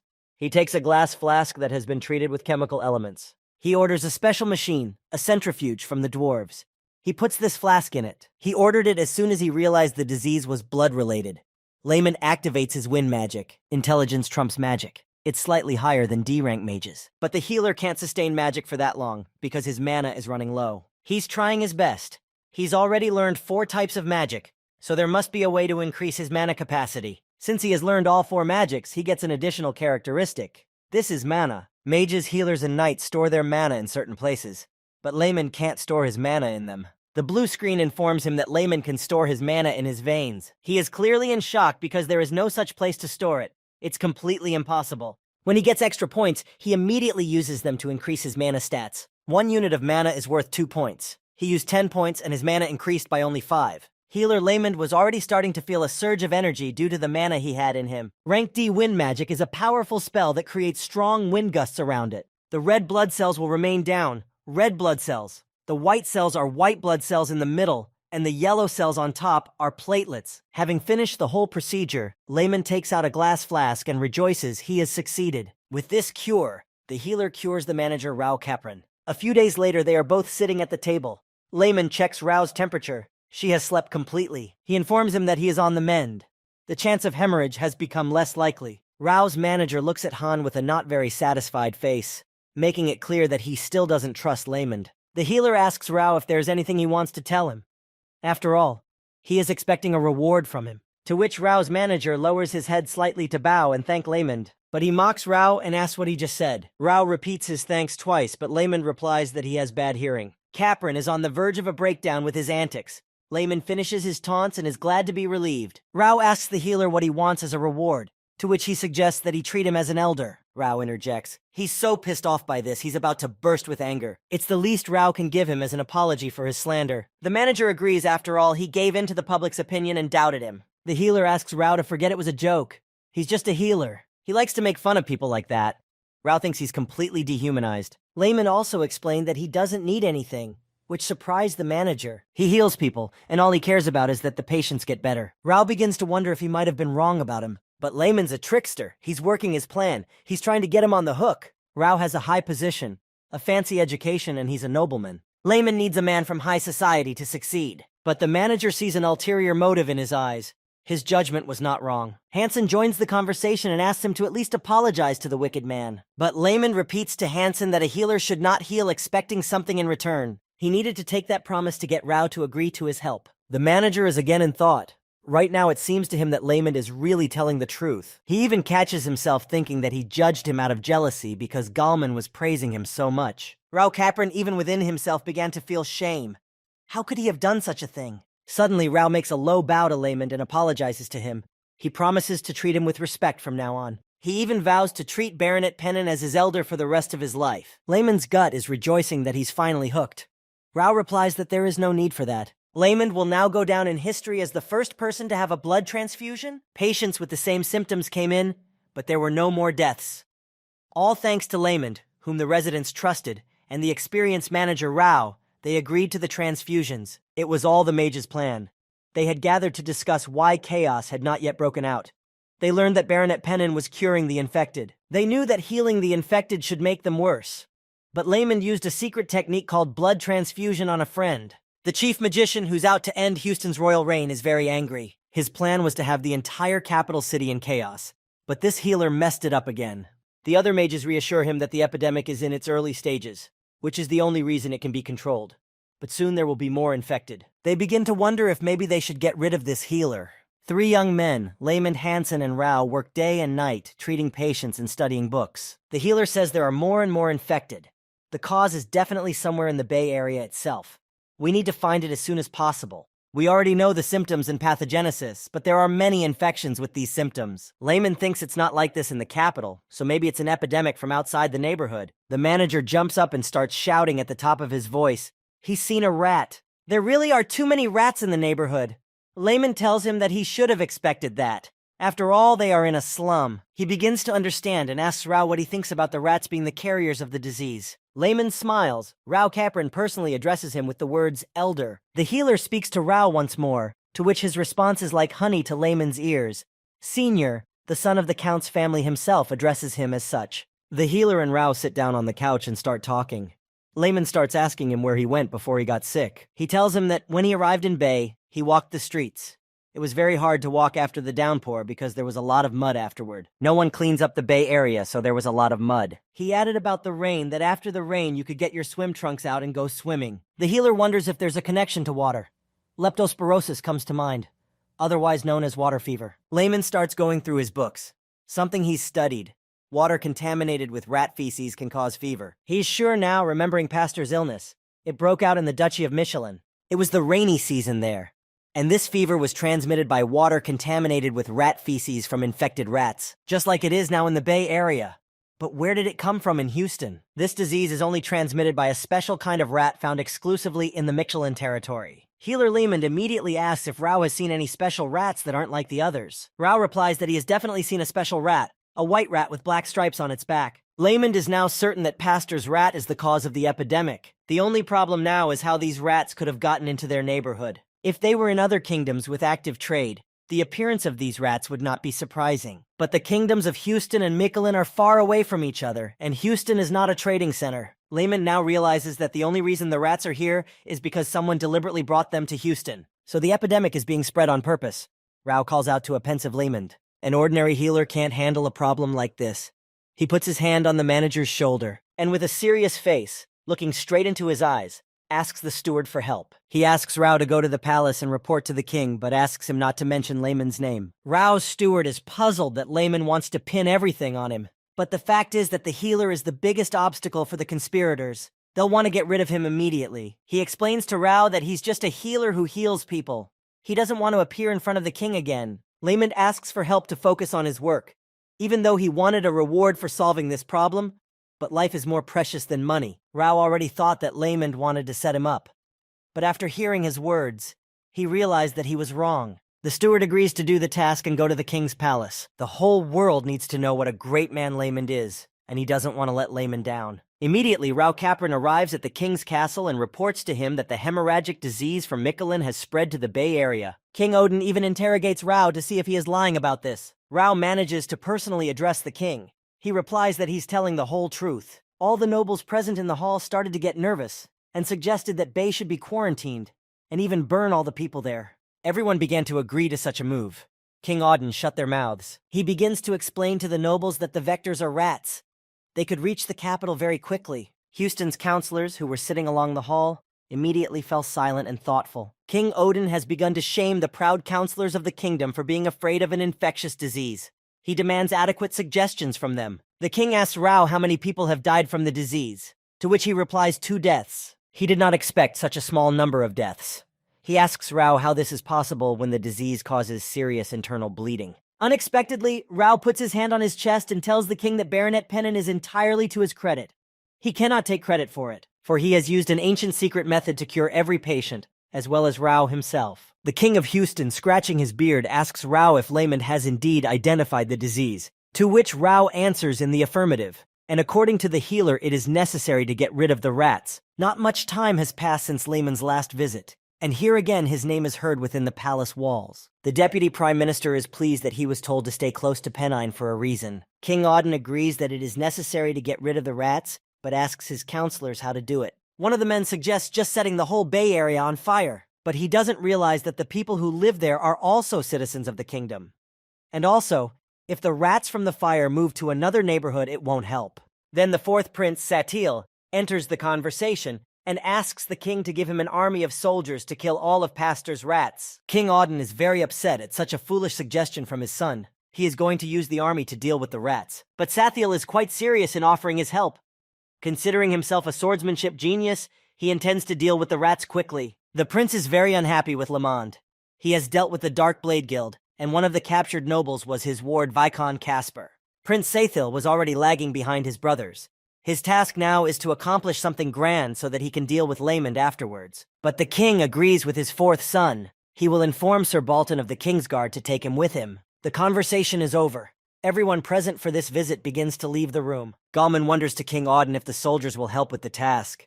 But the king has no other choice. If nothing is done, the king thinks the rats will reach the capital. Meanwhile, an army of soldiers led by Prince Satil arrives in the Bay Area. On the roof of a building, Satil sits at ease under a red sun umbrella. He commands the soldiers to get to work. The knights don't like him.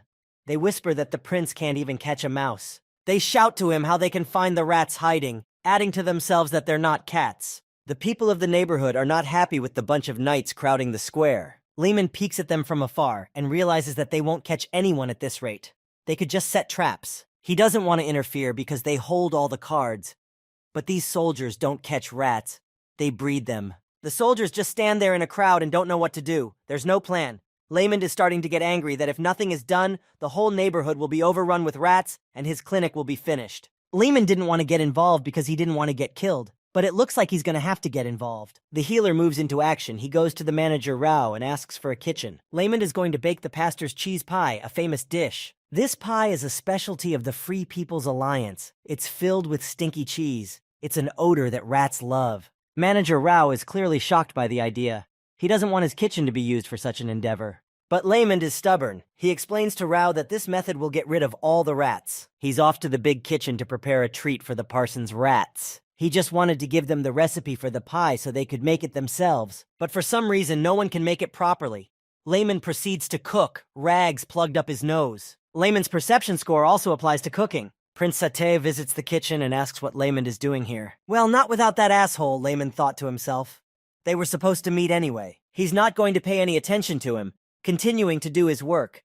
But he answered him that he was here to destroy the rats. Prince Satil is puzzled as to how he's going to destroy the parson's rats with a pie. He tries to sarcasm by saying that it's very similar to Laymond and the rats won't even eat his food. But all of a sudden, all the rats start running at the smell of the pie right under the young man's feet. At breakneck speed and in great numbers, they start running to that pie. Prince Satil is puzzled, for they have been looking for these rats, but they can't find them anywhere. The Ratsarians see the dead rats in the street and are delighted with this method used by Laymond. Laymond knows that such a foolish prince would not have succeeded.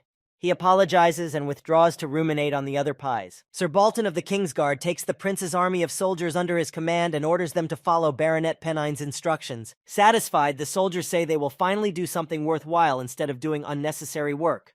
With that, Satil is wildly horrified and shocked. Sir Laymond has prepared a whole bag of poison for the parson's rats. The people of the Bay neighborhood again shout words of admiration and call him prince. An exasperated Prince Satay begins to shut their mouths, shouting that they have no right to call an illegitimate prince, and is ready to press charges of insulting the royal family. But the people of the neighborhood immediately agree with him and replace the word prince with sir and continue to praise him. Prince Sateli's hatred of Laymond grows at a furious rate. All he hears is people shouting, "Glory to Baronet Pennine." Satil doesn't understand why the hell King Auden gave him such a title. The fourth prince has no choice but to return to the royal palace. As he leaves, he hears the knights talking. They wish him a good journey, for he has made them chase rats like fools. If it were not for Pennine, they would still be doing nothing. The knights ask Laymond how else they can help him. On the dais, the mages are watching the scene. The mages are surprised that the royal guard is protecting Laymond, and if anything goes wrong, they will be in trouble.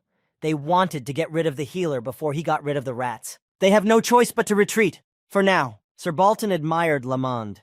He thought Satie's idea of catching rats with a sword was inefficient and ineffective. But Laymond's method was simple and effective. Laymond at this point asked Sir Bolton to hold the sword. Sir Bolton is shocked to see hidden Prince Laymond holding the sword. His posture is surprisingly stable even though he has never practiced fencing. His body seems quite sturdy. Laymond has never resorted to training, but if he was dressed up as a knight, One would think that he had engaged in training. Sir Baron dismissed these thoughts, thinking that he was probably just exaggerating. Meanwhile, a letter was brought to him. The letter appeared from the palace. Baronet Pennine is to be rewarded. Layman has no choice but to go to the palace again to receive the reward. He's very angry with Rao, having asked him not to tell anyone what he's done. Layman is not interested in any honor, unlike the steward. King Auden asks again what Baronet Pennine wants as a reward. Without a moment's thought, Layman informs him that he wants money as a reward. King Auden is very surprised, for money is a modest gift compared to the contribution made. Layman bows to him and says that the money will be enough for him. He is a healer and did what he had to do. He doesn't want to jeopardize himself over receiving the reward by giving people another thing to discuss. He just needs to pay off the loan because the debts are growing all the time. King Odin's advisors are surprised. They think that for a lowly bastard, he's just incredible, humble. They imply it's because he has royal blood in him. King Auden agrees to such a reward if that's what Layman wants. Galman is appalled by Layman. He thinks he deserves more reward for his work.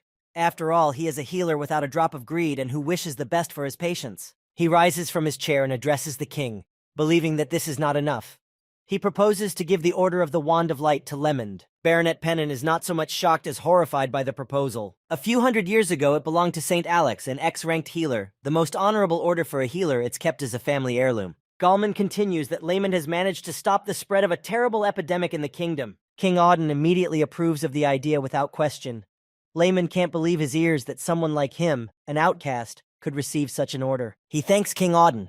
The king in turn gives him 10,000 pennies. Layman is overjoyed to have the money in his hands at last. But even this money won't be enough to pay off all his debts, but at least he'll be able to get some rest. He's already waiting for his quest reward. It won't be long before he's level 40. When King Odin dismissed all the counselors from the hall, he asked Layman to stay behind to discuss something with him. The king's gaze was somehow mysterious. Layman was already beginning to go through his thoughts about what the king might be talking to him about. When everyone left the room, only Odin, Layman, and Deputy Prime Minister Galman remained. The king began to ask Layman if he had any idea where the disease could have come from. How could the epidemic from Mikkelin have spread to them? He thinks there is something wrong here and would very much like to hear his thoughts. Layman realized that King Auden has thought about it too, and not just let it go. He wants to take it out on the king so he doesn't have to deal with it himself. He started to tell him that he too had come to the conclusion that something was amiss. Someone must have spread the epidemic on purpose. Galman starts a discussion as well. He asks the healer if it's possible that rats got into the horse-drawn carriage without anyone noticing, to which Layman voices a negative answer. After all, then the first thing the disease did was get into the shopping district. Galman whispers something to the king.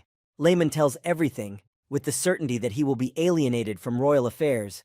After all, he is a simple healer. The king asks him an already overly royal question. Does Paynon have any idea who it could be? Layman is quite surprised at such a question.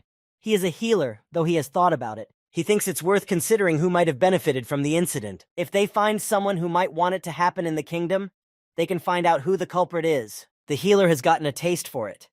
He also reasoned that the culprit was someone who was either too smart or too powerful. Because it's too hard to bring an infection from so far away in the Principality of Mikkelin without anyone noticing. King Auden is satisfied with Layman's opinion. He thanks him for his thoughts and lets him go. The hidden prince Layman bows to King Auden and is about to leave. But King Auden addresses him again, which makes Layman nervous. He once again expresses his gratitude to Layman for his work. He in turn raises his head to the king and looks at him with surprised emerald eyes. It is very rare for the king to thank someone in person. Layman says thank you in return. This is the first time he has heard such words from his father. At last, healer Layman leaves the hall and the royal palace itself. He walks slowly and reflects on his sentimentality. Perhaps because the same blood runs in them. Layman had never called him father before. Now the word comes up more and more often in his mind. He puts it all away. 500 pennies he intends to spend on beef. The quest is complete. Layman has stopped the epidemic and gets a bunch of extra points. And the best part is that his level goes up to 40th. He's no longer a rookie resident, but a senior resident. His skill mastery levels are all going up one by one. Meanwhile, the Prime Minister asks the king what he thinks of Layman's words, to which the king replies that they make sense. The Prime Minister is of the same opinion. Layman seems to have said it simply, but at the same time he is on point. He thinks that Layman's talents are not limited to healing. He's more intelligent than most administrative officials. King Auden interrupts Galman's musings and asks who he thinks is behind all this. It's obvious that it was the kingdom of Droton that would go to such lengths to get rid of Houston. They have been at war with them for several hundred years now. Droton has been aggressive towards Houston. There was an assassination attempt on the king recently. It makes sense that the same person would be behind it. King Odin is ordering a thorough investigation. There's no room for speculation. He's not happy about this. Meanwhile, at Maple Clinic, they're discussing Lemond. His exploits are being heard all over the place. Some say he took 5 years to get his license, but he did it and saved the kingdom. The chief healers and the director of the clinic are horrified that Lemond has been given the Rod of Light order because he uses heretical methods. Meanwhile, there is a meeting in the Lime District, which is near the Bay District. The healers don't want Lemond to get to them. In the center of the table sits a young and important girl, who asks since when do they discuss people behind their backs. Her name is Christine Rayburn. She is the second daughter of one of the 3 great ducal families of the Kingdom of Houston. She's one of Maple Clinic's strongest healers, with B-rank powers. She doesn't like the fact that they're going to wash her bones with Baronet Pennine, and hopes to end this meeting quickly because she has patients waiting for her. She says that because she can't stand those pathetic, money-grubbing healers, and she doesn't recognize Lemond's methods, believing they can't help patients and have thousands of side effects. The healers at Maple Clinic are starting to discuss Lemond. They think he's committed too many atrocities. They wonder how they can stop him when his medical techniques have been recognized by the king. Maple Clinic director Baron Canton, a C-rank healer, has a plan. He's going to revoke his healer's license. Since there is a mandatory class for all new healers coming up, they will help get Lemond disqualified. Baron Canton is not only a healer, but also a politician. Everyone who went against him has left the Lime District. Canton is the reason Maple Clinic was able to monopolize Lime. He believes if he doesn't get rid of Lemond, everyone will be in danger. This year's mandatory class is led by Baron, who will easily give the Hidden Prince an unsatisfactory grade. Maple's healers rejoice at such a brilliant idea. If this plan works, Lemond will never be able to treat patients again. Lemond has been an apprentice for 5 whole years, so he's worthless and will fail the test immediately, the Baron thinks. Lemond, meanwhile, is reminded of this very mandatory class. Manager Rao is always around. He asks what the class is about, to which Lemond replies that he must take it. He has no choice, he has to go, because this class is for healers below B rank. Hansen, a student from the street, bursts into the room. He yells at Lemond that he shouldn't go there. All out of breath, he tells him that he met some healers he knows from Maple Clinic. They're going to fail him in this class and take away his license. These acquaintances laughed, saying that Lemond was bound to get a bad grade. Manager Rao is pissed. He knows that Baron Canton is a mean man and it's best not to go there. But Lemond says he'll go there anyway, and nothing bad will happen. He laughs and asks the boys if he can get a failing grade. They are so unsure of him that they think he might fail, Lemond asks them. Lemond peeks into the status window and looks at his accomplishments. He's not a rookie resident anymore. When he became a senior ordinator, all of his skills and mastery increased a lot. Lemond has a new skill, prior experience. Although he has a long way to go as a doctor, but he believes that he will not yield to C and D rank healers. Since there will be no high-ranked healers in the class, he thinks he can handle it. The healer tells Rao and Hansen that he intends to achieve high grades. He also has a reason why he's going there. The young men don't know what their eldest is talking about. Lemond looks in the status window. Apparently, he has a quest to take a mandatory assignment and complete it with a perfect score. He is determined to be the best because a reward of 1,000 pennies will be given to the first-place healer. Apprentice Hansen and Manager Rao are very proud of Lemond for his wishes. Hansen asks Lemond if he's going to teach the healers a lesson for slandering him. Lemond hasn't even thought about it, though. Hansen thinks that Lemond wants to remove such healers for the good of the patients. Even Rao realizes that the healers are too stubborn and keep sticking to the old ways. He thinks that Lemond will finally show them all how pathetic they are. Rao sincerely admits to Lemond that when he saw him asking for money as a reward, he doubted him for a second, thinking that he only became a healer for money. He shakes Lemond's hand and says that he is ashamed that he mistook him for a self-serving man. Lemond truly deserves respect. Hansen adds that the man is the best in the world. Lemond's inner voice laughs, as he has other thoughts on the matter altogether. He asks not to worry about him and offers to have a meat dinner when he gets his reward. Hansen and Rao assure Lemond that he is obligated to take first place and they will hold their fists for him. X Day has arrived. The healers gather in the lobby of the Royal Alex Academy. Baron Canton greets everyone with his speech. After introducing himself, he says that he is in charge of the class this year. Lemond realizes that this event is more social than educational. The Baron continues his speech. He says that he sees many outstanding healers before him. However, it goes on to say that among them is one who is completely mediocre. The new healers start laughing. They are sure it's about Lemond and his medical techniques. The same healer who believed in Lemond's techniques at the Bellin Clinic is also present in the class. Baron continues, saying that there is a rat among them that doesn't belong here. He looks directly at Baronet Pennine. Such terrible speech in front of everyone is insulting to Lemond and Hansen. It's too ugly and mean. The Baron starts laughing loudly, and his laughter is picked up by many others. But Lemond activates a heart of steel. To him, this is just childish, as he has experienced far worse for 23 years. Lehman turns to the Baron in front of everyone and tells him that he was just dreaming and that he, as a healer with a generous heart, will understand. The healer implies that the Baron has early dementia since he's hallucinating about rats and offers to treat him. Boren's very angry. Lehman and Hansen stand around pleased with themselves. The hidden prince was able to fight back verbally. The Baron's cheekbones shake even more with hatred for healer Lehman. He calms down for a while and invites everyone to take their seats. They have prepared snacks so the healers can socialize amongst themselves. Lehman and Hansen stand alone by themselves. They weren't given seats on purpose. That young healer from the Bellin Clinic suggests that they sit together as there are empty seats. Suddenly, another healer grabs Lyndon by the shoulders and says that only real healers can sit here. He explains that healers with real healing powers sit here, not rats with their heretical techniques. Hansen is puzzled as to how they can talk about Sir Lehman like that. Healer Lehman approaches these ignorant healers. He says quite calmly that real healers should show respect for him. Lehman shows them the Order of St. Alex in their faces. They should keep their mouths shut and not be childish. Lyndon is clearly afraid of his healer peers. He agrees with Lehman about respect before the order and congratulates him on receiving it. Hansen summarizes that some rats cannot receive such an order and dare to insult a great healer. The Baron, who has been watching, has no intention of letting them behave so arrogantly. He begins the first test for the healers, but he makes a correction about the new rule.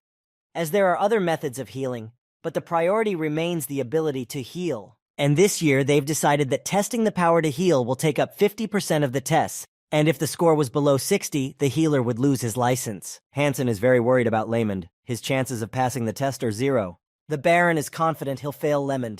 After all, his healing power is F rank. Hansen turns to Lehman, saying that such rules are specifically made to fail him. Healer Lehman thought about what was going on, and decides to ask the Baron a question. He asks about the extra points for healers who have increased their rank. Apprentice Hansen whispers to Sir Lehman what he is asking the Baron. Meanwhile, the Baron laughed and thought to himself what a stupid question he was asking.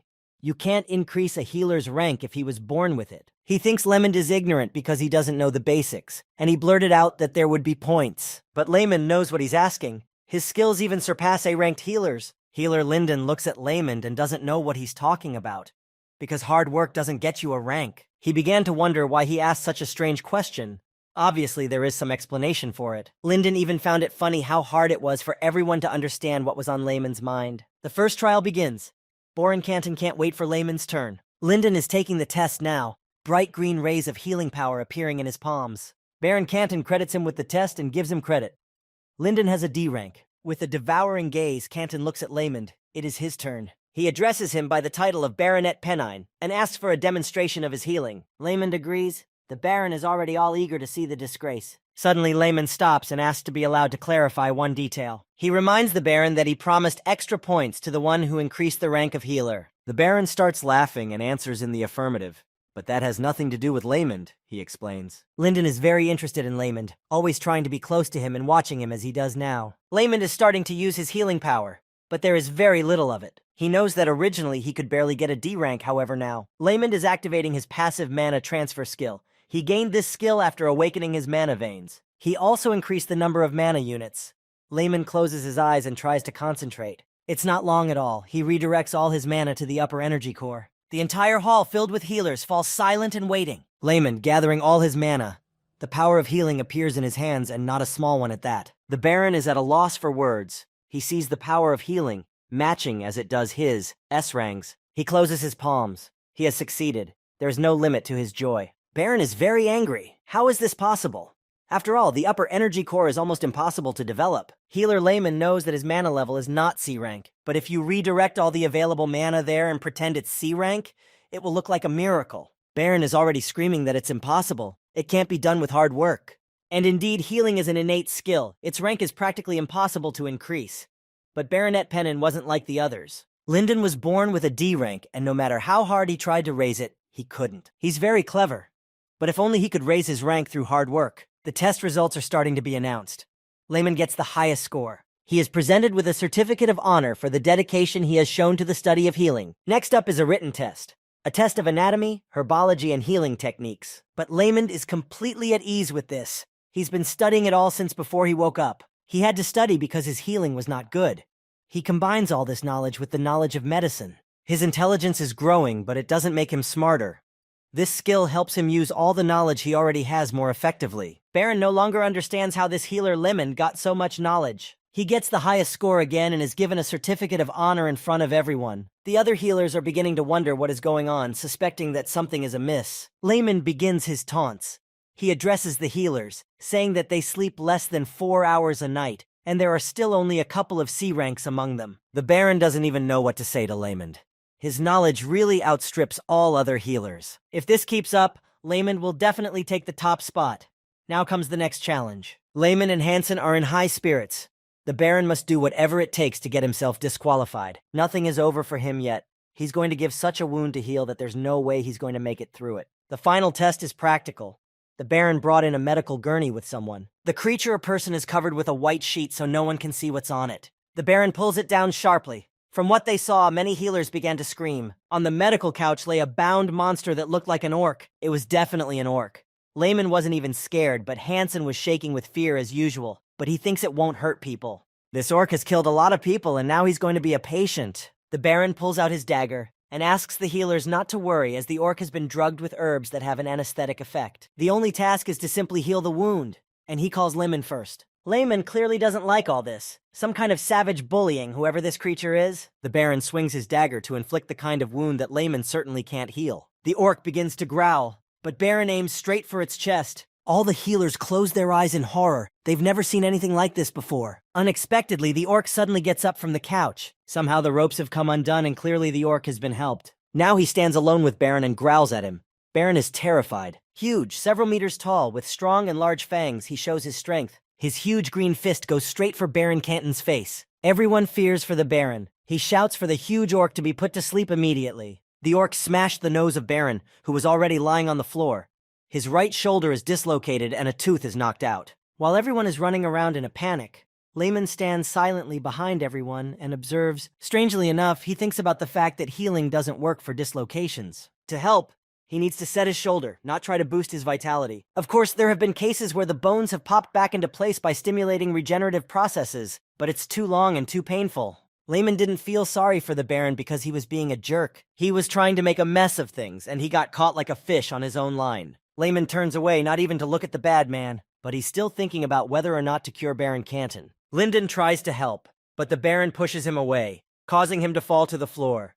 He tells him to stay out of it because he's D-ranked. Linden is upset because his rank makes everyone look down on him. Like Lemon, Linden has no desire to help him, but Lemon doesn't have the right to choose who he treats. It's a doctor's ethics. He's asking permission to help. He knows he can do it, but will he be allowed near Baron Canton? Without a front tooth, the Baron shouts at him that he won't accept his heretical treatments, the safety of which is unproven. Lemon basically knew this would be the reaction. But if you turn your back on a patient just because he's stupid, how can you be a healer? Healer Lemon thinks for a moment, but so reluctantly he decides to proceed. Taking a deep breath, he decides to convince Baron of his cure. An exasperated Baron looks at Lemon.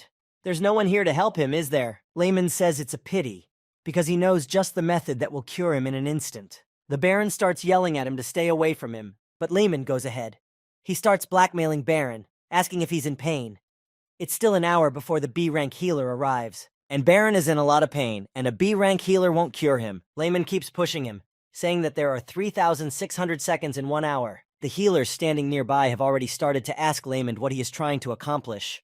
After all, the excitement is making Baron feel even worse. If only he could get treatment right now, he wouldn't have to endure so much pain for so long. The healer who was with the Baron says that Lemon made him faint. That's what Lemon wanted.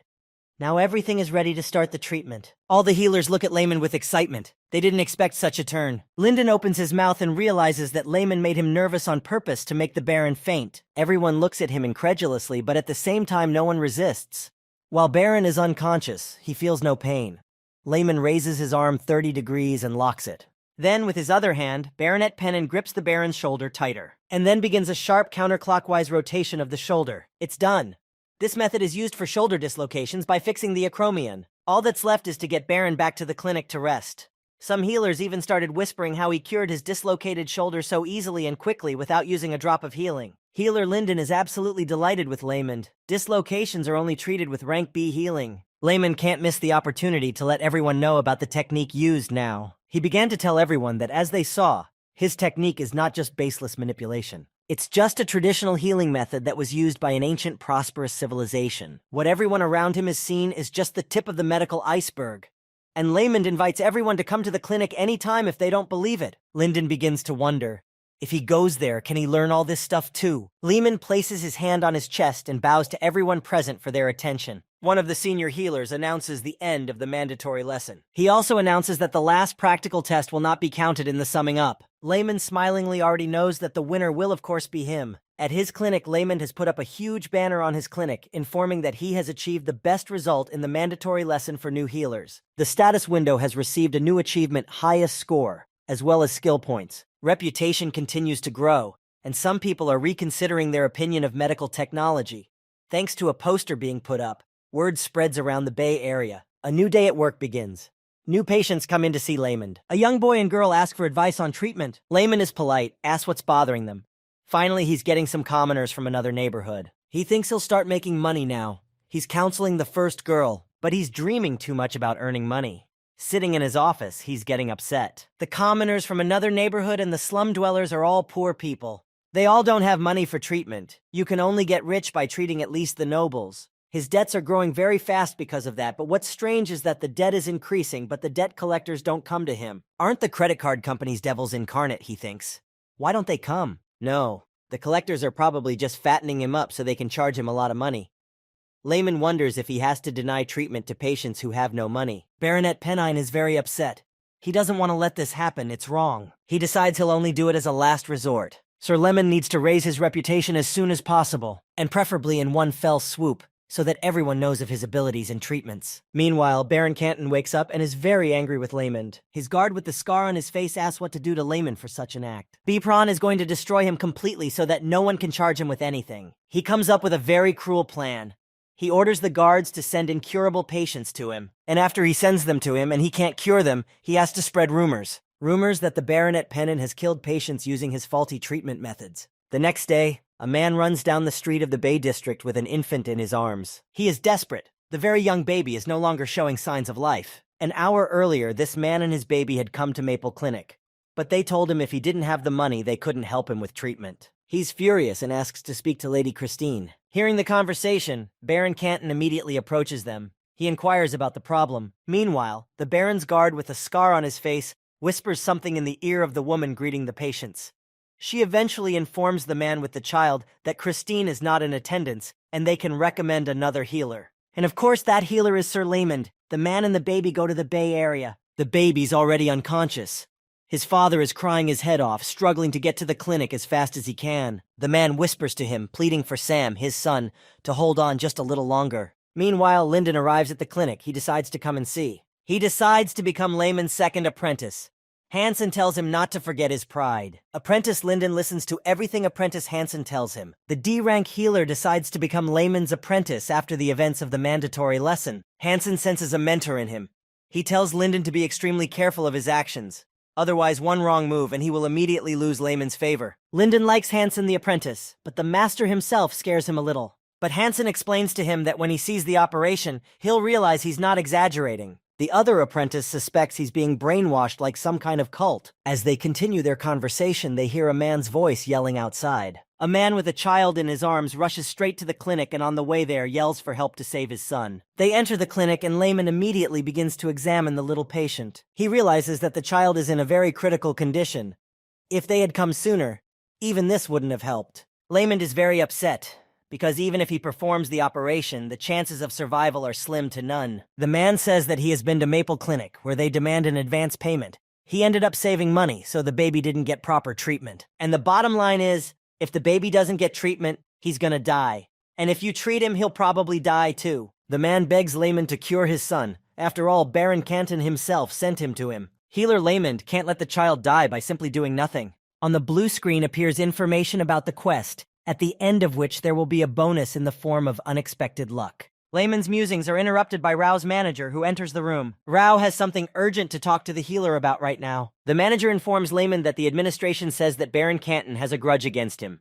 If something happens, he will not be left out. Healer Layman thinks about what's going on. The Baron won't just leave him alone. He realizes there's a reason Canton recommended his clinic to this man and child. If anything goes wrong, the only outcome is the child's death. and word will spread quickly in their small neighborhood. It would be a critical end for the Baronet Pennine Clinic. The clinic would no longer be able to exist. It's a huge risk for Layman to treat the baby. There's little chance of survival. The pupils overhear the conversation. Sir Layman looks at this desperate and weeping man. He briefly tells him that he will try to help and cure his son. Lyndon flies into the room and tries to tell him that Baron Canton is a very mean man. Hansen stops him by putting a hand on his shoulder.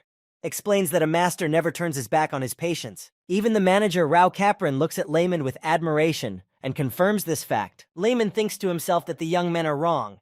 He just wants to be famous if he cures the patient. Layman immediately begins the operation. Hansen and Lyndon are present. A second apprentice observes. When the master began to pulp the child's abdomen, he saw a problem. The young patient had intussusception of the intestine, which does not please the doctor at all. This condition is very common in childhood, as a result of which intestinal obstruction develops. Nowadays, this is not a problem, but unfortunately, the patient came too late. Part of the intestine begins to rot. Layman concludes that the child is in septic shock, and if necrosis has set in, it's likely that Layman can't help him. He needs to open the baby's abdomen to see the full extent of the disease. Lyndon turns away from what he's seeing, just like Hansen did when he first came to the master. Layman is reassured that the worst is over, since luckily necrosis has not yet set in. The method of treating intussusception is not complicated at all, although it doesn't seem that way in reality. All you have to do is release the pinched intestine, but it's very swollen. The slightest careless action could cause it to rupture. Lehman clenches his fist and takes a deep breath. He can handle it and will be very careful. Calming down, he reminds himself that he is now a senior resident, activates the surgeon's dexterous hands. Healer Lehman's heart begins to beat harder. Deep down, he is very worried. There's no way he can make a mistake. He activates the heart of steel. The most difficult part of the operation is the process of putting the small intestine back in its place, which is blocking the large intestine. It's going very well. Lehman is already very experienced in this operation. The second student watched with his mouth open. It would take a dozen healing powers to heal him, and the master handled this problem so easily. Lyndon marveled. Lyndon's apprentice asks Layman if it's over, but the man replies that it's not yet. Now another problem arises. Layman wonders if he should resect his bowel. He's managed to free the pinched one, but what if the intestine is rotting from the inside? Layman ponders. The solution is to remove part of it before the necrosis spreads further. But Layman doesn't know if there is a rotting process or not. Because if there isn't, Layman could just cut out part of the intestine, and there's no way of checking that. Sir Layman is at a loss whether to cut or not, to take that risk or not. What he should do. Hansen and Lyndon watch in silence, waiting for a decision. Healer Layman's facial expression suddenly changes dramatically. He has thought of something. He sets up store in the status window and is about to purchase some skill. Some time ago, he saw one skill that could help him in this decision. Finally, he finds it. It's the Falcon Eye skill. Now he will be able to examine the smallest and narrowest places in detail. This skill is worth as much as 150 points. That's because it's a high-rank skill. Layman hopes that it will help him. Layman activates his Falcon Eye. His right pupil begins to glow with a blue light. He now perceives everything around him very acutely, seeing more than just magnified details. Layman's mana runs out very quickly. The effect of the Falcon Eye skill has stopped, but he was able to see small traces of cell death beginning to occur. Apprentice Hansen asks the master what to do next. He replies that the operation is still in progress. Healer Layman asks Apprentice Hansen to hand the scalpel to him, which he does. Now that Layman is convinced of the necrosis, he has to remove it. Failure to do so will result in blood poisoning, which will be fatal. If Layman had sutured the baby's abdomen right away, it would never have looked good to the parents. Lyndon stood frozen in place the whole time Layman and Hansen were performing the operation and couldn't believe his eyes. It seemed like a miracle to him, but he still wanted to learn this medical technique someday. He was fascinated as Layman first cut and then sewed up the man's insides. This concludes the operation to save the little patient. Layman places the scalpel on the table. He exhales with relief, tired from the strain, but so pleased with himself. He announces to everyone that the operation is over. The quest is deemed complete. Meanwhile, Baron Canton is sitting in his maple clinic talking to a guard. He asks the subordinate he ordered to send the man with the baby if he has done everything. He gets an affirmative answer from him. Now in the eyes of everyone in the Bay Area and beyond, Layman will be the charlatan who killed the baby. The Baron has already written a newspaper article about what Layman has done with his heretical cures. They're waiting for news from Bay. The messenger who was supposed to deliver the news from Layman's clinic runs headlong into Baron's office. He bursts into the office. Baron Canton is waiting anxiously for the show to start. The messenger, trying to catch his breath, holds out a telegram to the Baron. Still trying to utter something, he exhales and informs Canton that the baby has survived. The shock in Baron's eyes and his subordinates can be seen on their faces. Canton lightning fast snatches the paper the messenger brought him from the messenger. The guard with a scar on his face asks the messenger boy once more if he is sure. But the messenger asks to look at the paper himself. The Baron begins to read. The headline of the paper describes how Baronet Pennon saved a child hanging by a thread of death by using medical technology. He begins to shout and orders the messenger to stop the circulation of the newspaper, believing it to be a rumor. But the messenger explains that he tried, but it didn't work at all. And it didn't work because the little patient's father is a bard. He brings news and events to the Lime neighborhood through his songs. The little patient's father is a very famous bard in the neighborhood. He stands in the square in the most crowded place and looks sadly at his lyre. He comes to the layman clinic and sits on one knee, holding out a bag of pennies. In tears, he thanks the healer and apologizes for the delay. But for some reason, healer Layman is not happy about the money. He looks at the man with very sad eyes. He didn't even think the man would pay for the treatment. He asks the man where he got such a large sum of money from. He tells Layman that he is a bard and this morning he sold his lyre, the only thing of value he had. Layman remembers the face and laughter of his little recovered patient. The healer tells him he won't take that money. The man is at a loss for words. The young man thought before these words that if he took this money, the man's family might starve to death. A child who has undergone such a complicated operation must eat well. But Layman asks to borrow the request.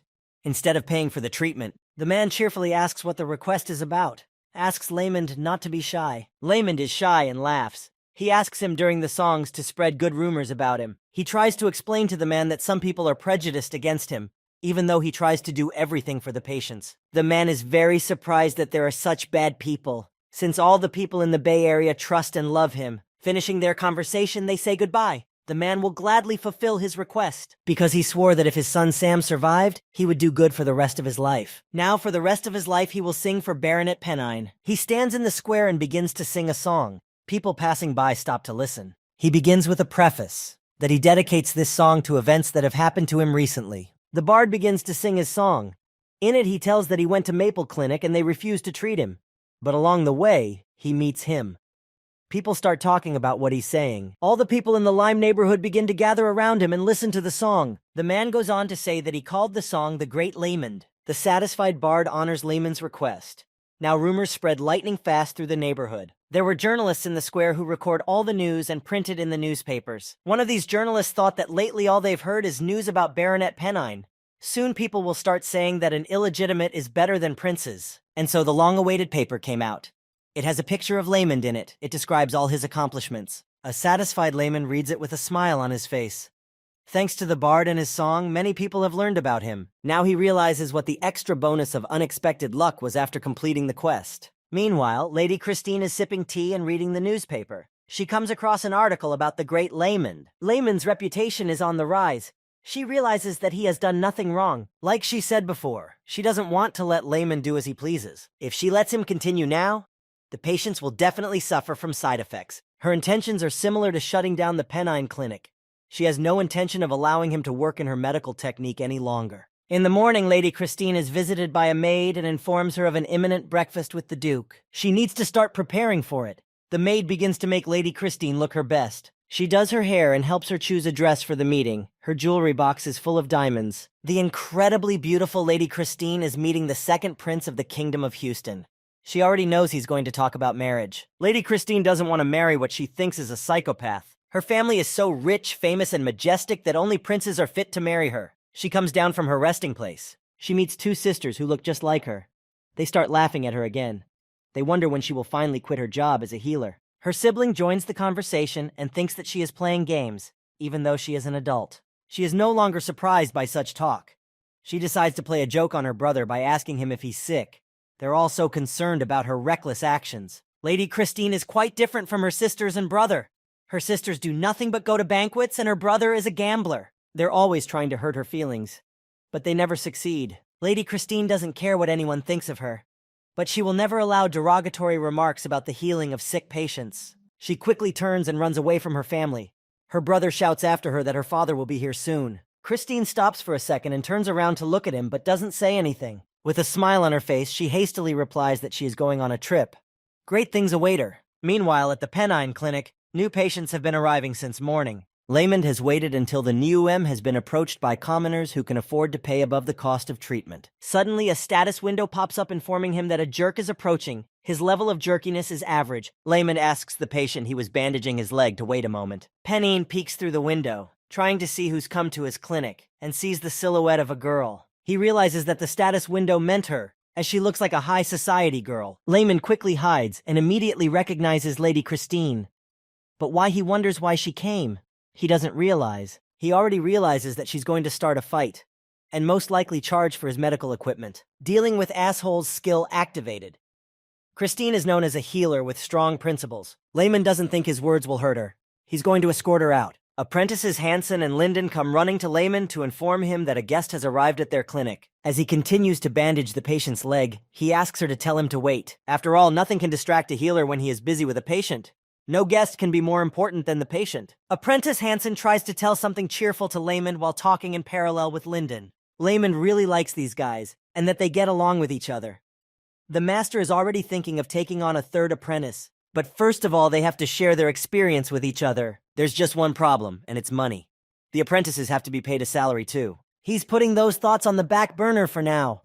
Right now he needs to get rid of Lady Christine as soon as possible. Lamond hopes she'll leave, but she persists in sitting and waiting for him. Apprentice Hansen is so struck by her beauty that he stares right in front of her. He stares at her without moving for several seconds. Realizing what he was doing, he came to his senses. Thought he was embarrassing the older man. Hansen moved closer to her and began to talk to her. He apologized in advance. He informed her that the master would have to wait, as he was fully focused on his patients. Lady Christine was surprised that he called him master. When she asked if he was Lamond's apprentice, he answered in the affirmative and was ashamed. He explained his words to her because he can't compare to Lamond in any way. And in this, Christine is similar to the master, because she gives herself completely to the patients. Christine sits silently pondering the fact that the students and patients speak so flatteringly of Lamond. But it doesn't do him any justice, as she considers his technique to be evil. They continue to talk about Baronet Penine, and he's peeping at them at this moment. He was hoping she'd leave without waiting for him, but it looks like he's going to have to go out to her after all. And the quest comes up again. His task is to convince her otherwise and get her to submit to him. All skills activated. Lamond hopes she came as a healer and not as the Duke's daughter. With a serious face, he approaches her and greets her, introducing himself as Baronet Penine. Lady Christine, without even greeting him or introducing herself, gets straight to the point and informs him that she is concerned about his medical technology. She claims without any evidence that his equipment is harming patients. Lamond immediately asks her if she's ever seen it in action. They have an instant conversation, but the misunderstanding is still very huge. Without trying to explain anything about her beliefs, she asks to give Lamond 3 days to see the technique in action. Surprisingly, Lamond refuses her wish, explaining that he has enough on his plate as it is. He doesn't really want her around, and she's also Karen's unofficial fiancée. Lady Christine tries to object, but Lamond interrupts her. He says he's only going to let her see him treat patients who can't be healed once. But something goes wrong. Lady Christine starts to breathe heavily as if it's bad luck. She's even a little angry that her illness is manifesting itself right now, this very minute. The lady clutches her head and squirms a little with malaise on her face. Lamond sees this, but Christine apologizes, explaining that she's just overworked and wants to sit down. Baronet Penine immediately wonders what is wrong with her. She immediately tells him that she has an illness of rapid pulse and will feel better if she rests a bit. Healer Lamond thinks about her illness. Rapid pulse is serious. If it happens to her frequently, she probably has one of two diseases, either atrial fibrillation or paroxysmal supraventricular tachycardia. Lamond says he's confident he'll cure her. Even though she came to him with a complaint, patients come first. Lady Christine is being very polite. She thanks him for his care, but unfortunately there is no cure for this disease. He takes her hand and tells her that there is no cure, but his technique can cure it. Trying to feel for a pulse on her arm, he startles the lady. She asks what he's doing. Lamond counts her pulse, which came to 180 beats per minute. From this data, he concludes that she has paroxysmal supraventricular tachycardia. The next thing Lamond asks her to do is to throw her head back. Christine is clearly shocked by this examination. She has no idea what he's trying to do to her. Lamond is very careful and polite. He touches his hands to her neck, apologizing in advance. Lady Christine has funny thoughts in her head, like he wants to strangle her. But she's not really laughing at all. She thought he wouldn't kill because of what she'd said about medical technology. When Lamond continued, Lady Christine couldn't stand it. She pushed him away and shouted at him not to touch her. At Lady Christine's shout, apprentices Hansen and Linden ran out fearfully. Healer Layman asks Lady if what he did made her feel better. Christine is all freaked out, doesn't know what he's talking about. But Layman is referring to her heart. He asks if it has calmed down. She puts her hand on her heart and realizes that it has indeed calmed down. He immediately begins to explain his actions to her, saying that he pressed on the carotid artery and stimulated the vagus nerve. With a satisfied and sweet face, with his hand on his chest, he demonstrated his secret and ancient medical technique. Lady Christine opened her mouth in surprise. She didn't know what to say. Saying nothing in response, she turns around and heads for the exit. But Healer Layman stops her, saying she's forgotten something. He asks her to pay as much as 500 pennies for the treatment. She stopped and folded her arms in displeasure. Layman even thought he had asked too much. She's all pensive about how he cured a disease that can't be cured by healing. She's eager to observe the technique, but she's already been turned down. She comes up with a plan. Since she has been denied observation, then she asks Layman to become his third temporary apprentice. Layman interjects. He can't believe his ears that such a high society girl is asking for such a thing. She quite with a serious face stares at him. A status point appears. It asks if Layman is ready to take her on as his apprentice. Layman doesn't know what to do. Not only is she a lady, but she's also a B-rank healer. Strangely enough, Layman turns her down. Standing nearby, Hans is shocked at his master's decision, and she proves to be too persistent. She tries to change Layman's mind, as he has recently placed an advertisement for an apprentice. Layman is holding out. He tells Lady Christine that she was concerned about his technique and he showed it in action.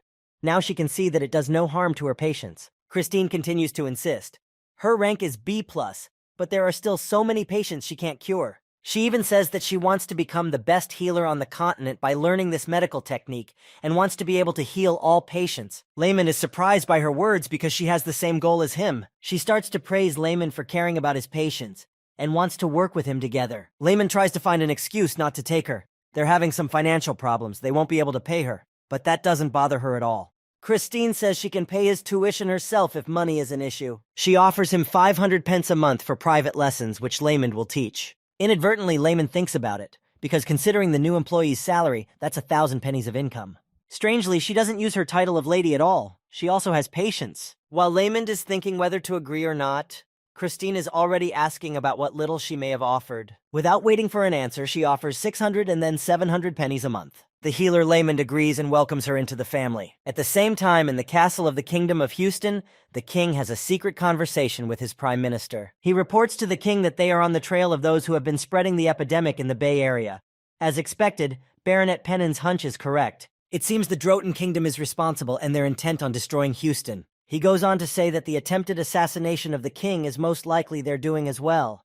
And if it wasn't for Layman, there's no telling how it would have ended. King Auden asks Galman to keep it a secret for now, as there is not enough evidence. He also tells Galman that if they do nothing in response, Droton will continue to act, and then there will be more evidence to nail the great Duke Barad. Duke Barad is the man pulling the strings of the young King Droton. Galman asks King Auden if they should reward Layman additionally, but the king replies in the negative. Because the situation is not yet resolved, it is too early. However, the king offers to give Layman an unofficial reward. He suggests that Galman visit the Pennine Clinic as soon as possible. The Prime Minister is pleased with King Auden.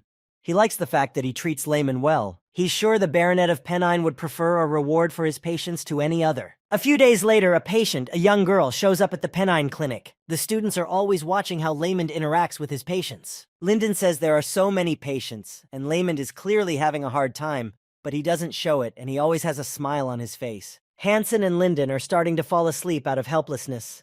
Linden is muttering to himself about when he will reach master level. To which Hansen replies that Layman is of a completely different mold. Lady Christine watches Layman closely. She wonders wildly how one can be so happy when treating patients. She's been at the Pennine Clinic for a few days now, and concludes that medical technology has enormous potential. It's like a competition for her. She doesn't want to lose to Layman. Rao's manager shows up at the clinic. He's also watching Layman, and he thinks he's happy to be making money. But Layman is not only happy about the money, but also about the experience. He even begins to praise himself and take pride in himself. His intelligence, perception, and stamina increase. He has the title of a vile bastard, but he can be rid of it too, thanks to his great fame. It will happen someday, Layman thinks. The next promotion is at level 70. The status window informs Layman that he will change class at the next level. Most likely from resident to specialist. Everyone watches Layman as he rejoices. They don't see the status window and can't understand why he's always so cheerful. He offers his students beef again today. They're surprised, they just ate it yesterday. But Hansen explains that according to the master, beef boosts the immune system. Everyone agrees. Lyndon and Lady Christine go to get the beef. Suddenly, it's a surprise when the status window shows information about a quest. And it's an unusual quest. It's triggered by a dangerous situation at the clinic. Layman doesn't understand what's wrong because just now everything was fine. The description sounds that in the clinic appeared a patient with bad intentions and the task of Layman to help him and protect his clinic. As usual, the Pennine Clinic has a lot of patients arriving. Men, women, and children. He's watching them all because one of these patients is up to no good. It's all the work of Baron Canton, of course. He sits in his fancy chair and asks his subordinate guard if his planted patient has made it to the Pennine Clinic. The latter replies that there is no need to rush him. He is already there. After all, the better prepared the actor is, the better he will play his part in the case. This honored one is quite famous in such circles. His skill is a talent that no one can match. This young man's fraudulent skills border on art. A few days before, the con man came to the Baron. He explained to him the task after the treatment. He must drink the poison so that everyone will know about the side effect. But the con man was very excited. He'd never done anything like this before. But Baron Canton reassured him that the poison was almost harmless. And if anything went wrong, he'd be cured at Maple Clinic. But the Baron's plan was something else entirely. A subordinate asks the Baron if he really intended to neutralize the poison in the crook's system, but he wasn't going to cure the crook after he took the poison. He was supposed to die. For a more believable and dramatic outcome, that's a necessity. The guard liked that outcome very much. This way they can even get rid of the evidence. They're confident in their plan. Joyful, they open a bottle of champagne. The Baron pours a glass for his subordinate as well. They plan to sit and wait for good news. Raising their glasses up and clinking glasses, they toast to the collapse of Laymond. It's been almost a full day now. The Baron is still waiting for good news. His guard is already asleep on the table from intoxication, but the Baron continues to drink. There's not much left. The death of the rogue he sent to the Pennine Clinic is about to be announced. Finally, there is a knock on his room. He eagerly asks who it is and allows them to enter. Suddenly, two young knights of law and order appear on the doorstep. They ask who Baron Canton is. The Baron is all nervous about having these kinds of people in his home. In a shaky voice, he tells the guardsmen that they probably have the wrong address. But two knights stand in front of him and tell him that he is under arrest for conspiracy and attempted murder. Baron Canton tries his best to resist such absurdity. However, whether it's absurd or not, they'll soon find out. A voice came from the back of the room. It was Healer Laymond. They'll find out soon enough. When the Baron saw him, he turned red with anger. The knights seized him like a criminal, putting his hands behind his back. One of the knights said that Baronet Pennon is a witness in the case. Healer Laymond knows he's trying to frame him. Then Baron Canton is shocked to see the very rogue he wanted to kill for his own good. This young man says that the Baron hired him for this dirty business and explained in detail what he had to do. That night at the Pennine Clinic, Laymond stood there all upset. His face was gone. Closing his eyes, he tells himself that this could have gotten him into a lot of trouble. After all, he would never have thought of that young man, decently dressed, that he could do such a thing. When he arrived at the clinic, Laymond began his examination. He asked him to lift up, but then things didn't go according to the plan Baron Canton had devised. Laymond asked the girl who is kneeling next to the crook who is lying unconscious on the floor. The young man is clutching at his chest. Next to him is a bottle containing the very same poison. Healer Laymond is quite sure that he prescribed antipyretics for him, and the young man has not complained of breathing problems. He notices an empty glass bottle lying on the floor next to him. He'd drunk the poison. Laymond immediately began resuscitating the young man who had poisoned himself. In doing so, he found out who this man with bad intentions was. He was able to neutralize the poison thanks to his good knowledge of herbology. The young man wakes up in bed. Afterwards, the crook told Laymond everything about what had happened. He was almost framed. The young man throws himself on his knees to Laymond and says that if he had known the poison was so strong, he would never have taken it. Now he wants revenge on Baron Canton for the harm he has done and for nearly taking his life. Healer Laymond really likes this idea of revenge. He thinks that by doing so he can finally get rid of the obsessive Baron. The young man felt betrayed and wanted to tell the defenders everything. In the Baron's room where he was arrested, he told them that the Baron had made him drink his poison. But the brazen Baron Canton immediately starts denying everything. He believes he had nothing to do with the case. Already on his knees, Baron asks to sort everything out because arguments and statements of this nature are not justified at all. But the evidence is there. They have information that the Baron ordered a subordinate to buy poison on the black market. Baron Canton is puzzled as to how they know this, to which the knights reply that they have an informant. That informant was Laymond. Bay has a guild with connections in the underworld. Since the locals respect Laymond, they're always willing to help him. Baron Canton starts to break free of the handcuffs. He's furious. He realizes that there is no way he can get out of this situation. Finally, Healer Lehman tells him that he should have just lived by honor, and he hopes that when the Baron is in prison, he will repent for all his bad deeds, because he's done a lot of bad things. A lot of people have shed blood and tears because of him. Then came the state trial of Baron Canton. All his dirty deeds came out one by one. The Baron sits alone in his cold cell. He's been given the maximum possible sentence of life imprisonment. Even his subordinate Pierre has laid out all the dirty deeds he did on the Baron's orders. He had an idea to reduce his sentence as much as possible.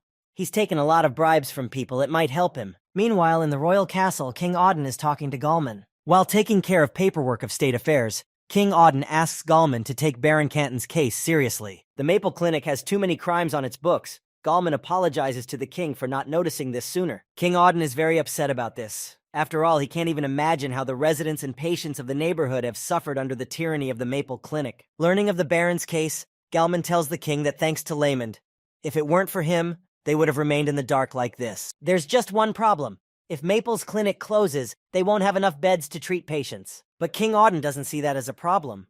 He tells Gallman that there will be new clinics, and they can pick one of the clinics and help develop it. The Prime Minister doesn't understand him. He interjects whether the king is talking about royal support or not, but the king answers in the negative because there is no such possibility. There is a war on the nose. However, he does mean to issue a tableau of quality assurance. The Prime Minister is very surprised. After all, if one receives such a plaque on behalf of the royal family, one is immediately lifted off one's knees. Gallman asks which clinic he is referring to which the king replies that he wants to give such an opportunity to one that really works for the benefit of the patients. King Auden rises from his chair and addresses his prime minister. He throws on his royal robe and asks Gallman to prepare everything necessary for the secret trip.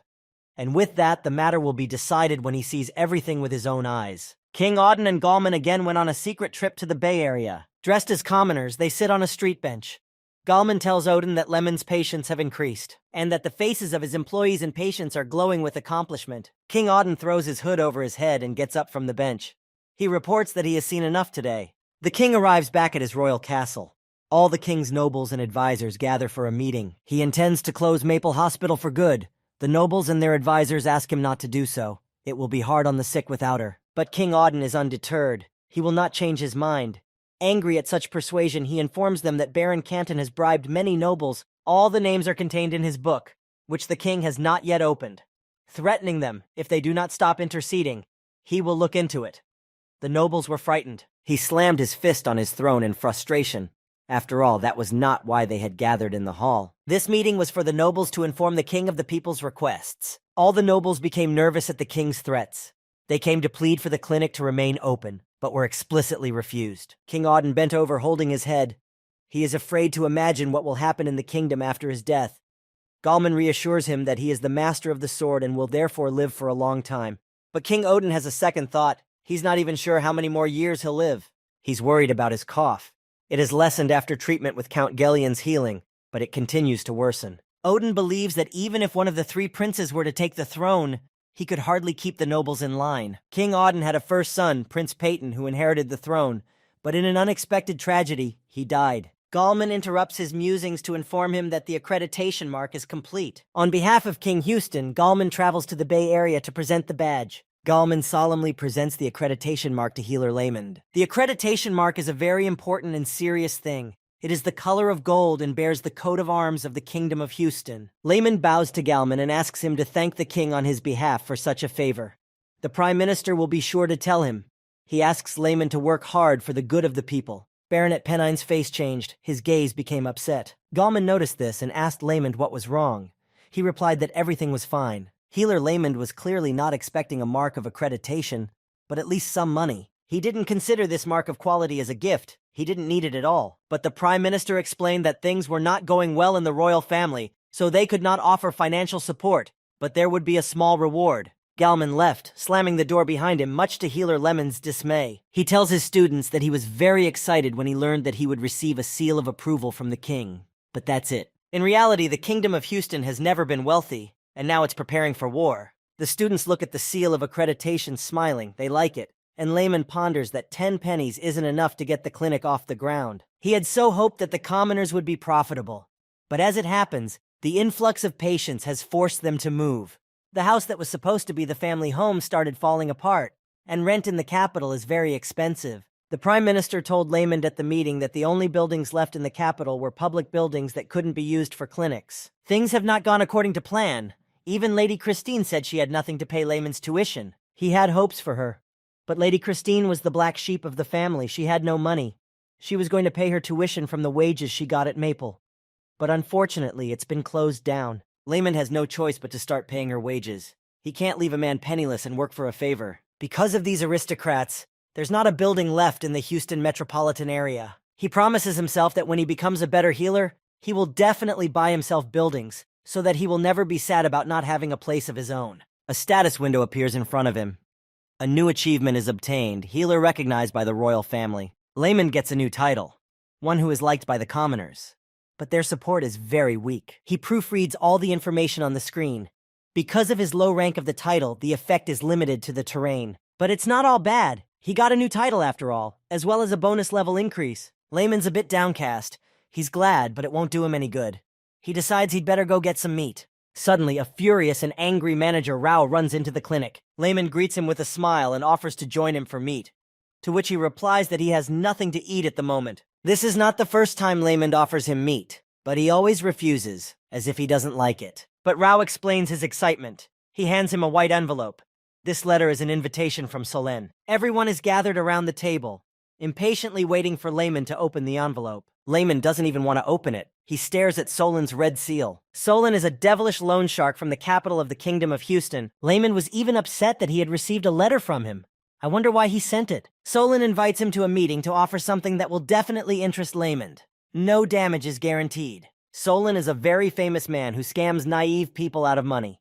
Christine says he's the worst person you could find. She also goes on to say that this man is the reason why her family has suffered. She went on to say that her heir brother fell for his tricks and lost a lot of money to this Solen in gambling games. Lady Christine also advises to get rid of this invitation as soon as possible and forget it. Manager Rao agrees with her and tries to take back the invitation, but healer Layman stops him. Rao tries to stop him as Solen is clearly up to no good. But healer Lehman thinks that nothing will happen if he just listens to him.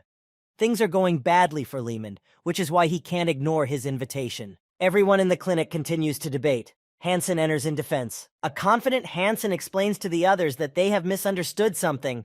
Layman won't go to the meeting with Solen because of the money. Layman didn't say anything to these words, just smiled back.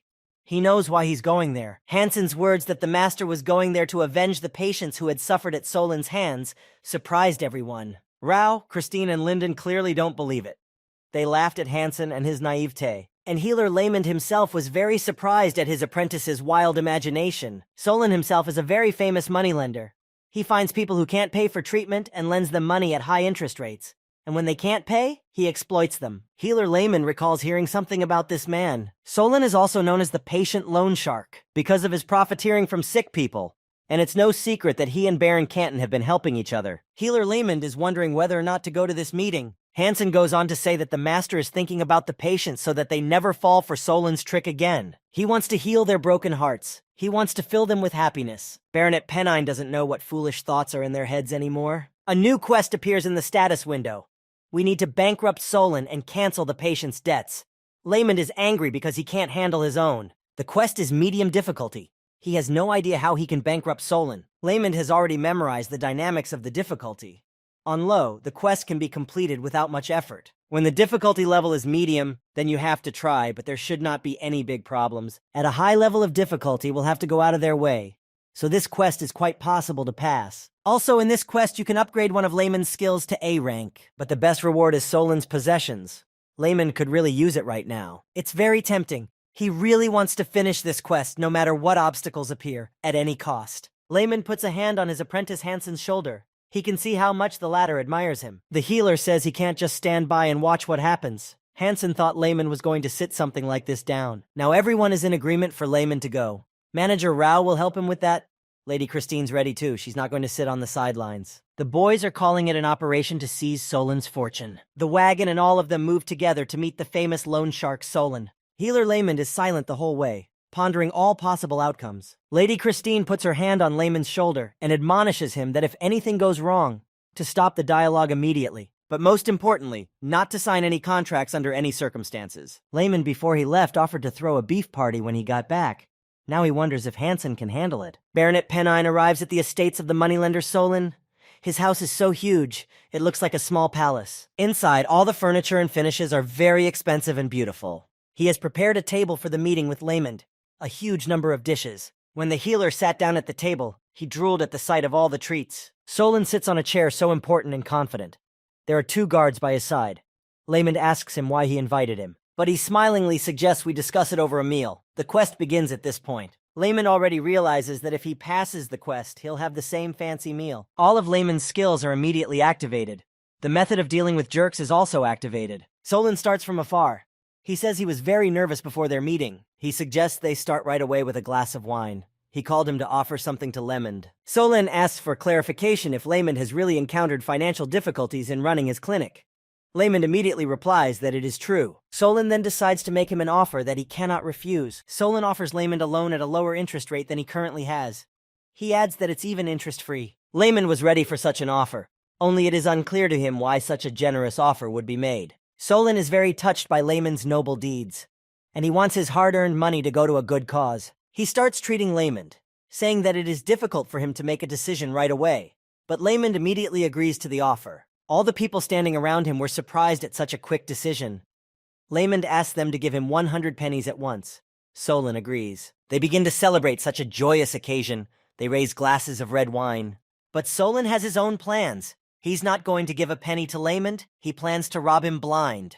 On a happy note, Solon suggests that they go to the casino, which he owns. The healer Laymond is a little taken aback, but Solon reassures him that everyone in his casino wears masks, and no one will ever know, so as not to spoil his reputation. With an insanely satisfied face, Solon waits for a positive answer from the healer. He of course agrees, and together they go to the casino to gamble. Solon's subordinate approaches him to tell him how things are going with Laymond.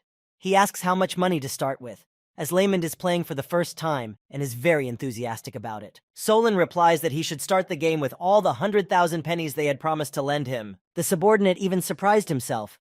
Why such a huge sum at once? But Solon is sure that everything will go according to plan. The moneylender dreams of ruining Laymond. If that happens, he won't be able to even think about it. Laymond is gambling. He's really into it because he's never gambled before. He keeps winning at first, and he thinks it's somehow quite easy. The amount of Laymond's winnings has already amounted to 30,000 pennies. He thinks he probably should have come here sooner. But suddenly, while he was playing, he remembered Lady Christine's brother, whose gambling had caused the family a lot of trouble.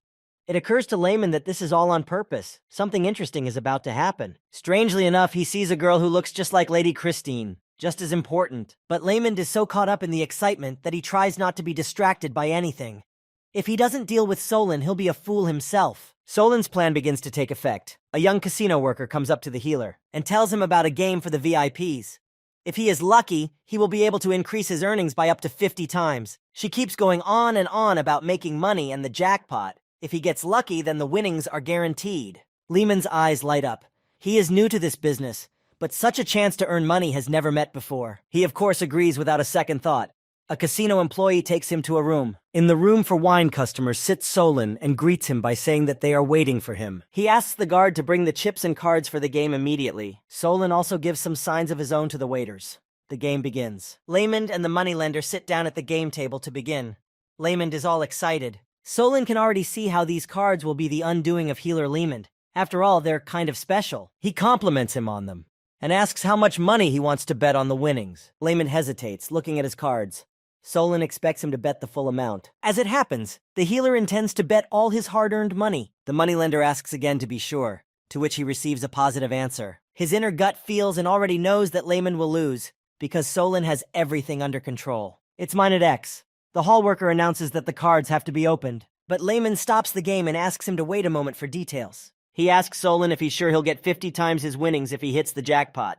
And if he is found to have cheated, he will still pay the amount. According to the Houston Kingdom's gambling law, Solon wondered what he was asking for. Laymond sees Solon's startled reaction and realizes that something is wrong here. Solon in turn gets nervous and tries to draw all the attention to himself with his conversation, so his hand quickly hides the fake cards. He slowly begins to lead his hand with the cards under the table. But Laymond is not stupid. He notices this. Unexpectedly, Laymond runs closer to Solon and grabs hold of his hand. Lifting it up for all to see, he yells for everyone to look. They are trying to cheat. Scared out of his wits, Solon excuses himself, saying it's nonsense and utter nonsense. But the famous loan shark has everything in hand and everyone is bribed. The guards try to calm Baronet Pennon. Everyone in the room begins to watch the event unfold. Healer Lamond has already fallen on the moneylender's table. The guards are trying to pull him away from him, but suddenly a man starts yelling for everyone to stand still. It turns out to be Rao's steward. He's seen everything, and as a royal official he can't stand by. When he took off his mask, he surprised the others. He orders a search and seizure of all of Solon's men. Rao was helped by his colleagues in the administration. They were already laughing at Rao's suggestion to go to the casino. One of the colleagues says that nothing surprising happened as they have been through this before. Healer Lamond is very happy with himself and Rao and his colleagues. He has nothing to worry about now. Solon doesn't understand why these people showed up as soon as his attempted fraud was revealed. And on top of that, Solon wonders how Lamond knew the cards were marked. It turns out that Lamond already realized at the beginning of the game that there would be fraudulent actions when Solon gave hidden signs to the waiters and guards. To do this, the healer activated the Falcon Eye skill and used an additional boost of 1 skill to A rank in addition to it. He saw everyone's cards, but still he needed to uncover the fraud, and the cards that were brought in turned out to be labeled cards. Lehman saw them right away. When Lamond saw Solon take the marked card in his hand, he knew the end was near. Satisfied and confident in his plan, the moneylender looked at Lamond with a devouring gaze. But Lamond was far from being a fool. He bet 130,000 pennies on the game. When Baronet Pennon received the card, he immediately noticed that there was a mark on it. The moneylender, Solon, keeps trying to justify himself, shouting that it was a misunderstanding and he had never cheated in his life. He even starts insulting Lamond, calling him a bastard who accuses him baselessly. That beautiful masked girl with the long black hair appears on the horizon. She walks up to Solon and takes off her mask. It's Lady Christine in all her glory. She starts straight up, asking Solon who he thinks they are, as if they will believe what he says. Her face becomes very angry. After all, because of these fraudulent schemes, her brother lost a huge amount of money. Solon is very frightened of her. He again tries to justify that he is not guilty of anything. But Christine behaves very grandly, like a queen. She warns him that if he says anything, he'll give up his life in a heartbeat. Healer Lemon was amused. A woman like that is not to be trifled with. The loan shark is handcuffed. People who were also at the casino began to whisper how much money they had lost because of this cheat. Of course, not all players were subjected to the fraudulent actions of Solar, but now there is no way to sort it out. The quest ends with a victory. Additional skill points are pouring in for Lamond. Now he considers himself an immensely rich man. After all, he destroyed Solon's fortune. The next day at the Pennine Clinic, they talk about what happened. Lamond looks at the papers of the moneylender's estate and is simply shocked by what he reads. Solon turns out to be bankrupt. It turns out that Solon was just pretending to have a lot of money, but in fact he didn't. Rao's co-worker tells him. A second colleague tells him that his debt is so large that there is almost nothing left in the property. Rao's manager is puzzled as to how this happened, but rumors have already spread that the moneylender has invested the money in opening his own casino in the capital. Healer Lamond was finally discouraged, but colleague Rao reassures him that there are other Solon assets. He even shouted out with joy, scaring everyone, hoping he'd get something. Turns out, Loan Shark Solon has a lot of financial assets. A lot of high-interest loans to commoners. Solon's assets have all been confiscated, so Lamond can only claim those contracts. Lamond didn't see that coming, so he didn't get a penny for this case. Meanwhile, in the tavern, the locals are already discussing Lamond's exploits, how he's going to expose that loan shark, as if he knew what he was in for. But the most interesting thing is that Baronet Pennon said that everyone who owed money to Solon is now free. Everyone rejoices. The villagers start calling Lamond His Majesty, Lamond. It's a title used to refer to the king or to those who are held in high esteem. Lamond is given a new title by the status window. His fame and reputation has risen almost to the heavens, but in the meantime, he sits and almost cries. He's already questioning why he did it. He's forgiven everyone's debts and now he's penniless. Lady Christine admires Lamond. Hanson is supportive, for he knows his master. Although Lamond has been given Solon's building, he'd like to sell it to make some money. The healer closes his eyes and tries to come to his senses. He needs to pull himself together and calm down. His plan to make money is to put this casino up for sale as soon as possible. If it works out, the Pennine Clinic will be the best version of Baronet Pennine. Every street in the capital is discussing Lamond. The women are talking to each other. They've never met an aristocrat like him before. It seems to them that it is Lamond who should take the throne. The second woman says that this is impossible because he is a bastard child. She is told to be quiet and not to say such things because if anyone hears, it will be bad for her. Meanwhile, in King Auden's palace, the three princes sit in a gazebo and discuss the people's talk. Caitlin is starting to get furious about this. How much he hates Lamond. But Prince Limerton reassures him that the commoners are right. Laymond has done something incredible. The third prince quietly sips his tea and listens to his brothers. He's thinking. Insulting Laymond with a puppy, he says that Laymond has changed a great deal. He goes on to say that Laymond used to be an unsightly trash that everyone humiliated. Prince Lemerton can see that his brother is not happy about this either, but it's not surprising, since Lady Christine, whom he wanted to marry, has run away to the Pennine Clinic. Lemerton is smarter than that.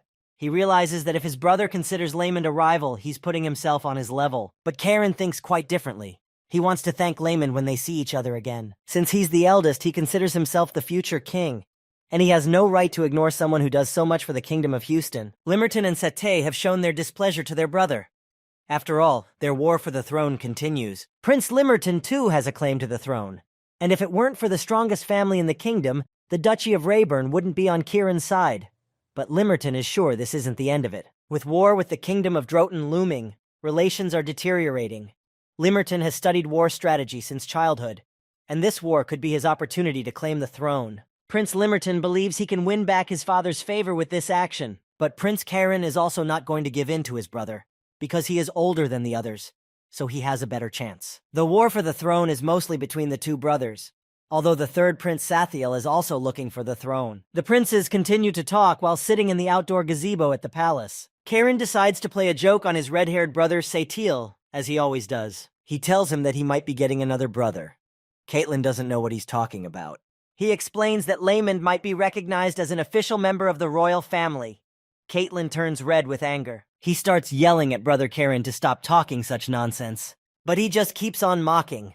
Laymond tries so hard, so he asks him to take care of his new brother if he becomes one. Prince Sathiel is furious and he won't listen to any more abuse from his brother. He jumps up from his chair and walks away, leaving the two brothers alone. The calmest of all the princes, Lemerton asks Karen why he keeps provoking Catelyn. He says it's impossible for Laymond to become an official member of the royal family. It requires the consent of all the kingdoms. Prince Karen replies that it's fun to mock and provoke Catelyn. Lemerton doesn't understand such actions on his brother's part at all. Even Prince Karen's look says that he is the oldest and takes advantage of it. Karen gets up from the table and reminds his brother that Nation Day is coming up, and he's looking forward to meeting Laymond, expecting to see some new talents from him. Prince Lemerton gave his brother a very serious look, making it clear that he didn't like his words at all. Karen added that watching the whims of their younger brother Scythiel was doubly curious. Meanwhile, an exasperated Prince Satelli returns to his room. He's so furious that he starts smashing everything around him, thinking only of Laymond. The poor maids stand by his side in fear to clean up.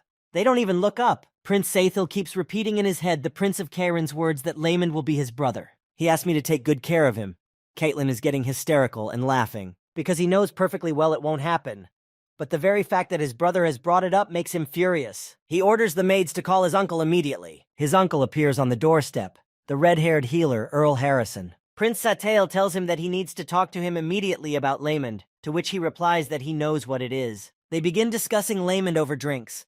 Prince Sately is concerned about his fame and popularity, but Earl Harrison immediately reassures his nephew that Laymond's fame is temporary, and asks him not to worry about it, to which Satiel interjects and looks at his uncle with his silly eyes. The Count says that the technique he is using is not healing but sorcery. He and his colleagues have discussed this many times already. They've come to the conclusion that there's no need to worry about it, because they think that Laymond and his quack techniques won't last long anyway. But the enraged Prince Satay is too serious about getting rid of Laymond. He intends to trample him down so he won't try to climb to the top again. The Earl tells his nephew that since that is his wish, the Tower will make sure that Laymond pays for his every crime. The Tower of Healing is an international organization. It is based in the capital city and can control all of its healers. Count Harrison is cunning. He knows that even if the king himself wants to protect Laymond, he won't succeed. Meanwhile, Laymond went to inspect the casino building he put up for sale. He's very surprised by its enormous size. Even the floor is made of expensive materials. The mansion is very beautiful and right in the center of the capital. It's very close to the Bay Area. If Laymond could sell it, he'd be rich in no time. Only problem is no nobleman will buy it. Laymond tried, but no one would. The layout was like a casino. The neighborhood wasn't right. So Baronet Pennon came to the conclusion that he would have to make his own clinic in the mansion, whether he wanted to or not. He dreams and thinks about the future, that one day his clinic will grow so big that even this huge mansion will be too small for all his students. He will put all his efforts and experience into accomplishing all these tasks. A few days pass. Laymond is beginning to settle into the luxurious mansion. He used to say that he couldn't believe he'd be living in such a mansion. Only he hadn't realized that the size of the clinic had increased from the last one. And he didn't think about the new employees. Layman has once again spent a lot of money on repairs and cleaning. Layman has no intention of borrowing any more money from creditors. After all, his debt has already started to increase steadily. And if he doesn't start paying it off, the debt collectors will come and take the mansion. Baronet Pennine must defend his building with all his might. Meanwhile, his students are watching him. They start whispering. Lady Christine asks the boys why Layman is so partial to patience. Hansen thinks he's showing them his virtue, because they must have it too. Mentor Hansen asks Linden who they are, to which he replies that they are apprentices of the most respected master.